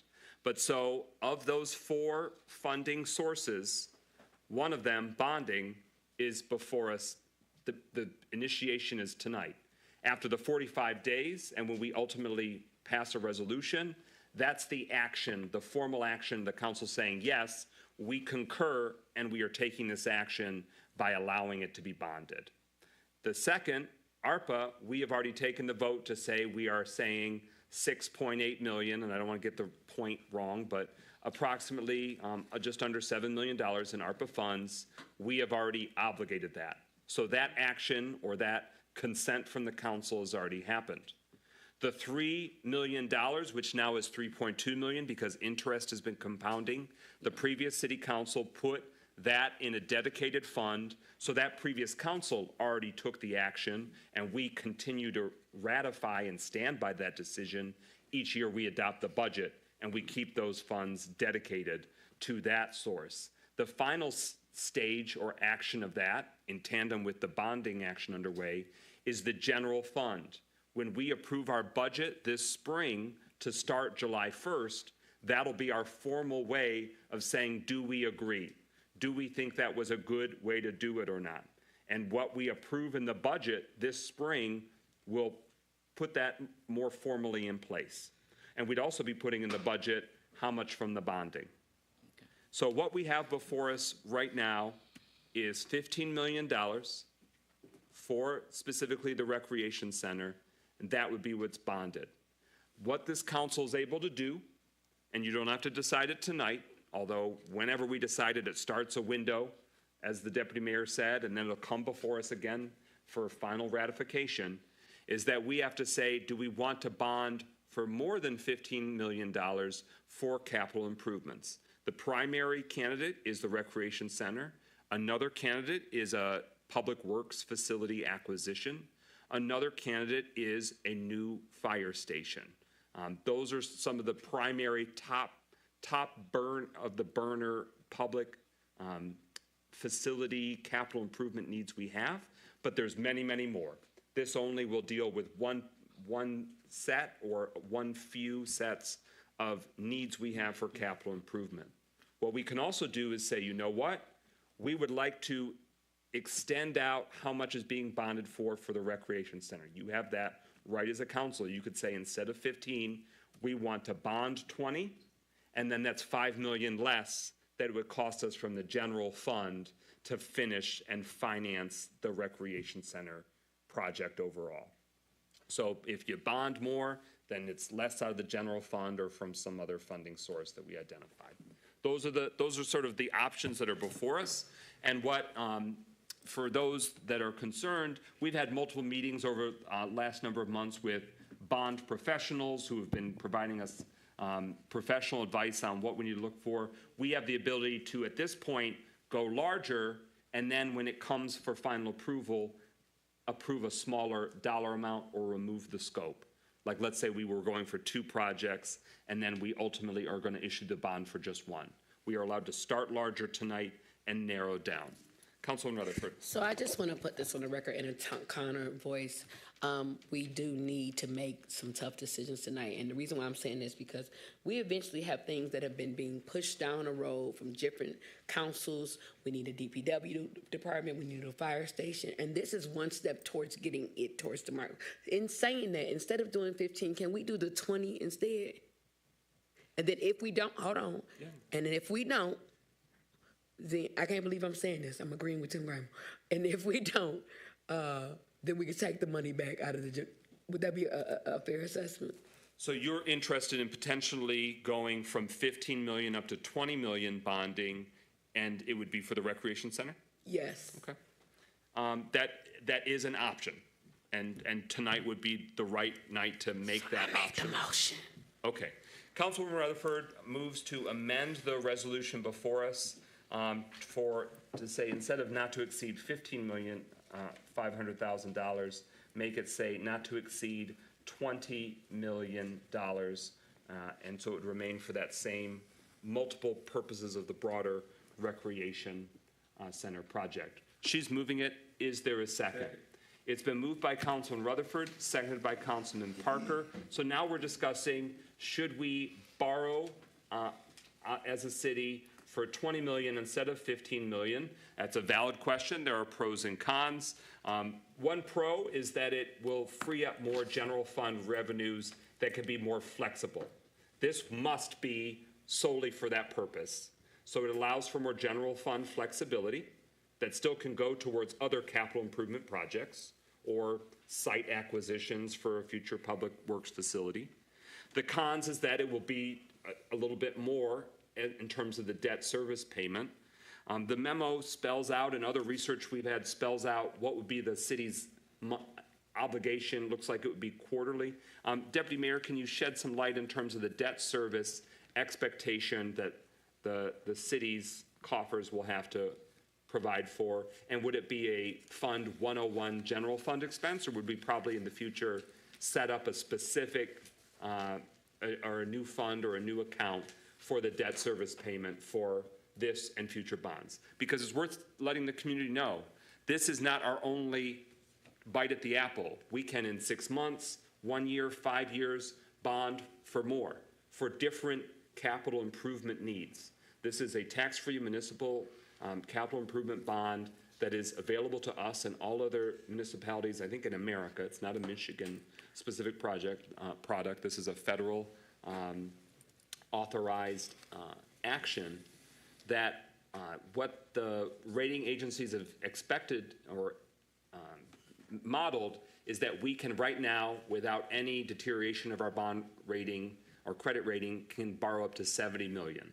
So we're not trying to borrow as much as we could, and we're not trying to borrow for everything we need. We're trying to be more targeted here, and we still have the opportunity. It's not like you're limited legally to one a year or one every decade. This could be something in a few years. A future mayor, a future council can make their own strategic decisions that also pursues bonding while this one is sort of cycling through and being paid off. Any discussion on the pros and cons of bonding for 20 instead? I saw a hand from Pro Tem and then Councilman Rutherford. Well, I definitely think it has its advantages. It does limit the amount of money we take out our general fund. It also allows us to, the future administration as well as the future council, the opportunity to look at other ways to fund a couple other capital improvement projects. So this keeps the rec center moving forward. Again, this is not a permanent answer, we still get to come back to the table and to decide exactly how much of the bonding money that we will use for the rec center. So this gives us another option. Councilman Rutherford? I'm just gonna say, be bold with your vote. This vote matters. It's life changing, and I just want to call for the vote. That's what I want to do. Well, your motion is valid, but I don't want anyone to feel as though they didn't have the opportunity to ask their questions or debate. Was there any further hands? Are you okay with that, Councilor Rutherford? Yes, for Pastor Parker, anything. Okay. One last question. Microphone. And I know this included the debt repayment. Does it increase the amount? Do we need to retabulate what that would be? I think that was in here someplace. I need to look to see if that's actually in the. I'm not seeing it in the resolution. I think it's more in the background information. So we'd be on solid ground, but let's do a quick look. It says bond details. Each series of said bonds will be payable in not more than 30 annual installments, meaning once a year, for 30 years for date of issuance. Actually, 6% of the balance of the bonds from time. Okay, I'm good. Council President, point of information. It is broken down in this, and once we voted on this, and it will be available for everybody to see, so that can't nobody misinterpret what we're doing. Yes, of course. This is public information, and we will get this to anyone who has greater interest. Okay. But so the motion that's before us is the amendment of changing the $15,500,000 to instead be $20 million in all references, which means in the language of the resolved, language of the whereas, and the language in Exhibit A. It would just correspond where every reference of 15.5 million will instead now be 20 million if the amendment passes. Is everyone clear on the amendment before us? Hearing no further discussion, roll call Clerk Doyle. This is not adoption of the overall resolution. This is, do we want to substitute 20 million for the 15.5 million? Carrington? Yes. Goodman? No. James? Yes. Jones? Yes. McGinnis? Yes. Parker? Yes. Rutherford? Absolutely, yes. 6 yeas, 1 nay. That motion carries, so we're back to the resolution. All the clauses are now reading 20 million instead, as is the exhibit. So the question is, do we want to provide the notice of intent, saying we start the clock, and then in time it comes back before council to say whether we want to issue the bonds or not? This is for $20 million for the purpose of paying all or part of the cost of acquiring, constructing, and improving a recreation center within the city, including all systems, site improvements, structural improvements, together with all appurtenances and attachments thereto. Fancy legalese language. Melanie would use a different word. But so this would be what would be the heart of it, of whether we want to issue bonds for that. By doing the 20 million in bonds, it takes a lot of the pressure off of the general fund to cover what we already can pay fully out of the general fund, but then that would deplete the general fund for all the other many needs and priorities that we have. I do see that there are a lot of other capital improvement needs that we have, but I respect that this is something concrete and specific and clean, that we've got sort of a focus for the bonds to be issued, and then we can still have other capital improvement needs. We can make strategic decisions, and more importantly, future mayors, future councils, they can make strategic decisions with more financial flexibility because it's not specific. Because if we put in there, and $3 million for a fire station, it can only be used for that. And that, I don't think we've got a thorough enough assessment that that is the highest priority, or that's even the specific dollar amount. And that's fair. And maybe they want to, in a year or two, do a bond campaign of making a few fire station improvements. But I don't think we're in a position as a city or as a city government to make that decision tonight. Yes, ma'am. Just for the road, for the people in the back, can you please say that we already have the money and that we could pay this back in long term meaning that every once a year. I just want you to put it on the floor, because next week you're going to get attacked like y'all, you know. Can you do it for me, please? That's okay. Yeah, the Raymond Group, who's the financial professionals who are serving as the city's chief financial officers, we've asked this question to them directly. Can the city handle this financing commitment obligation? They said yes, absolutely. Can we handle in our annual general fund budget the annual payment that we will have to make to these bonds? They say yes, absolutely. They also confirm that we can afford the Youth Recreation Center today solely out of the general fund. The question is that the most strategic? And the city council, as you're hearing, and a consensus emerging is that no, it's not the most strategic, even though we got it to spend it all on one project, or a lot on one project. I don't want to oversimplify it, because we're talking $7 million in ARPA, $3 million in the previous council, that handles 10. This bonding question, if we do the 20, that handles 30 out of the 40 million, and that remainder can be a combination of general fund or specific grants or naming rights or other revenue sources that allow for the recreation center to meet and exceed its funding necessities to happen. All the while, we've already acquired the site, we've already demolished the building, the land is already ready, the design is already nearly finalized. We're working to have the finished engineering design. There are many elements that have already been completed and or funded, it's worth saying. That there are portions of this, bigger piece of the puzzle that's already been accounted for, that this council and the city government has handled. Further discussion on the motion before us? I call for the vote. Yes. So since this is the notice, the date on the resolution needs to change from Thank you. March Yes. 18th to April 1st. Eagle Eye Doyle has caught that when we first were considering this resolution, it was March 18th. Councilman Goodman, do you move to amend to strike March 18th to make it April 1st? So moved. Is there a second? It's been moved by Councilman Goodman, second by Councilman Rutherford to correct the latest date following this evening's meeting deliberations. Hearing no further discussion, roll call Clerk Doyle on the date correction. Goodman? Yes. James? Yes. Jones? McGinnis? Yes. Parker? Yes. Rutherford? Yes. Carrington? Yes. 7 yeas, no nays.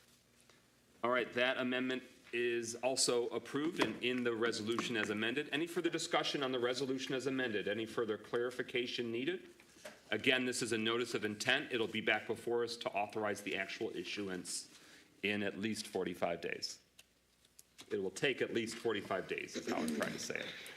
Hearing no further discussion, roll call Clerk Doyle on adoption of the resolution. Rutherford? Absolutely, yes. Carrington? Yes. Goodman? Yes. James? Yes. Jones? Yes. McGinnis? Yes. Parker? Yes. 7 yeas, no nays. That motion carries. The resolution is adopted. We're at what was number 13, a discussion. Very quickly, we were wanting to make sure that the contract renewal with Star EMS was executed. Mayor Greimel, do you know if that's been executed? It has been executed by all parties now. Okay. All right. Great news. Everyone on council satisfied with that information? Star EMS, it has been, the contract is now renewed. Well, congratulations. Number 14, sharing that we have our next Pontiac City Council community conversation for next Tuesday evening, April 8th. We do not have a city council meeting, but this is something that we've been trying to try out. And so I hear that there's some constructive criticism on what took place. We had our first council-led community conversation on the facilities, the city-owned facilities. It was a great turnout, a lot of information shared, and it's not that city council is trying to drive a message. It's that before we're gone, I want you to know what we know on issues that are priorities and issues that we can't really do a deep dive in our regular meetings. So 2 factors have changed. One, the people of Pontiac amended their charter and made their council president full-time. As part of that, I now have greater availability to help the council do those deeper dives and help organize these town halls and community conversations. That's the biggest reason. I'm not putting my face on this flyer. I'm not trying to make it about me. It's about leading these constructive conversations and getting that information out there. Second, we're going to focus on topics that we hear you asking about. For a long time, what's going on with these buildings and what's the deal with all this is part of what led to that previous conversation. The next one up, how do we fund and how do we maintain our roads and bridges? The B word, bridges. So are these conversations that City Council alone has to lead? No. But in the absence of them happening otherwise, we're going to try and get that information to you and answer the questions. Because Lord knows I have answered that question a lot one-on-one. What's going on with this bridge? What's going on with our roads? And so we're going to try and just, in one fell swoop, give you as much information and perspective, and we'll keep make them more useful so that way you can get more intel, more feedback, more questions answered. We're going to keep honing and refining that, and that's something that all council members can help make happen. So when we don't have, usually probably be once a month, and the future city council, if they don't like it or they want to change their meeting schedule, that's okay. But you got me for at least, I don't want to do the math wrong, 8 more months. 8 more months is the final time that I am here as a city council person and as the council president. So I'm going to try and give you the best version of me that I've got until I'm done. And that includes trying to get information, feedback, and community deliberation going in addition to the regular council meetings. Because you see how long they go. We're trying to get you some focused topic information. Councilman Rutherford. I think it's clear to point out, number 2, that we can't have a certain amount of council members at those meetings because that would be considered a quorum for the people in the back that don't understand, meaning that Carrington and James and you can be there, but if I showed up, then it becomes an official meeting. That is the real reason why folks didn't come. So there will be a rotation. There will be a time when you will see Milana and me and Parker, or it might be Parker, you, and James. But it's important that we have to squabble those misinformation, because this is the year of I want to lie to get on the microphone season. And I just want you to say it because you won't say it. I will. We can't all be in the meeting. If more than 4 people show up, that means it's a quorum. Would that be a clarity? Because you are Robert's Rule guru. I am. My middle name is not Robert, but you know what I'm talking about. Them's the rules. Yeah. So you cannot have more than 3 council members in a room without it being a posted meeting. And we want them to be more informal. Mm-hmm. We want them to be more free-flowing. Mm. So I neglected to say one change is that the people of Pontiac made the council president full-time. The other change is the people of Pontiac said you don't have to have a city council meeting every week mandating it. So when we don't have those council meetings, it gives the opportunity for us to do a closer look, a deeper look on some topics that we can't really get in depth in a regular city council meeting. So I welcome feedback from the community, from council. The topic that we're deciding on was feedback from council members and the people that they want to know what's the deal with the bridge and the bridges broadly and our roads large and small. And we want to get into that. That's happening right here, council chambers, 6 p.m. on Tuesday, April 8th, 1 week from tonight. Councilwoman Jones? Very quickly, I think it's important to mention that these community conversations are beneficial. Despite what was said earlier, they are extremely informative, and anyone who is following along would agree. My question here is, are these meetings live streamed? They can be. This most recent one was not, so we'll just keep working with the communications team in the administration to see what works best. And we're not always going to have them in City Hall. Sometimes it might be on the spot, site visits, so you can see, a specific building or something that's under, work that needs to be done when it's safe and where it's safe. But it doesn't always have to be in City Hall. And we're going to try and change up the times of the day. So last time was at 4, this time's at 6. Sometimes it might be a lunch and learn or a morning session, rotating around. Okay, not a morning session, but that's kind of the evolution, and we'll keep seeing how it works. Further discussion? All right, so again, Tuesday, April 8th, right here in the council chambers, we're going to have a community conversation on our city's roads and bridges, what's the deal with them, and how do we improve them and maintain them. Okay?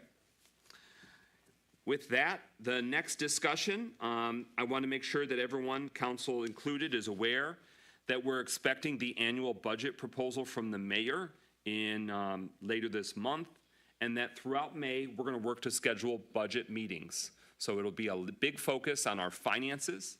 There was some thought that maybe we want to have the next council conversation on, kicking the tires, what's the city's financial perspective, but we're going to spend a lot of that time on the budget sessions, and we'll try and make them more useful and informative for the community, and we're expecting a really effective budget document which improves over previous years.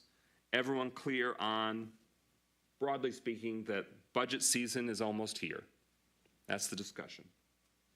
Okay. Councilwoman James, did you want to move to suspend the rules and add a discussion on community benefits ordinance status? Yes, President McGinnis, I would. Is there a second? Second. It's been moved by Councilwoman James, seconded by Councilwoman Rutherford, that we suspend the rules and add a discussion not already on the agenda about community benefits ordinance status. Yep? Yes. Okay. Roll call, Clerk Doyle, on the suspending of the rules.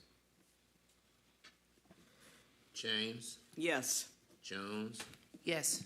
McGinnis, Yes. Parker, Rutherford, Yes, sir. Carrington, Yes. Goodman. Yes. 7 yeas, no nays. Okay, that motion carries.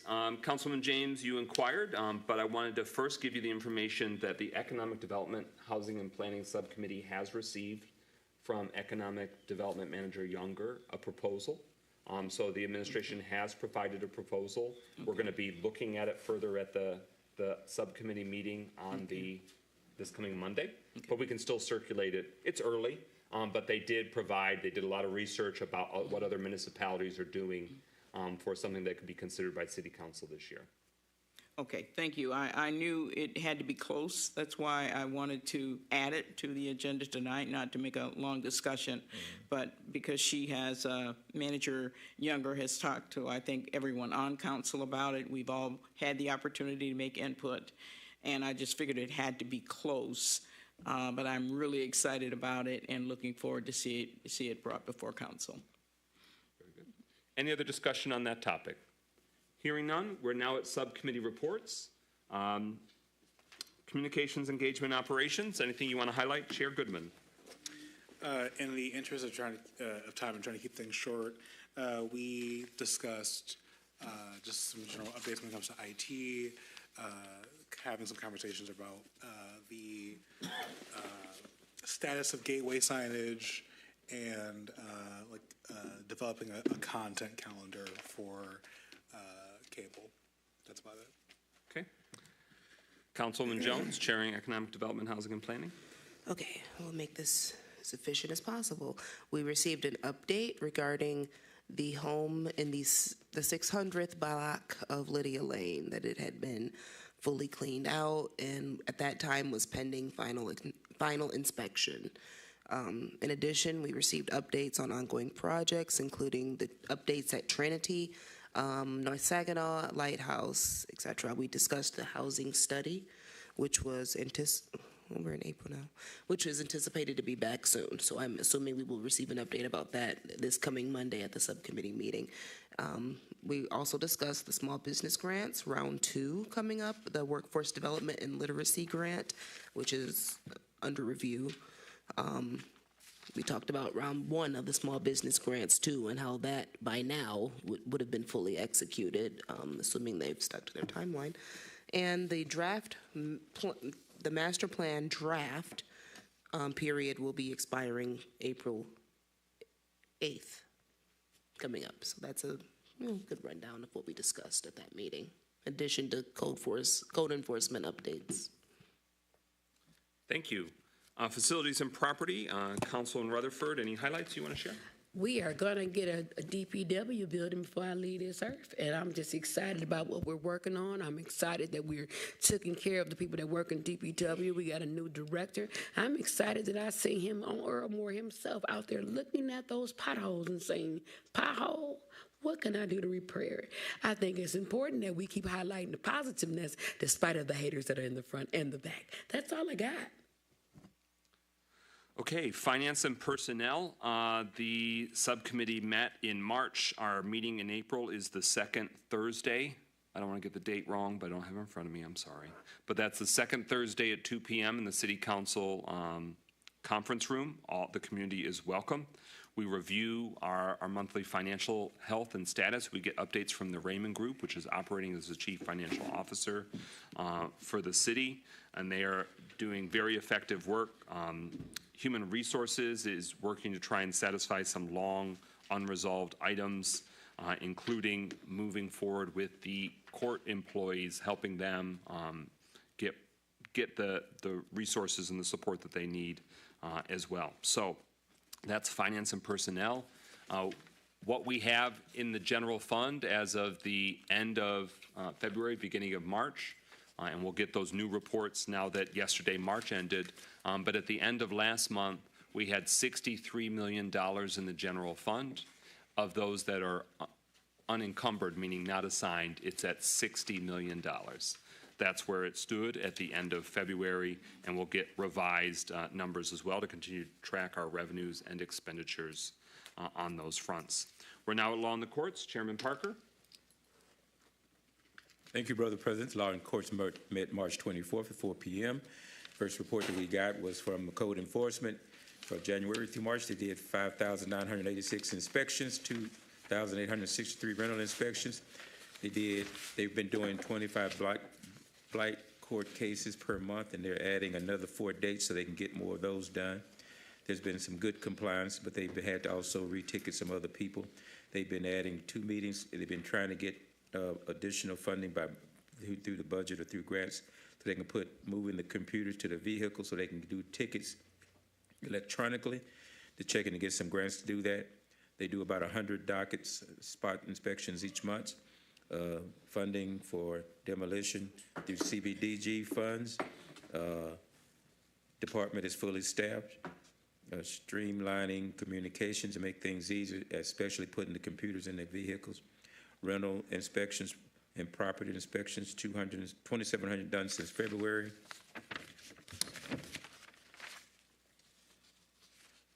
The number of people applying for homestead exceptions has increased. 50th Court District, Blight Court, Judge Walker. They've appointed a chief probation officer. They are fully staffed with 8 traffic personnel, 5 civil clerks, 1 full-time, 1 chief accounting clerk. They are looking to an email for they hired a new magistrate, and they're being funding through the calendar year, and they are doing well. They're doing some full building inspections. They need some new DPW assistance. Good support from purchasing and code enforcement. Caseload for March 21st, 2021 felony, 636 misdemeanor and drunk driving. Talk about the MDIC increased Spanish population. We'll trying to fund an immigration attorney to handle cases through grants. They will have some updates by next meeting. HVAC is doing well.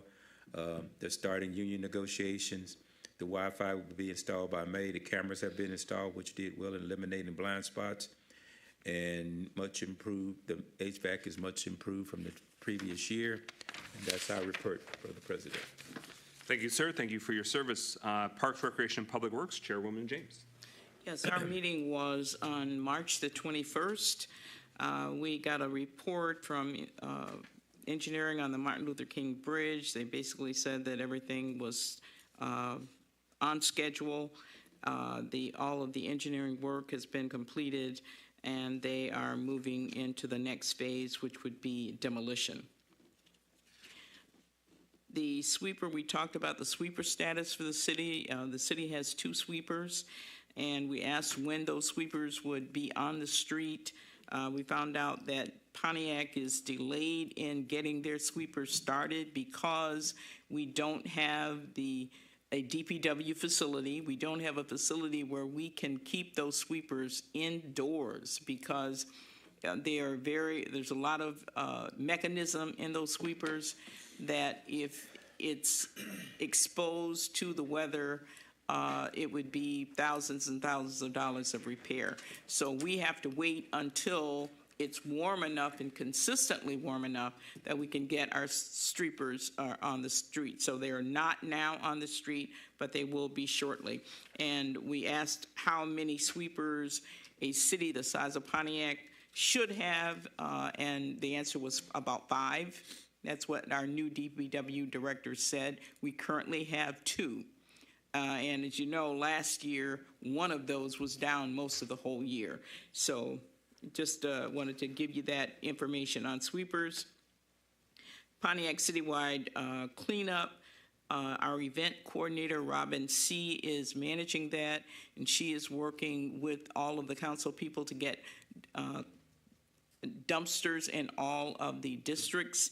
The dates for that happening have not been established as yet, but there will be a date established. Robin C. again is coordinating that.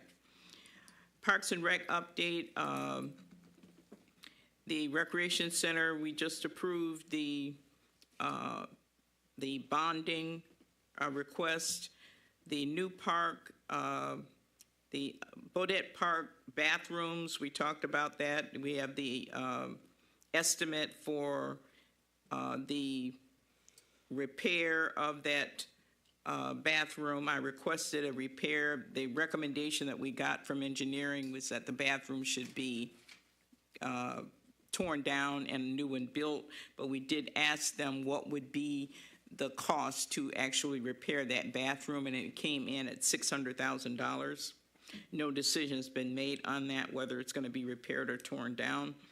The status of Crystal Lake Park, we do have all of the plans have been now made to what improvements are going to go in. They're already working on Crystal Lake Park. We have a $500,000 grant that we are spending to make upgrades on Crystal Lake Park. Maddie McKinney Hatchet Park is under the renovation of that park is currently underway.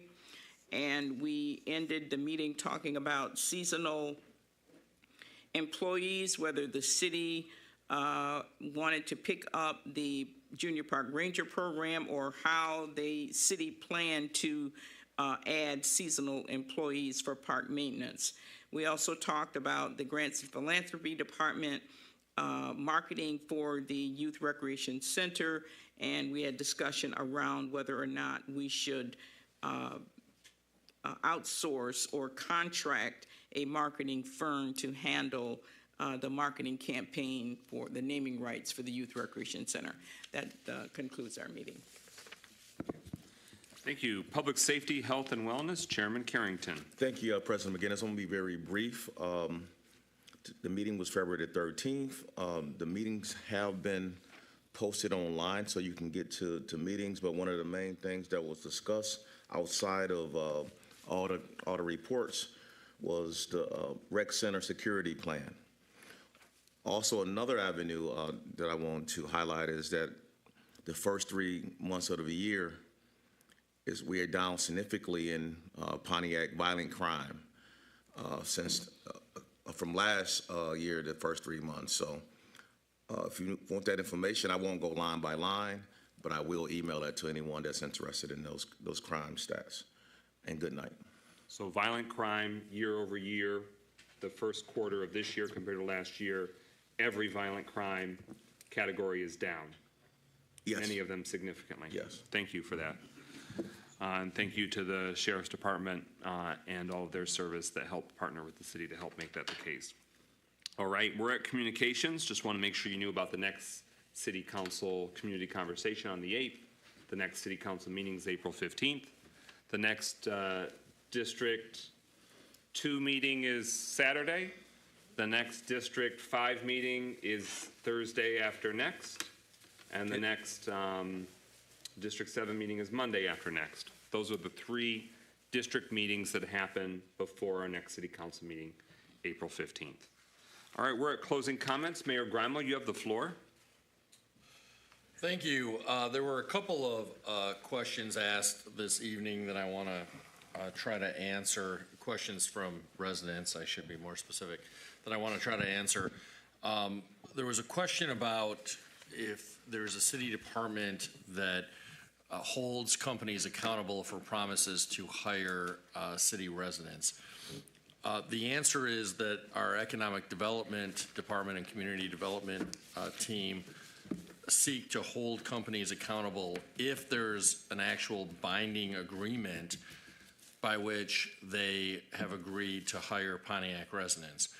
Unfortunately, in the past, when the city brought developers to the city, even though previous administrations sometimes promised or led people to believe that a certain number of Pontiac residents would be hired, there was not, in fact, any binding agreement to that effect.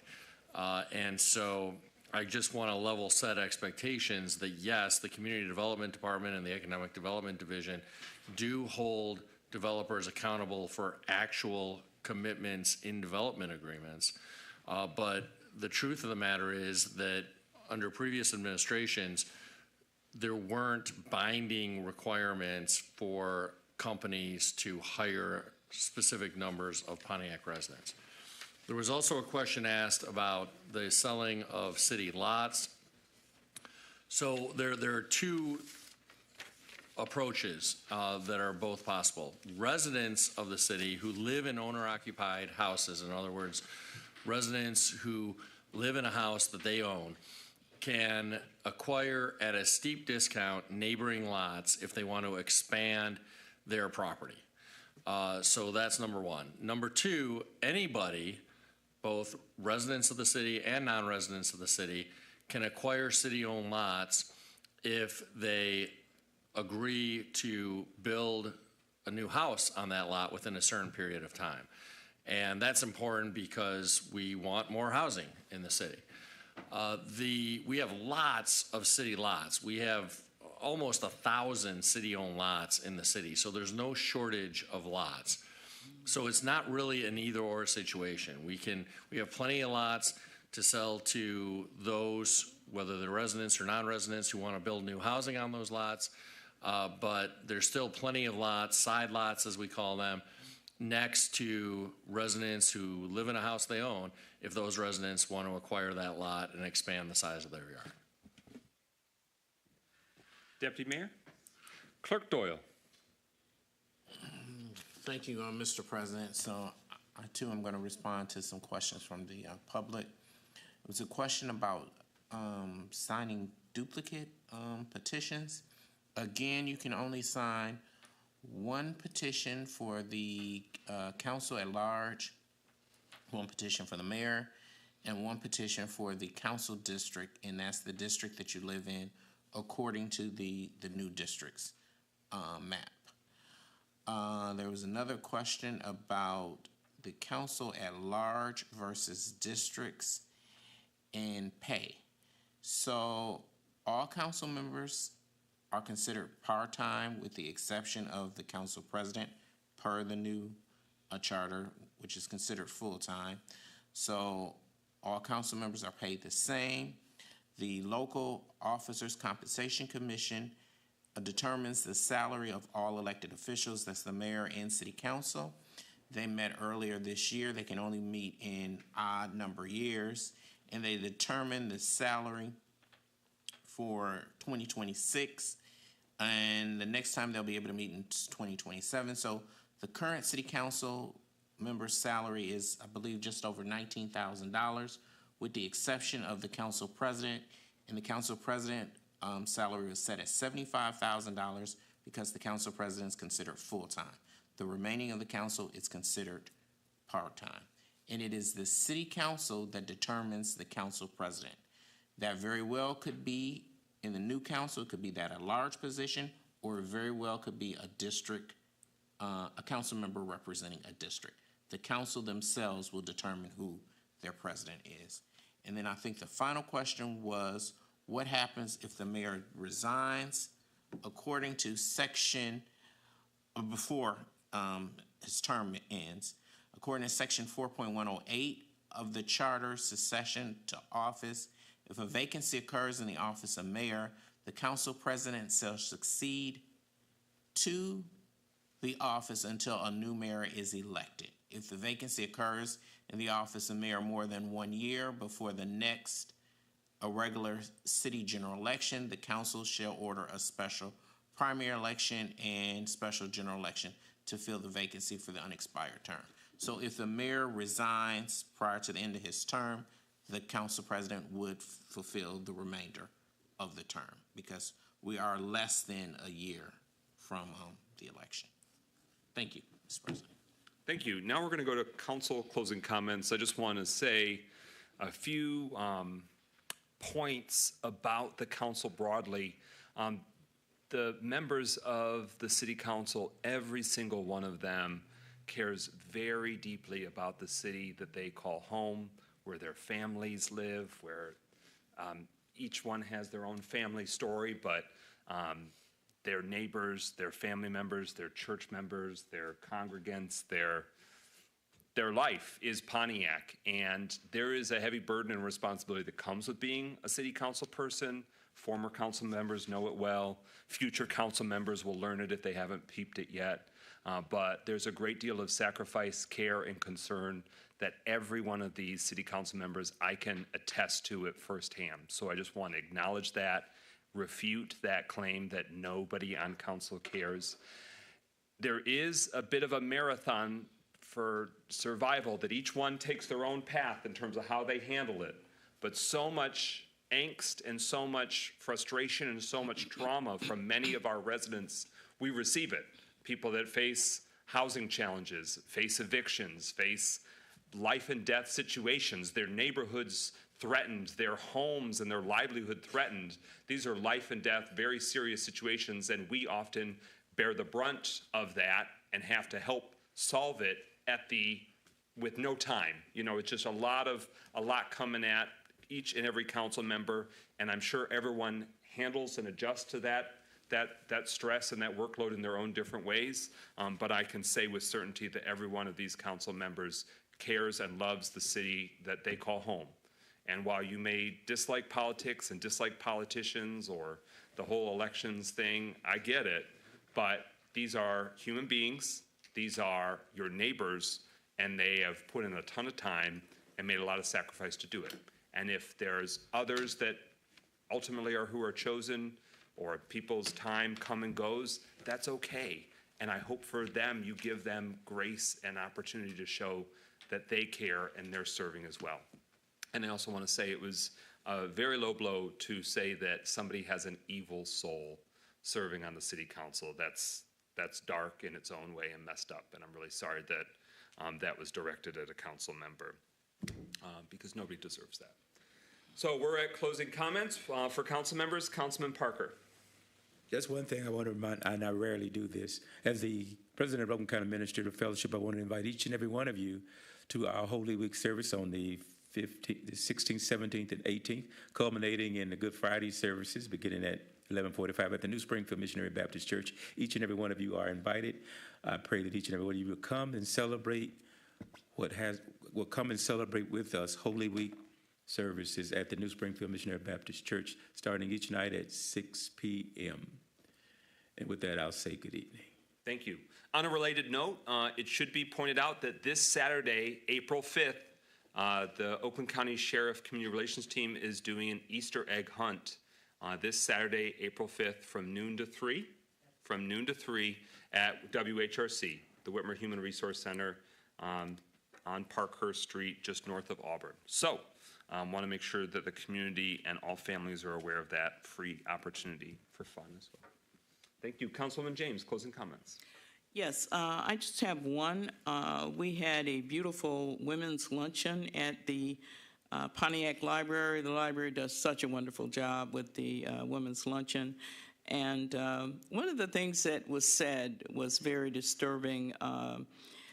Judge Walker said that one of the top problems that they see at the court, in fact, the number one is domestic violence.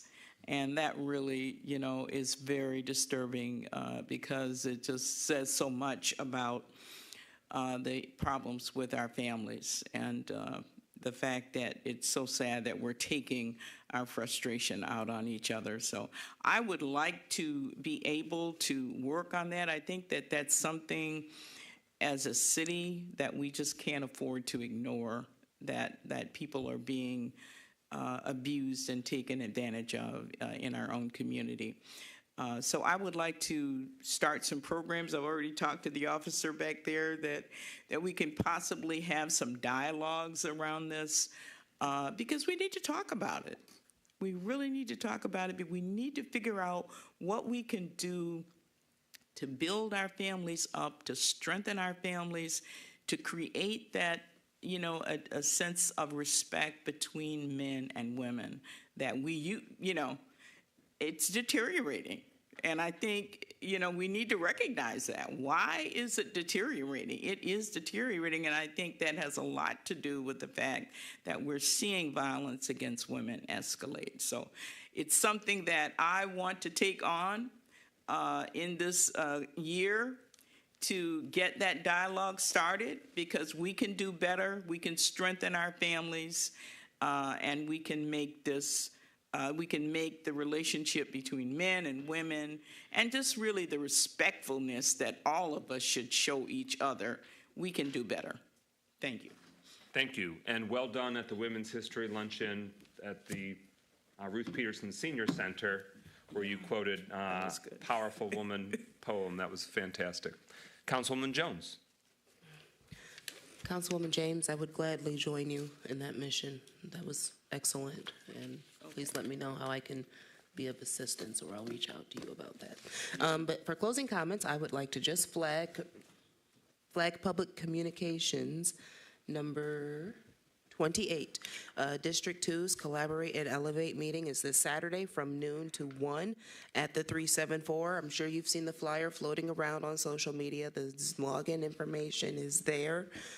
So to avoid any login challenges. So I hope to see you all there, and if you come down in person, you will be fed. Thank you. Councilman Rutherford. Well. A fire can't grow unless you feed it. Said by Conrad Colwell, told me that tonight. Each week, people come and they attack this council. Some are doing it because they didn't get a job at City Hall and they mad. Some are doing it because they're getting paid by other people who want to run against us to attack us. Believe me, it's proven. Some are doing it because when they were in this position, they didn't do what they needed to do. But I want to point out some things we've done, because I like to stand on truth.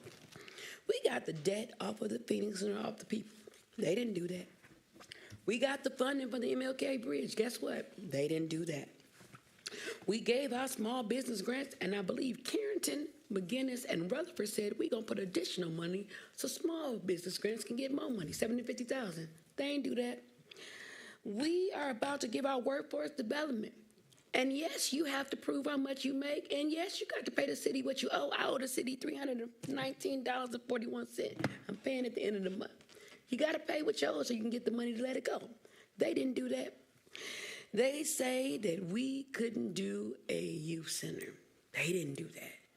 We did. We are about to do a DPW department. They didn't do that, but we did. So there's this thing I'm learning in my anger management called let them. And it's a theory that says let them say whatever they want to say. Let them talk about you. Let them say you're stupid. Let them say I have no soul. Let them say that because you're a convicted felon, you're not. You don't have to respond to none of it. Because when they get done, what have they said? For real. Just because they get on that mic don't mean they have merit. And had I learned this let them theory, I probably wouldn't be in trouble. I probably wouldn't be in anger management. And it took me to be exposed to my anger so that I can learn the let them theory. I want to publicly acknowledge two people here, William Carrington, for trying to dissolve things when that event happened. I apologize for not saying it earlier. I know you've been under attack and they want you to come and chastise me, but you know what you did. But publicly, people need to know. So I let them. And to Mike McGinnis, let them keep coming at you. They're only coming because you are actually something they're scared of, because we're doing stuff differently. And they can't do it. No matter what they say at that mic, they ain't did nothing. So let them talk about you. You know who else taught me that? Jesse Stevens. Jesse Stevens would give me the business every week. Kafani can attest for it. I had to ask him to make her leave me alone. But towards the end, I can truly say she respected me. She didn't agree with my antics because I'm obnoxious and I'm kind of extra and people know what it is, but she respected me enough to value my opinion. So much that I was chosen to honor her at her homegoing. That's the greatest thing I could say, because if I wasn't good, people, they wouldn't have me doing it. So let them talk about you. Let them try to expose you, even things that we can't even attest to, because as long as you don't give it fire, it can never grow. On another note, I want to say shouts out to District 1. They showed up for the free Come Eat with Councilwoman Rutherford event at Biscuits and Bourbon. We also have a defense class that we're doing in District 1. I don't have the date in front of me. And we also have our end of the month meeting that's going to be at the Alley Cat.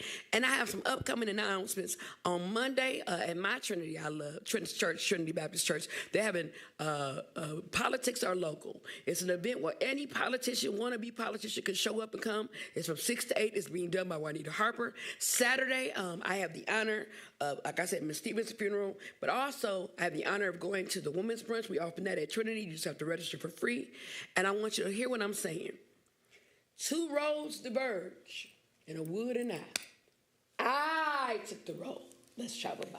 And that has made the difference. Keep making the difference. Let them talk, because they're only talking about you because you're very powerful.